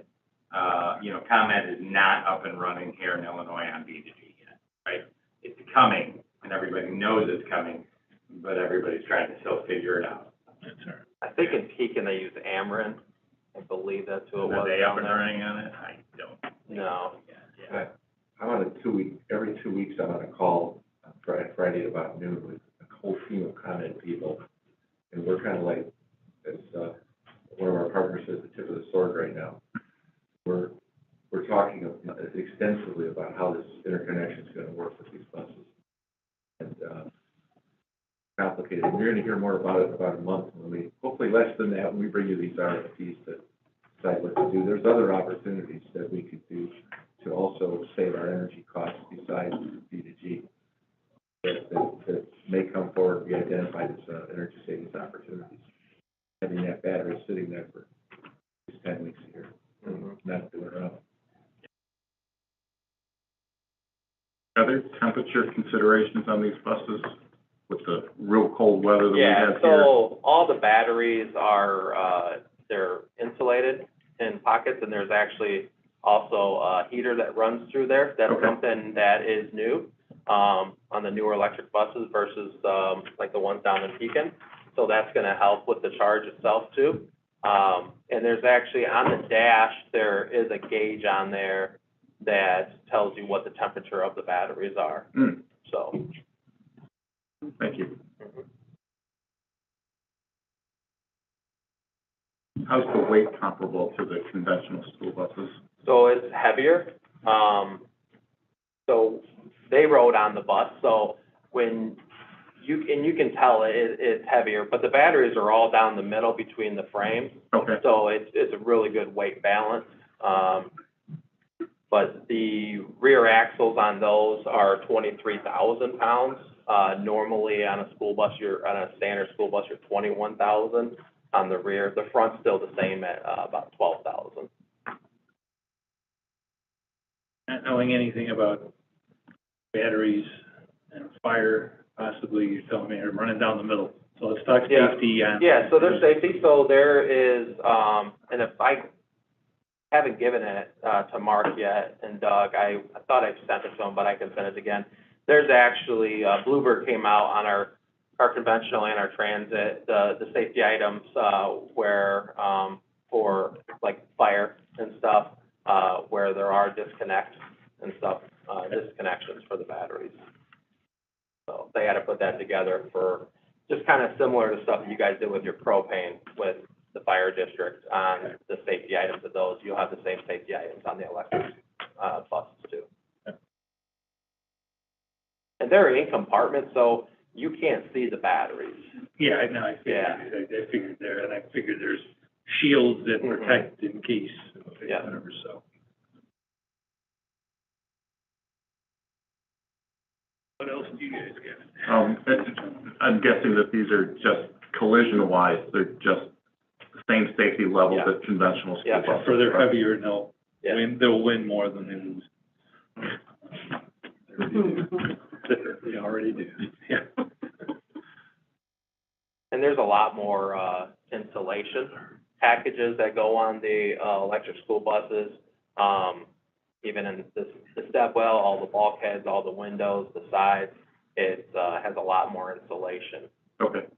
Just because the heaters, so a standard school bus, you're going to have a 90,000 BTU heater in the front dash, which you do on the EV bus. You have a 50,000 stepwell heater, which you do on your other buses too. What the difference is in the rear, it's only a 50,000 BTU instead of being an 80,000 BTU. So the heating of the bus of the 3 different heaters is a little bit lower. So that's why they have the cold climate package. I'm sorry, but you're talking about the interior. The for interior passengers. heat, yes, for the Okay. passengers, yes. Yeah.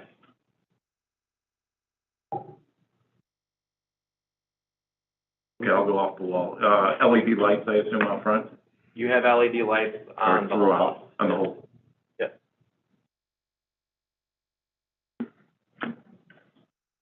I figured since it's an electric bus, the LEDs make the most sense instead of. And all your new buses that you've received, the last couple of years have all LEDs. Okay. So,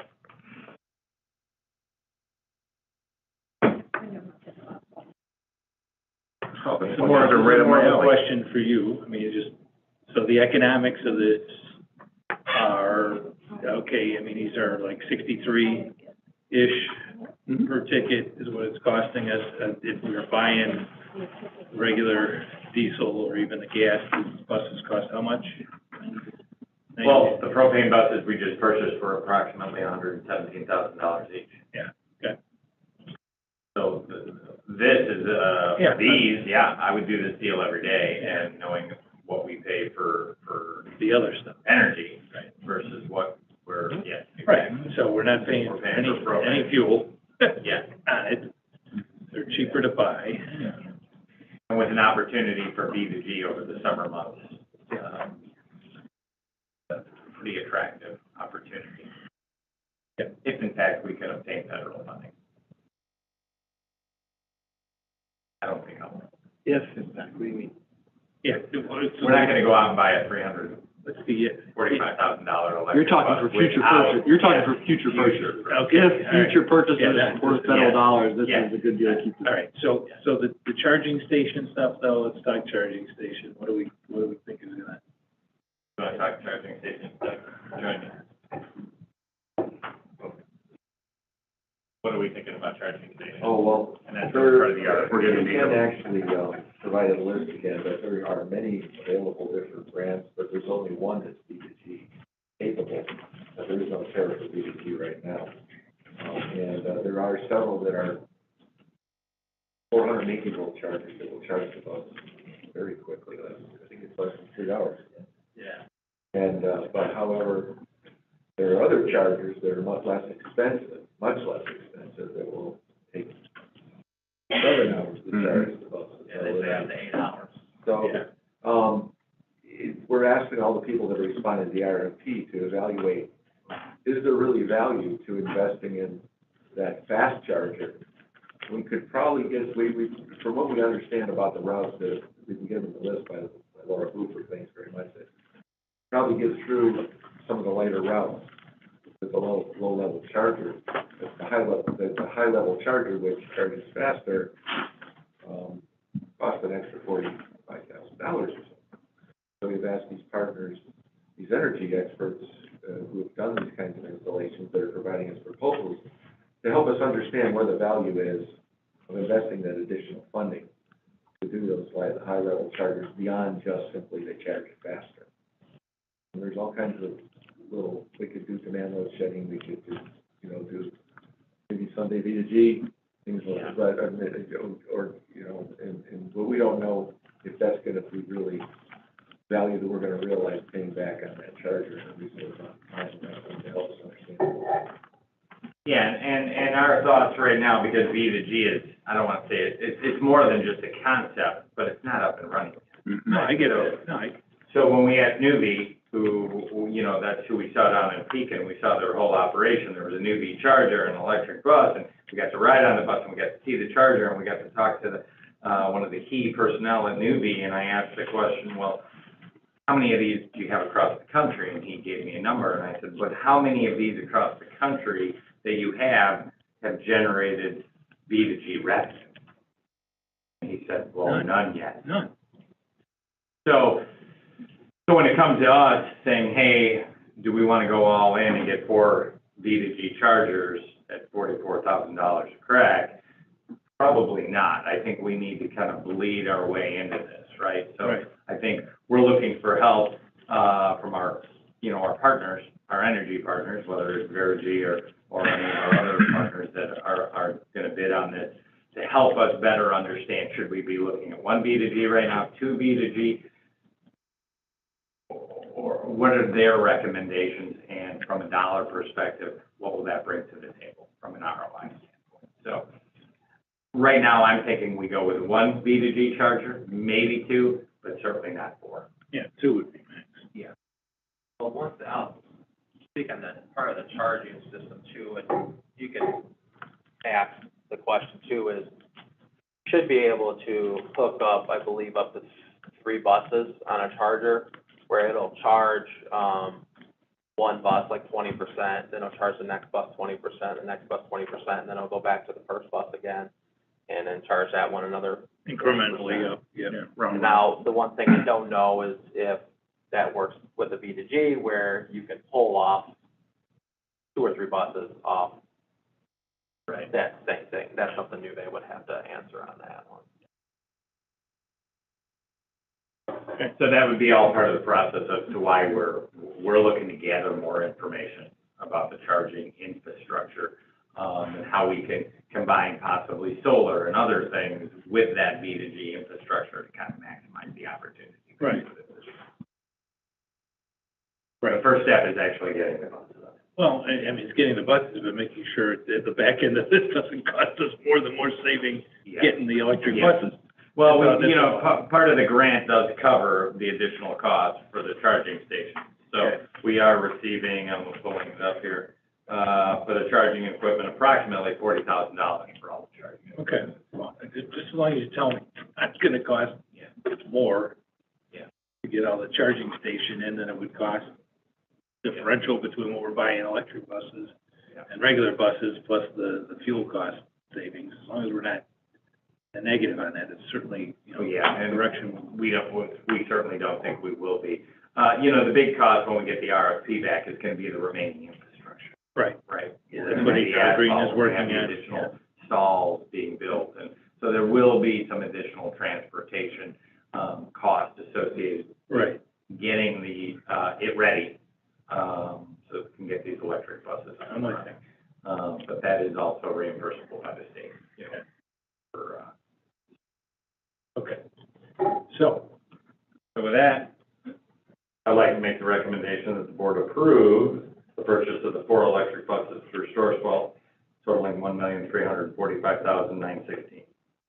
No question. Yep, no, go ahead, Paul. For these buses, do they need any kind of a sheltered stall, shall we say, to protect them from any kind of snow or the sleet and whatnot that comes in this area? No. Okay. And then the battery storage areas, those are sealed, so salt and grime and all that kind of stuff. Okay. That's a painful enough thing on the regular buses and frankly all of our vehicles, corrosion and whatnot, so. Think further? All right, I've had enough. Thank you. Last talk. Okay, I'll make a motion to approve the purchase of the 4 electric buses as presented in the agenda. Is there a second? Second from Mr. Troy. Roll call. Mrs. Myerino? Yes. Mr. Craggy? Yes. Mr. Troy? Yes. Mrs. Melendi? Yes. Mr. Garrett? Yes. Mr. Carbonaro? Yes. Mr. Genty? Yes. Passes. Thank you for staying late. Yep, appreciate you hanging out. Educating us on electric. All right, item 4, Building and Grounds Committee, Mr. Troy. All right, first item there under Building and Grounds, pavement improvements, bid 2022-19. Mr. Rinkowski, anything to highlight on this bid, please? Yes. It's our largest project in our budget for capital projects this summer. And I want to ask the board to consider changing the recommendation. After further conversations with the parties involved, I think it's in our best interest to not accept alternate 4. Contractor has no problem with that.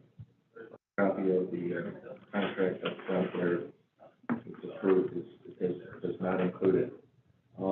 But if we accept alternate 3, is they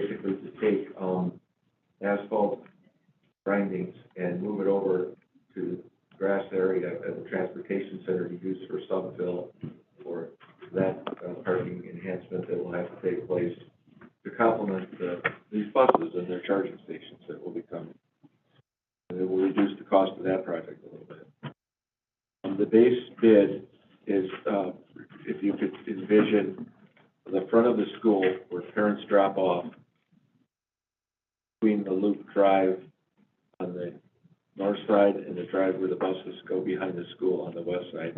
It's just the fenced-in area where the cars park and they're inside the concrete island area, and the paving that goes right to the curb where the students step off and go onto the sidewalk and walk into the building. It's the administration's recommendation at this time not to accept the alternate bid 2, which would provide that enhancement of the entrance off of Halligus at the intersection of Scott there to replace all that pavement, but to save that for a future year project.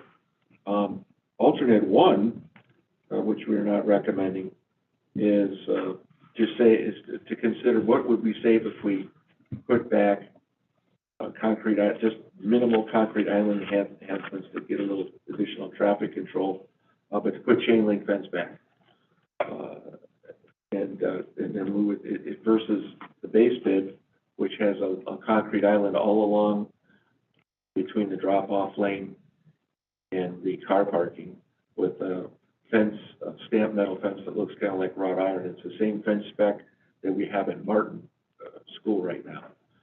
And so we like that look over there. And so it does provide some added pedestrian traffic safety, and it'll enhance the flow in the front drop-off lane at the key times of heavy traffic as well. So it's our recommendation, take that base bid and just alternate 3 only. The revised total cost, if you so choose to go that direction, is $1,058,990. The base bid less $1,500. Be happy to answer any questions.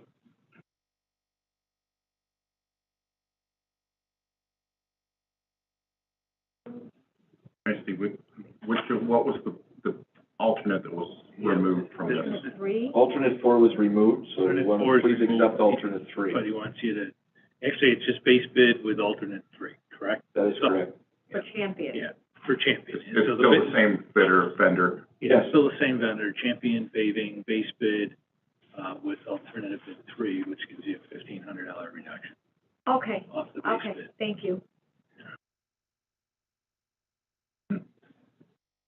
Any questions or discussion from the board? All right, not hearing any. I will go ahead and make a motion to accept the base bid plus alternate 3 and award that to Champion Paving for the amount of $1,058,990 even. Second that. Excuse me, second from Mr. Quagliano. Roll call vote, please. Mr. Gentry? Yes. Mr. Aaron? Yes. Mr. Troy? Yes. Mr. Quagliano? Yes. Mrs. Melendi? Yes. Mrs. Maiorino? Yes. Mr. Craddy? Yes. All right, moving on to the next item, Amendment 1 to the JCI's VFR service agreement. Mr. Rinkosik, anything to highlight on this one? Yeah, apologize for having to take the board's time for this, but we actually found that the original agreement had 3 cassettes, the terminus units for discharging the heating and cooling in the ceiling in the new Fine Arts hallway to the black box and the vestibule that was relocated. It turns out there's actually 5, so I talked to the vendor about what the price difference would be for the service personnel to invest additional time to also do a preventive maintenance inspection on the other 2 units twice a year. It works out to about 1 hour per unit, a very reasonable update on the price. Be happy to answer any other questions if you'd like. Any questions or comments from the committee or the board? All right, not hearing any, I'll go ahead and make the motion to accept the recommendation as presented by administration to approve Amendment 1 to the JCI Variable Flow Refrigerant System Preventative Maintenance Services Agreement as presented. Bill just once is enough. I'll second that. I'll second it, I'd never repeat it though. Thank you. Motion and the second, roll call vote, please. Mr. Garrett? Yes. Mrs. Myrino? Yes. Mr. Quagliano? Yes. Mr. Kratty? Yes. Mr. Troy? Yes. Mr. Gentry? Yes. Mrs. Melandri? Yes. Okay, motion passes. Moving right along, next item is Amendment 1 to the Voltus Demand Load Response Agreement. Mr. Rinkowski again. This is an interesting opportunity that we have. Our new partner that we recently signed up with, Voltus, on our demand load response program that we've had for many years. I opened a conversation with them about something I learned, that there are other ways that we could reduce our electric consumption demand for other kinds of increments of time or other kind of response times, and get reimbursed for being available for those services. One that seems to fit our present way we operate the system is called synchronous reserve. And what that is they have developed a program at PJM to reward people for participating and being able to defer load for only little blocks of time of about 10 minutes, with 10 minutes notice. They want these people on reserve for when they need to do maintenance on their system. And since we recently, with the upgrade of our HVAC controls with Verigy and installed a demand load shedding software, we have the availability. Anybody, there's 5 of us in the O&M department team could quickly respond to a text or an email and click a couple of buttons and reduce the power consumption for that 10-minute interval. And so we'd like to give it a try. There's no penalty involved. Yeah, this seems like a very easy 2-foot putt, which I welcome at this hour in the day. Any questions from the board or the committee? All right, not hearing any. I will go ahead and make a motion to approve Amendment 1 to the Distributed Energy Resource Agreement with Voltus as presented in the memo. Second. All right, roll call vote, please. Mr. Kratty? Yes. Mr. Garrett? Yes. Mr. Gentry? Yes. Mrs. Melandri? Yes. Mr. Quagliano? Yes. Mrs. Myrino? Yes. Mr. Troy? Yes. All right, and the last item in building and grounds area, asphalt crack fill and traffic paint bid for 2022-43. Mr. Rinkowski. We had an exceptionally tough winter with freeze-thaw cycles, and over spring break, I toured all the asphalt in the district and noted that there were many cracks in even our newer asphalt. So I wanted to get ahead of that before we degrade that prematurely. The best thing we can do is to invest in keeping water out, from getting underneath the asphalt. So the bid to go around, it'll take care of Conley, McCabe, Heineman, McGee, Little of the high school, Chesapeake and Martin. A lot of pavement there. The crack fill there. It's really not that many linear feet because it's all relatively newer, but the cracks we do have are notable, and that moisture getting in there, and the next winter would serve us very badly. So how are these guys doing this at like $1 a foot when the other bid was over $2 a foot? I've known Denler Inc. for 30 years. This is their core business. They do it very well. They're actually from the south side of Chicago. They've talked to me. They've got a lot of business up in our area this coming summer. And they've done this for me many times over the years, and they do it. And they route the cracks very well, clean them out well, and put the sealant in, and it'll last. It's a core business. That's what they do. In the winter, when things get cold here, they go down south and do it. They just do this all year long. Do they? All right. All right, any other additional questions from the committee or the board? Price is right. only two respondents or bidders on this. Yeah. Yeah, it's, we invited more, but this is what we got. There was a third one at the pre-bid, but actually there were two at the pre-bid that didn't respond. I'm not sure why, but the both bids we got, we worked with before in their quality operations. That was the next question, is reputable bidders. Thank you. All right, not any other questions? All right, not hearing any. I will go ahead and make a motion to approve and award the asphalt crack fill and traffic painting bid number 2022-43 to Denler, Inc. at a cost of $57,140 even. Second. Motion and a second, Mr. Quagliano. Roll call vote, please. Mrs. Myrino? Yes. Mr. Kirby? Yep. Mr. Troy? Yes. Mrs. Melindy? Yes. Mr. Garrett? Yes. Mr. Quagliano? Yes. Mr. Gentry? Yes. All right, and curriculum committee, Mr. Garrett, it's all yours. 22.5 Curriculum Committee, 22.5.1, the contract extension for Education Advisory Board Partnership. Dr. Schlichter. This is the contract extension. So for the last 3 years, we've been partners with Education Advisory Board. It's a researching consulting group, and we have found great value in that, helping us with some of our research on our initiatives, also really keeping us plugged into best practice during COVID, serving kids. We'd like to extend that for 3 years. It is projected into our budget, and so we are real confident that, A, we can bear the cost, and B, that will bring us value. So we would be looking at recommending that for approval tonight, just as a contract extension. Questions?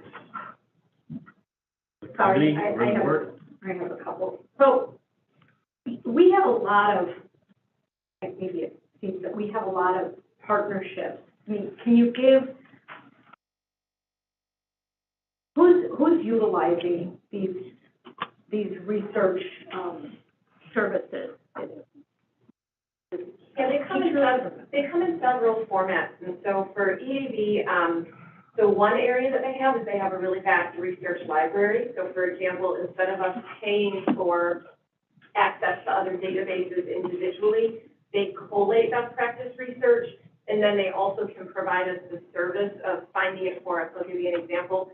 When we proposed the online classes, we were able to say to them just with a quick email, would you please collate best practice research around online learning for high school students in English and math, say. And they can put together a research brief based on their databases and then send it to us. In fact, I actually gave the board, at your seat, I actually gave you a summary of some of that research. And that's something that many school districts, we just don't have the capacity to do, that we wouldn't have multiple databases at our disposal and then the time to do it. I'll also say that they follow industry trends. So for example, several years ago when we first contracted with them, they focused on the science of reading. And so they brought that around to the district. They had some institutes for superintendent roundtables, things like that, to really keep districts on the forefront of some of those areas. During the pandemic, they actually put together some very, very good learning advancement resources, and we've actually based some of our intervention plans on those. And so it's really a service that's provided to make sure that we can stay current. Administrators probably access it more than teachers do, and even more so, they serve as a service, they actually access it for us and then give us that information. Okay. We had a prior research partner that conducted our first research study on blended in its early years to kind of test the validity of the program. Mm-hmm. And we engaged that research partner, and I want to say it was more than a third more than this partnership is. And we actually gained more value out of this this membership than we did digital. And this is national information, so this is national and international, actually. They also do complete custom research studies for school districts, and those are in their database too. So we actually have had them do a couple of custom studies. It takes them a little longer, about 6 weeks. We can say we want a study of all high schools that have a great system for this. And they'll go around the country, they'll interview them, they'll find the information and bring them. Okay. They'll also give us access to those kinds of studies they've done for other districts. So it's really a service that you know, I suppose theoretically, if you had somebody doing nothing but that, you could potentially replicate it, but it's actually, it's a bargain truly, for the amount of information that they can provide. Right. Do we provide some research information? So if somebody was looking in like a competency base in Vanguard, would they take some of our data or provide that? They have, yeah, they've interviewed us, for example, they've interviewed me on some specifics around blended learning. And they'll just say, would you want to participate? And we do, because we really feel like it's a good collaborative, sort of give and take to help us all get better. Well, a lot of times they're high interest topics that lead to the next research study. I just participated in one a few, last month, surrounding, stress coming out of the pandemic in administrative positions and what the contributors to that were. And I based on what they share with me, it sounds like that's a study they're working on for national publication next year.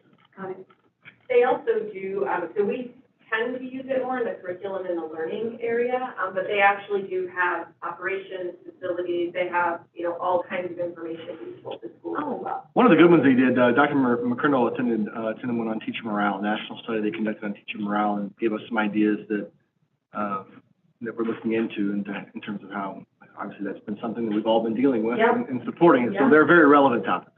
Okay, that's excellent. Thank you for that feedback and information. Any other questions? If not, then I would recommend we approve the contract extension for the Education Advisory Board Partnership. Do I have a second? Second.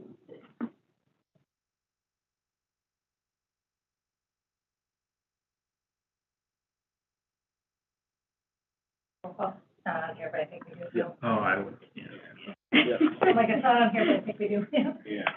All right. It's You're late. spending money. It's late. If you're spending money, yes. Mr. Cray? Yes. Mrs. Melendy? Yes. Mr. Gary? Yes. Mr. Gentry? Yes. Mr. Troy? Yep. Mrs. Myrie? Yes. 2022.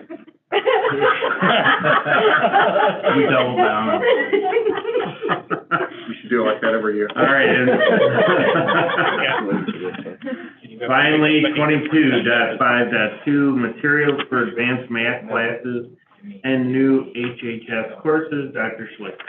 These do seem to get a little more streamlined each year. So the first couple that you'll see on the list have to do with, just some advanced math classes. You'll recall that when we presented the larger math adoption, I mentioned that there were a couple of those advanced classes that were still evaluating resources.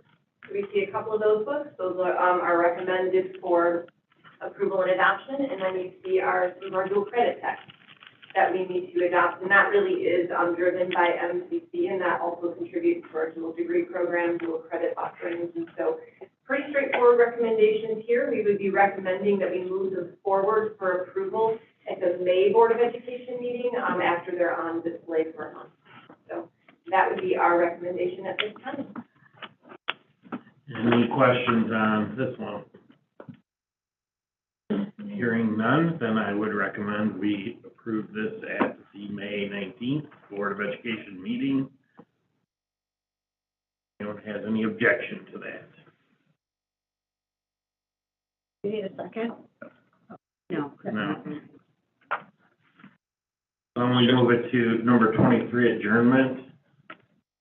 Unfortunately, it's not adjournment. No. Unfortunately, it's not adjournment.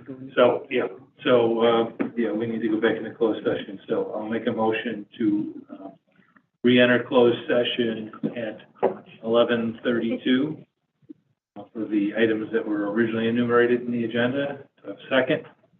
Second. Second from Mr. Troy. Can we have roll call? Mr. Gentry? Yes. Mr. Garen? Yes. Mr. Troy? Yes. Mr. Quagliano? Yes. Mrs. Melendy? Yes. Mrs. Myrino? Yes. Mr. Cray? Yes. Back in closed session.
There you go. Yep, we're all here. All right, we're, back at a closed session. It's exactly 1 o'clock in the morning on, Friday, April the 22nd. March. All right, so can we have roll call, please? Mr. Gentry? Here. Mr. Guerin? Here. Mr. Troy? Here. Mr. Quagliano? Here. Mrs. Melendi? Here. Mrs. Marino? Here. Mr. Creddy? Here. Okay, we didn't lose anybody on the way up. Good. There are action items out of closed session. Start. One, motion, student 2022-02 be expelled, held in abeyance, conditional of acceptance, successful completion at the regional safe schools, Evergreen Academy in Union, Illinois, for the remainder of the 2021-22 school year and all of the 22-23 school year, with the opportunity to return for the start of the second semester pending a successful administrative review. Second. Second. Gentry. Roll call. Mr. Quagliano? Yes. Mr. Creddy? Yes. Mrs. Melendi? Yes. Mr. Guerin? Yes. Mr. Gentry? Yes. Mr. Troy? Yes. Mrs. Marino?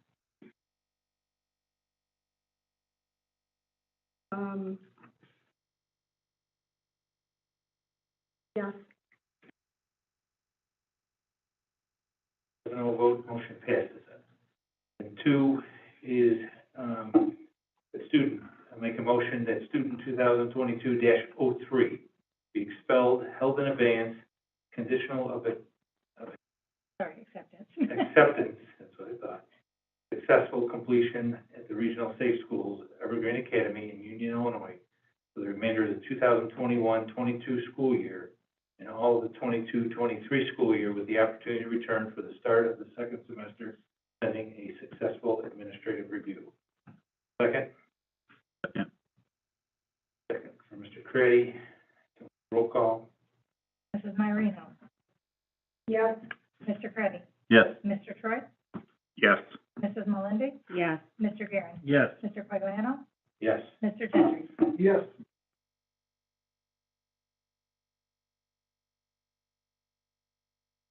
Third item, closed session. A motion that student 2022-04 be expelled, held in abeyance, conditional of acceptance and successful completion at the regional safe schools, Evergreen Academy in Union, Illinois, for the remainder of the 2021-22 school year and all of the 2022-23 school year. Is there a second? Second. Guerin. Roll call. Mr. Mr. Guerin? Yes. Mrs. Marino? No. Mr. Quagliano? Yes. Mr. Creddy? Yes. Mr. Troy? Yes. Mr. Gentry? Yes. Mrs. Melendi? Yes. Yes, it's 6-1. Fourth and last item, motion that student 2022-05 be expelled, held in abeyance, conditional of acceptance, successful completion at the regional safe schools, Evergreen Academy in Union, Illinois, for the remainder of the 2021-22 school year and all of the 22-23 school year. Is there a second? Second. Second from Ms. Melendi. Can we have a roll call? Mr. Troy? Yes. Mrs. Melendi? Yes. Mr. Gentry? Yes. Mr. Quagliano? Yes. Mrs. Marino? Yes. Mr. Guerin? Yes. Mr. Creddy? Yes. 7-0. Okay. All right. No, 7-0. Seven. Everybody was yes. No on the previous Oh, gotcha. No, you're good. one. No. You're right. I know, yeah. I caught it.